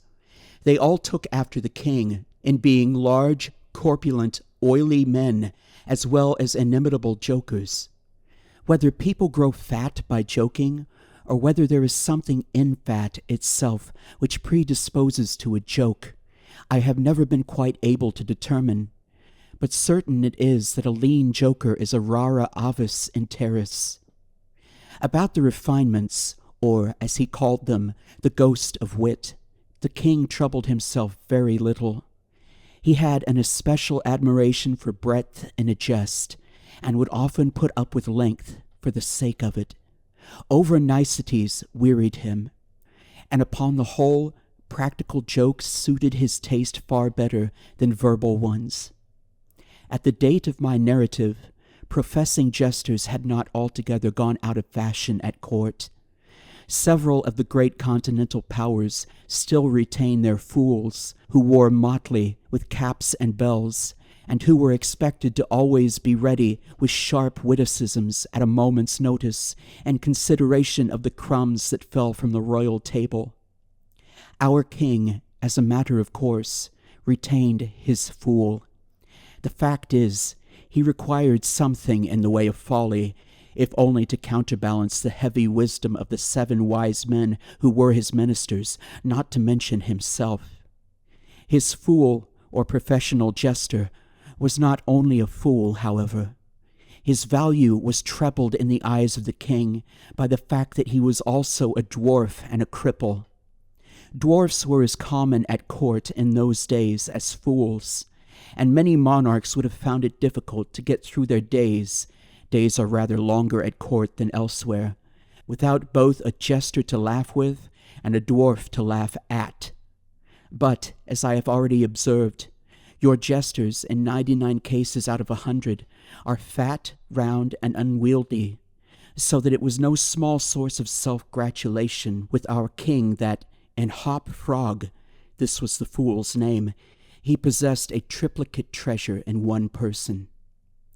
I believe the name Hop Frog was not that given to the dwarf by his sponsors at baptism, but it was conferred upon him by general consent of the several ministers, on account of his inability to walk as other men do.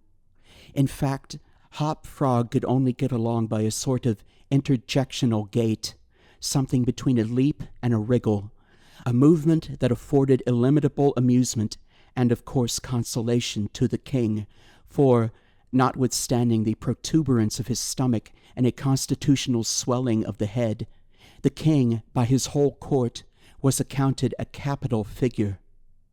But although Hop Frog, through the distortion of his legs, could move only with great pain and difficulty along a road or floor, the prodigious muscular power which nature seemed to have bestowed upon his arms, by way of compensation for deficiency in the lower limbs, enabled him to perform many feats of wonderful dexterity, where trees or ropes were in question, or anything else to climb. At such exercises he certainly much more resembled a squirrel or a small monkey than a frog. I am not able to say with precision from what country Hop Frog originally came.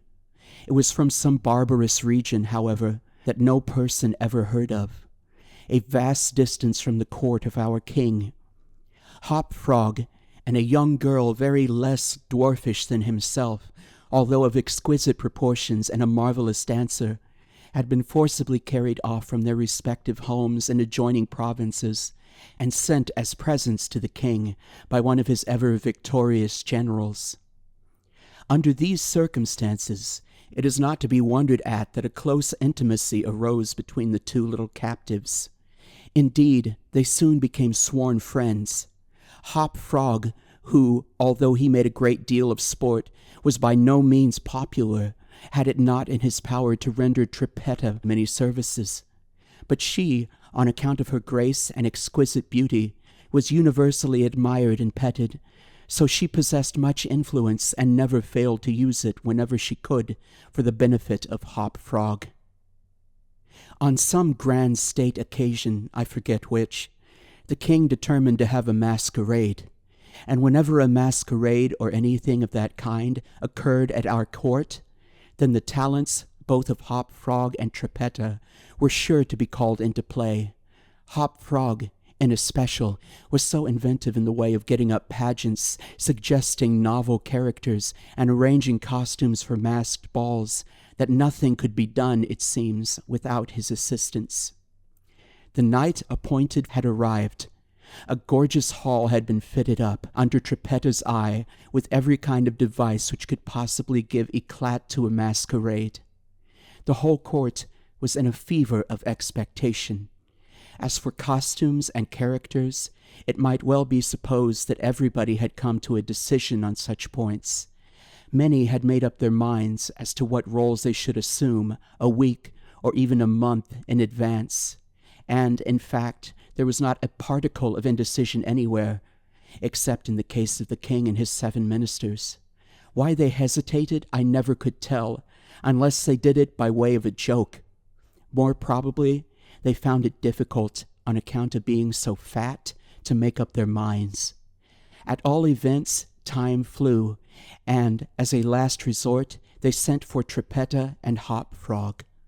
When the 2 little friends obeyed the summons of the king, they found him sitting at his wine with the 7 members of his cabinet council.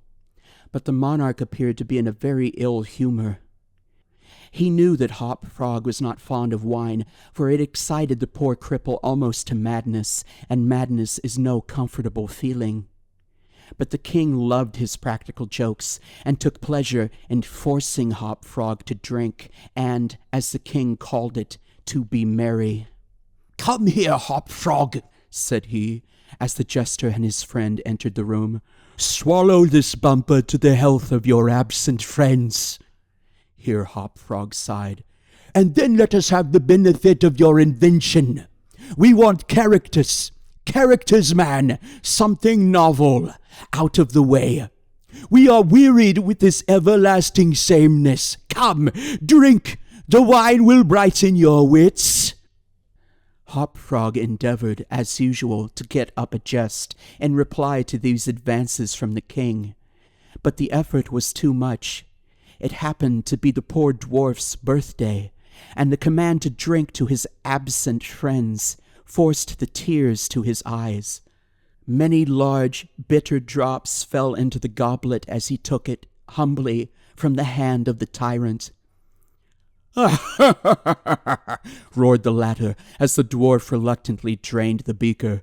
"See what a glass of good wine can do! Why, your eyes are shining already!" Poor fellow! His large eyes gleamed rather than shone, for the effect of wine on his excitable brain was not more powerful than instantaneous. He placed the goblet nervously on the table, and looked round upon the company with a half-insane stare. They all seemed highly amused at the success of the king's joke. "And now to business," said the Prime Minister, a very fat man. "Yes," said the king, "come lend us your assistance. Characters, my fine fellow. We stand in need of characters, all of us." And, as this was seriously meant for a joke, his laugh was chorused by the 7. Hop Frog also laughed, although feebly and somewhat vacantly. "Come, come," said the king, impatiently. "Have you nothing to suggest?" I am endeavoring to think of something novel, replied the dwarf abstractedly, for he was quite bewildered by the wine. Endeavoring, cried the tyrant fiercely. What do you mean by that? Ah, I perceive. You are sulky and want more wine. Here, drink this. And he poured out another goblet full and offered it to the cripple, who merely gazed at it, gasping for breath. Drink, I say, shouted the monster, or by the fiends. The dwarf hesitated. The king grew purple with rage. The courtiers smirked. Trippetta, pale as a corpse, advanced to the monarch's seat, and falling on her knees before him, implored him to spare her friend. The tyrant regarded her for some moments, in evident wonder at her audacity.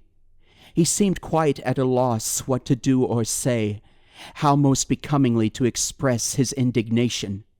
At last, without uttering a syllable, he pushed her violently from him and threw the contents of the brimming goblet in her face. The poor girl got up the best she could, and not daring to even sigh, resumed her position at the foot of the table. There was a dead silence for about half a minute, during which the falling of a leaf or of a feather might have been heard. It was interrupted by a low but harsh and protracted grating sound, which seemed to come at once from every corner of the room. What are you making that noise for? Demanded the king, turning furiously to the dwarf. The latter seemed to have recovered, in great measure, from his intoxication, and looking fixedly but quietly into the tyrant's face, merely ejaculated, I? How could it have been me? The sound appeared to have come from without, observed one of the courtiers. I fancy it was the parrot at the window, wetting his bill upon his cage wires. True, replied the monarch, as if much relieved by the suggestion. But, on the honor of a knight, I could have sworn that it was the gritting of this vagabond's teeth. Hereupon the dwarf laughed. The king was too confirmed a joker to object to anyone's laughing, and displayed a set of large, powerful, and very repulsive teeth. Moreover, he avowed his perfect willingness to swallow as much wine as desired. The monarch was pacified, and having drained another bumper with no perceptible ill effect, Hop Frog entered at once, and with spirit, into the plans for the masquerade. I cannot tell what was the association of idea, observed he, very tranquilly, as if he had never tasted wine in his life. But just after your majesty had struck the girl and thrown the wine in her face, just after your majesty had done this, and while the parrot was making that odd noise outside the window, there came into my mind a capital diversion. One of my own country frolics, often enacted among us at our masquerades. But here it will be new altogether. Unfortunately, however, it requires a company of 8 persons, and— Here we are, cried the king, laughing at his acute discovery of the coincidence. 8 to a fraction. I and my 7 ministers. Come, what is the diversion? We call it, replied the cripple, the 8 chained orangutans, and it really is excellent sport if well enacted. We will enact it, remarked the king, drawing himself up and lowering his eyelids. The beauty of the game, continued Hop Frog, lies in the fright it occasions among the women. Capital! Roared in chorus the monarch and his ministry. I will equip you as orangutans, proceeded the dwarf. Leave all that to me. The resemblance shall be so striking that the company of masqueraders will take you for real beasts, and, of course, they will be as much terrified as astonished. Oh, this is exquisite, exclaimed the king. Hop Frog, I will make a man of you. The chains are for the purpose of increasing the confusion by their jangling. You are supposed to have escaped en masse from your keepers. Your Majesty cannot conceive the effect produced at a masquerade by 8 chained orangutans, imagined to be real ones by most of the company, and rushing in with savage cries among the crowd of delicately and gorgeously habited men and women. The contrast is inimitable." "It must be," said the king, and the council arose hurriedly, as it was growing late, to put in execution the scheme of Hop Frog. His mode of equipping the party as orangutans was very simple, but effective enough for his purposes. The animals in question had, at the epoch of my story, very rarely been seen in any part of the civilized world, and as the imitations made by the dwarf were sufficiently beast-like and more than sufficiently hideous, their truthfulness to nature was thus thought to be secured. The king and his ministers were first encased in tight-fitting stockinette shirts and drawers. They were then saturated with tar. At this stage of the process, some one of the party suggested feathers, but the suggestion was at once overruled by the dwarf, who soon convinced the 8, by ocular demonstration, that the hair of such a brute as the orangutan was much more efficiently represented by flue. A thick coating of the latter was accordingly plastered upon the coating of tar. A long chain was now procured.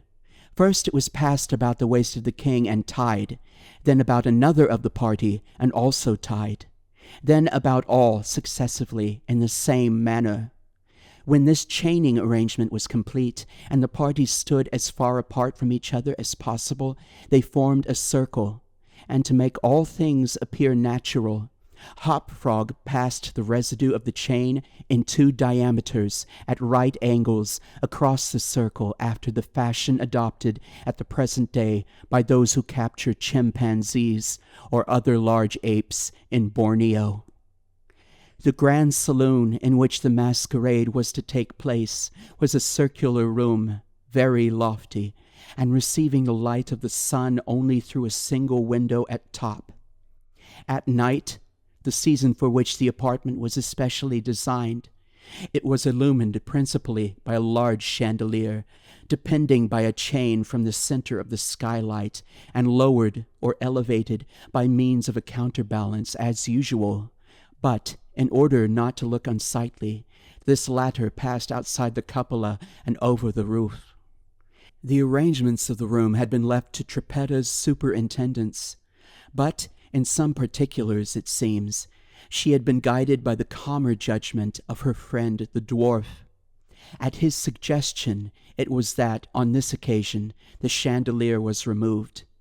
Its waxen drippings, which, in weather so warm it was quite impossible to prevent, would have been seriously detrimental to the rich dresses of the guests, who, on account of the crowded state of the saloon, could not all be expected to keep from out its center, that is to say, from under the chandelier. Additional sconces were set in various parts of the hall, out of the war, and a flambeau emitting sweet odor was placed in the right hand of each of the caryatides that stood against the wall, some 50 or 60 altogether. The 8 orangutans, taking Hop Frog's advice, waited patiently until midnight, when the room was thoroughly filled with masqueraders, before making their appearance. No sooner had the clock ceased striking, however, than they rushed, or rather rolled in altogether, for the impediments of their chains caused most of the party to fall and all to stumble as they entered. The excitement among the masqueraders was prodigious, and filled the heart of the king with glee. As had been anticipated, there were not a few of the guests who supposed the ferocious-looking creatures to be beasts of some kind in reality, if not precisely orangutans. Many of the women swooned with affright, and had not the king taken the precaution to exclude all weapons from the saloon, his party might soon have expiated their frolic in their blood. As it was, a general rush was made for the doors, but the king had ordered them to be locked immediately upon his entrance, and, at the dwarf's suggestion, the keys had been deposited with him. while the tumult was at its height, and each masquerader attentive only to his own safety. For, in fact, there was much real danger from the pressure of the excited crowd. The chain by which the chandelier ordinarily hung, and which had been drawn up upon its removal, might have been seen very gradually to descend, until its hooked extremity came within 3 feet of the floor. Soon after this, the king and his 7 friends, having reeled about in the hall in all directions, found themselves at length in its center, and, of course, in immediate contact with the chain. While they were thus situated, the dwarf, who had followed noiselessly at their heels, inciting them to keep up the commotion, took hold of their own chain at the intersection of the 2 portions which crossed the center diametrically and at right angles. Here, with the rapidity of thought, he inserted the hook from which the chandelier had been wont to depend, and in an instant, by some unseen agency, the chandelier chain was drawn so far upward as to take the hook out of range, and, as an inevitable consequence, to drag the orangutans together in close connection and face to face.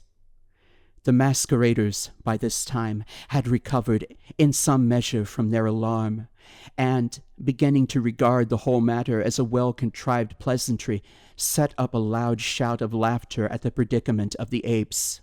"Leave them to me!" now screamed Hop Frog, his shrill voice making itself easily heard through all the din. "Leave them to me! I fancy I know them. If I can only get a good look at them, I can soon tell who they are." Here, scrambling over the heads of the crowd, he managed to get to the wall, when, seizing a flambeau from one of the caryatides, he returned, and as he went to the center of the room, leaping, with the agility of a monkey, upon the king's head, and thence clambered a few feet up the chain, holding down the torch to examine the group of orangutans, and still screaming, "I shall soon find out who they are." And now, while the whole assembly, the apes included, were convulsed with laughter, the jester suddenly uttered a shrill whistle, when the chain flew violently up for about 30 feet, dragging with it the dismayed and struggling orangutans, and leaving them suspended in mid-air between the skylight and the floor. Hop Frog, clinging to the chain as it rose, still maintained his relative position in respect to the 8 maskers, and still, as if nothing were the matter, continued to thrust his torch down toward them, as though endeavoring to discover who they were. So thoroughly astonished was the whole company at this ascent that a dead silence of about a minute's duration ensued.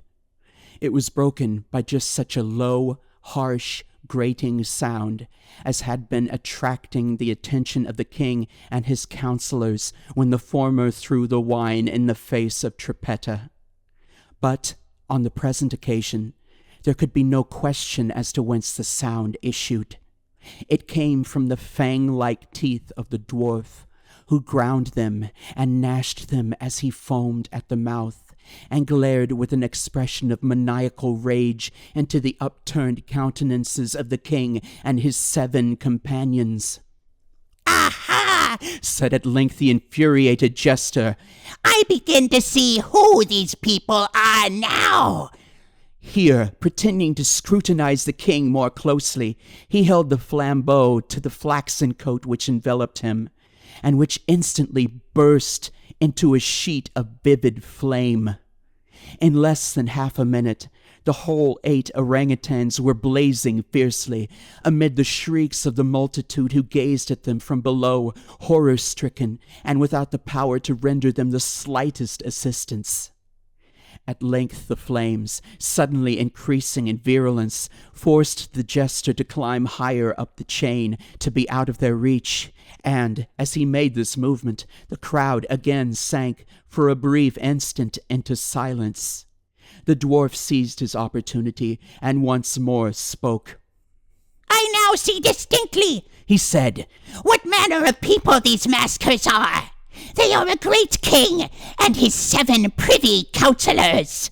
A king who does not scruple to strike a defenseless girl, and his 7 councillors who abet him in the outrage. As for myself, I am simply Hop Frog, the jester, and this is my last jest. Owing to the high combustibility of both the flax and the tar to which it adhered, the dwarf had scarcely made an end of his brief speech before the work of vengeance was complete. The 8 corpses swung in their chains, a fetid, blackened, hideous, and indistinguishable mass. The cripple hurled his torch at them, clambered leisurely to the ceiling, and disappeared through the skylight. It is supposed that Trippetta, stationed on the roof of the saloon, had been the accomplice of her friend in his fiery vengeance, and that, together, they effected their escape to their own country, for neither was seen again.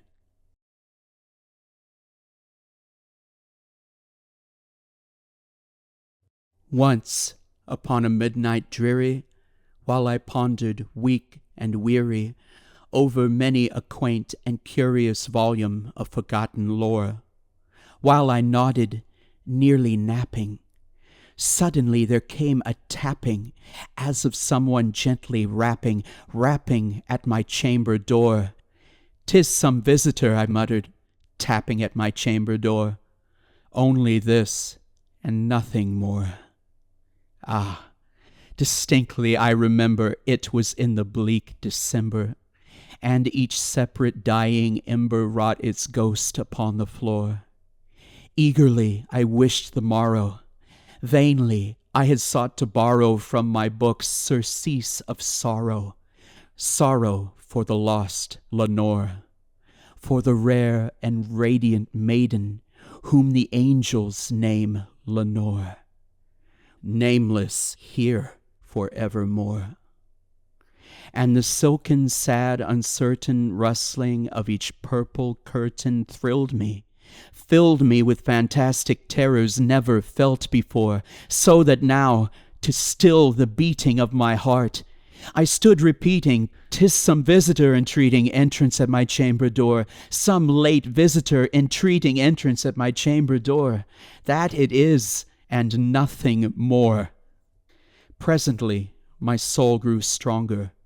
Hesitating then no longer, "Sir," said I, "or madam, truly your forgiveness I implore, but the fact is I was napping, and so gently you came rapping, and so faintly you came tapping at my chamber door, that I scarce was sure I heard you." Here I opened wide the door. Darkness there, and nothing more.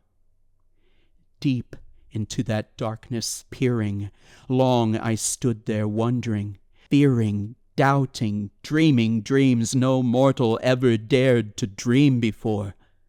But the silence was unbroken, and the darkness gave no token, and the only word there spoken was the whispered word, "Lenore."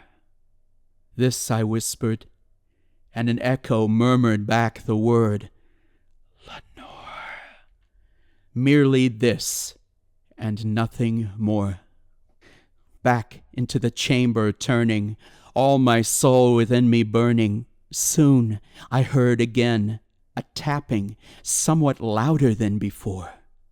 "Surely," said I, "surely that is something at my window lattice. Let me see then what thereat is, and this mystery explore. Let my heart be still a moment, and this mystery explore. 'Tis the wind, and nothing more." Open here I flung the shutter, when, with many a flirt and flutter, in there stepped a stately raven of the saintly days of yore. Not the least obeisance made he, not an instant stopped or stayed he, but with mien of lord or lady perched above my chamber door, perched upon a bust of Pallas just above my chamber door, perched and sat and nothing more. Then this ebony bird beguiling my sad fancy into smiling by the grave and stern decorum of the countenance it wore. Though thy crest be shorn and shaven, thou, I said, art sure no craven, ghastly, grim, and ancient raven wandering from the nightly shore. Tell me what thy lordly name is on the night's Plutonian shore. Quoth the raven, Nevermore. Much I marveled this ungainly fowl, to hear discourse so plainly, though its answer little meaning, little relevancy bore. For we cannot help agreeing that no living human being ever yet was blessed with seeing bird above his chamber door, bird or beast upon the sculptured bust above his chamber door with such name as Nevermore. But the raven, sitting lonely on the placid bust, spoke only that one word, as if his soul in that one word he did outpour. Nothing farther than he uttered, not a feather then he fluttered, till I scarcely more than muttered, Other friends have flown before, on the morrow he will leave me, as my hopes have flown before. Then the bird said, Nevermore. Startled at the stillness broken by reply so aptly spoken, Doubtless, said I, what it utters is its only stock and store, caught from some unhappy master, whom unmerciful disaster followed fast and followed faster, till his songs one burden bore, till the dirges of his hope that melancholy burden bore, of never, nevermore. But the raven, still beguiling all my sad soul into smiling, straight I wheeled a cushioned seat in front of bird and bust and door. Then, upon the velvet sinking, I betook myself to linking fancy unto fancy, thinking what this ominous bird of yore, what this grim, ungainly, ghastly, gaunt, and ominous bird of yore meant in croaking Nevermore. This I sat engaged in guessing, but no syllable expressing to the fowl, whose fiery eyes now burned into my bosom's core. This and more I sat divining, with my head at ease reclining on the cushion's velvet lining, that the lamplight gloated o'er, but whose velvet violet lining, with the lamplight gloating o'er, she shall press, nevermore. Then, methought, the air grew denser, perfumed from an unseen censer, swung by angels whose faint footfalls tinkled on the tufted floor. Wretch, I cried, thy God hath lent thee, by these angels he hath sent thee, respite and nepenthe from thy memories of Lenore. Quaff, oh, quaff this kind nepenthe, and forget this lost Lenore. Quoth the raven, Nevermore. Prophet, said I, thing of evil, prophet still, if bird or devil, whether tempter sent or whether tempest tossed thee here ashore. Desolate yet all undaunted on this desert land, enchanted on this home by horror haunted, tell me truly, I implore, is there balm in Gilead? Tell me, I implore. Quoth the raven, Nevermore. Prophet, said I, thing of evil, prophet still, if bird or devil, by that heaven that bends above us, by that God we both adore. Tell this soul with sorrow laden, if within the distant Aidenn it shall clasp a sainted maiden, whom the angels name Lenore. Clasp a rare and radiant maiden, whom the angels name Lenore. Quoth the raven, Nevermore. Be that word our sign of parting, bird or fiend, I shrieked upstarting. Get thee back into the tempest and the night's Plutonian shore. Leave no black plume as a token of that lie thy soul hath spoken. Leave my loneliness unbroken. Quit the bust above my door. Take thy beak from out my heart and take thy form from off my door. Quoth the raven, Nevermore. And the raven, never flitting, still is sitting on the pallid bust of Pallas, just above my chamber door. And his eyes have all the seeming of a demon's that is dreaming, and the lamplight o'er him streaming throws his shadow on the floor, and my soul from out that shadow that lies floating on the floor shall be lifted never more.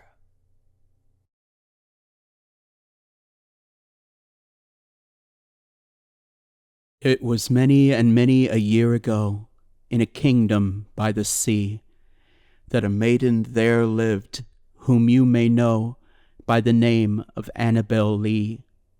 And this maiden, she lived with no other thought than to love and be loved by me. I was a child, and she was a child, in this kingdom by the sea. But we loved with a love that was more than love, I and my Annabel Lee, with a love that the winged seraphs of heaven coveted her and me. And this was the reason that long ago, in this kingdom by the sea, a wind blew out of a cloud, chilling my beautiful Annabel Lee, so that her high-born kinsman came and bore her away from me, to shut her up in a sepulchre in this kingdom by the sea. The angels, not half so happy in heaven, went envying her and me. Yes, that was the reason, as all men know, in this kingdom by the sea, that the wind came out of the cloud by night, chilling and killing my Annabel Lee. But our love, it was stronger by far than the love of those who were older than we, of many far wiser than we. And neither the angels in heaven above, nor the demons down under the sea, can ever dissever my soul from the soul of the beautiful Annabel Lee. For the moon never beams without bringing me dreams of the beautiful Annabel Lee. And the stars never rise, but I feel the bright eyes of the beautiful Annabel Lee. And so, all the night tide, I lie down by the side of my darling, my life and my bride, in her sepulchre there by the sea, in her tomb by the sounding sea.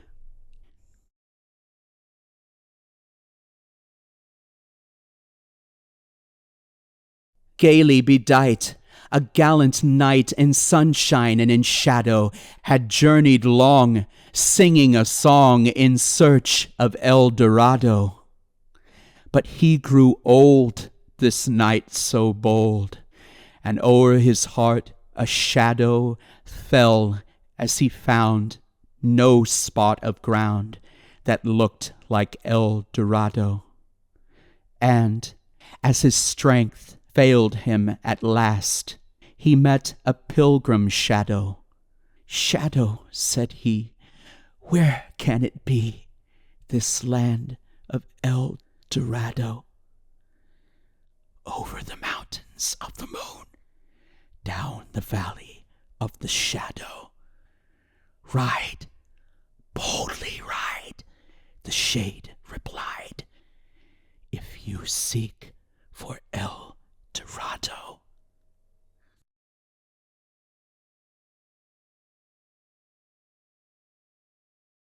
The skies, they were ashen and sober.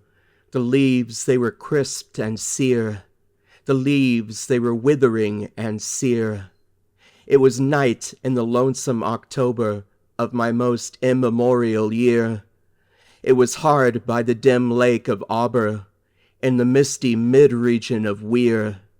It was down by the dank tarn of Auber, in the ghoul-haunted woodland of Weir. Here, once, through an alley titanic, of Cyprus I roamed with my soul, of Cyprus with Psyche, my soul. There were days when my heart was volcanic, and the Syriac rivers that roll, as the lavas that restlessly roll, their sulphurous currents down Yaanek, and the ultimate climbs of the pole, that groan as they roll down Mount Yaanek, in the realms of the boreal pole. Our talk had been serious and sober, but our thoughts, they were palsied and sere. Our memories were treacherous and sere, for we knew not the month was October, and we marked not the night of the year. Ah, night of all nights in the year. We noted not the dim lake of Auber, though once we had journeyed down here. We remembered not the dank tarn of Auber, nor the ghoul-haunted woodland of Weir. And now, as the night was senescent, and star-dials pointed to morn, as the star-dials hinted of morn, at the end of our path a liquescent and nebulous luster was born, out of which a miraculous crescent arose with a duplicate horn, Astartes by diamonded crescent, distinct with its duplicate horn. And I said, she is warmer than Dian. She rolls through an ether of sighs. She revels in a region of sighs. She has seen that the tears are not dry on these cheeks where the worm never dies, and has come past the stars of the lion to point us the path to the skies, to the Lethean peace of the skies. Come up in despite of the lion, to shine on us with her bright eyes. Come up through the lair of the lion, with love in her luminous eyes. But Psyche, uplifting her finger, said, sadly, this star I mistrust. Her pallor I strangely mistrust. Ah, hasten. Ah, let us not linger. Ah, fly, let us fly, for we must. In terror she spoke, letting sink her wings till they trailed in the dust. In agony sobbed, letting sink her plumes till they trailed in the dust, till they sorrowfully trailed in the dust. I replied, this is nothing but dreaming. Let us on by this tremulous light. Let us bathe in this crystalline light. Its Sibylic splendor is beaming with hope and in beauty tonight. See, it flickers up the sky through the night. Ah, we safely must trust to its gleaming, and be sure it will lead us aright. We safely must trust to a gleaming that cannot but guide us aright, since it flickers up to heaven through the night. Thus I pacified Psyche and kissed her, and tempted her out of the gloom, and conquered her scruples and gloom. And we passed to the end of the vista, but were stopped by the door of a tomb, by the door of a legended tomb. And I said, what is written, sweet sister, on the door of this legended tomb? She replied, Ulalume, Ulalume, 'tis the vault of thy lost Ulalume. Then my heart it grew ashen and sober, as the leaves that were crisped and sere, as the leaves that were withering and sere. And I cried, it was surely October, on this very night of last year, that I journeyed down here, that I brought a dread burden down here, on this night of all nights in the year. Ah, what demon has tempted me here? Well I know now this dim lake of Auber, this misty mid-region of Weir. Well I know now this dank tarn of Auber, this ghoul-haunted woodland of Weir.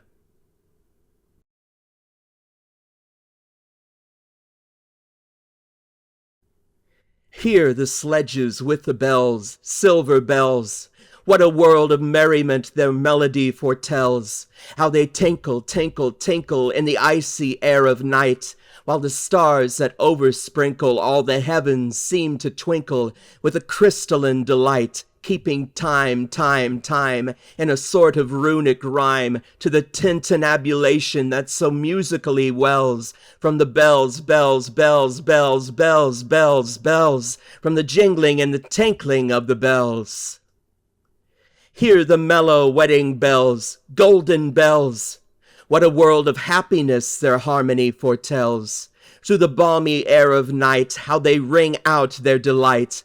From the molten golden notes and all in tune, what a liquid ditty floats to the turtle dove that listens while she gloats on the moon.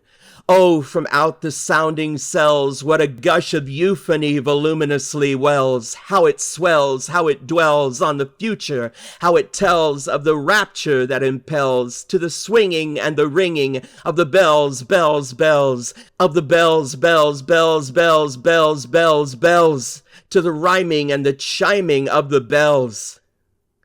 Hear the loud alarum bells, brazen bells.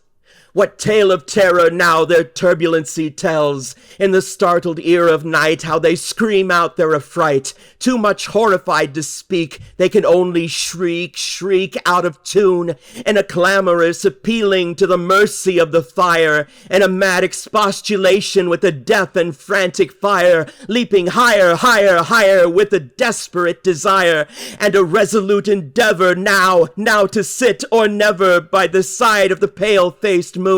Oh, the bells, bells, bells, what a tale their terror tells of despair! How they clang and clash and roar, what a horror they outpour on the bosom of the palpitating air! Yet the ear it fully knows, by the twanging and the clanging, how the danger ebbs and flows. Yet the ear distinctly tells, in the jangling and the wrangling, how the danger sinks and swells, by the sinking or the swelling in the anger of the bells, of the bells, of the bells, bells, bells, bells, bells, bells, bells, bells, in the clamor and the clangor of the bells. Hear the tolling of the bells, iron bells. What a world of solemn thought their monody compels. In the silence of the night, how we shiver with affright at the melancholy meaning of their tone. For every sound that floats from the rust within their throats is a groan. And the people, ah, the people, they that dwell up in the steeple all alone, and who, tolling, tolling, tolling, in that muffled monotone, feel a glory in so rolling on the human heart a stone. They are neither man nor woman, they are neither brute nor human, they are ghouls, and their king it is who tolls, and he rolls, rolls, rolls, rolls, rolls, a paean from the bells, and his merry bosom swells with the paean of the bells. And he dances and he yells, keeping time, time, time, in a sort of runic rhyme, to the paean of the bells, of the bells. keeping time in a sort of runic rhyme to the throbbing of the bells, bells, to the sobbing of the bells, keeping time, as he knells in a happy runic rhyme to the rolling of the bells, bells, to the tolling of the bells, bells, to the moaning and the groaning of the bells.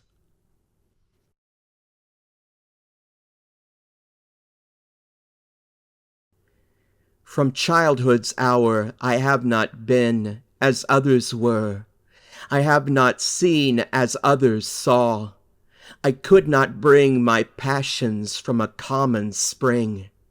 From the same source I have not taken my sorrow. I could not awaken my heart to joy at the same tone. And all I loved alone. Then, in my childhood, in the dawn of a most stormy life, was drawn from every depth of good and ill the mystery which binds me still, from the torrent or the fountain, from the red cliff of the mountain, from the sun that round me rolled in its autumn tint of gold, from the lightning in the sky as it passed me flying by, from the thunder and the storm, and the cloud that took the form, when the rest of heaven was blue, of a demon in my view.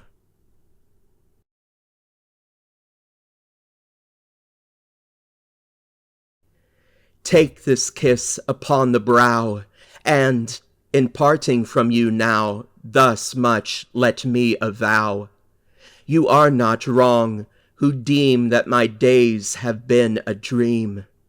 Yet, if hope has flown away, in a night or in a day, in a vision or in none, is it therefore the less gone?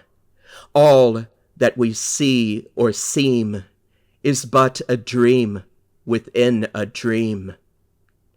I stand amid the roar of a surf-tormented shore, and I hold within my hand grains of the golden sand. How few, yet how they creep through my fingers to the deep, while I weep. O God, can I not grasp them with a tighter clasp? O God, can I not save one from the pitiless wave? Is all that we see or seem but a dream within a dream?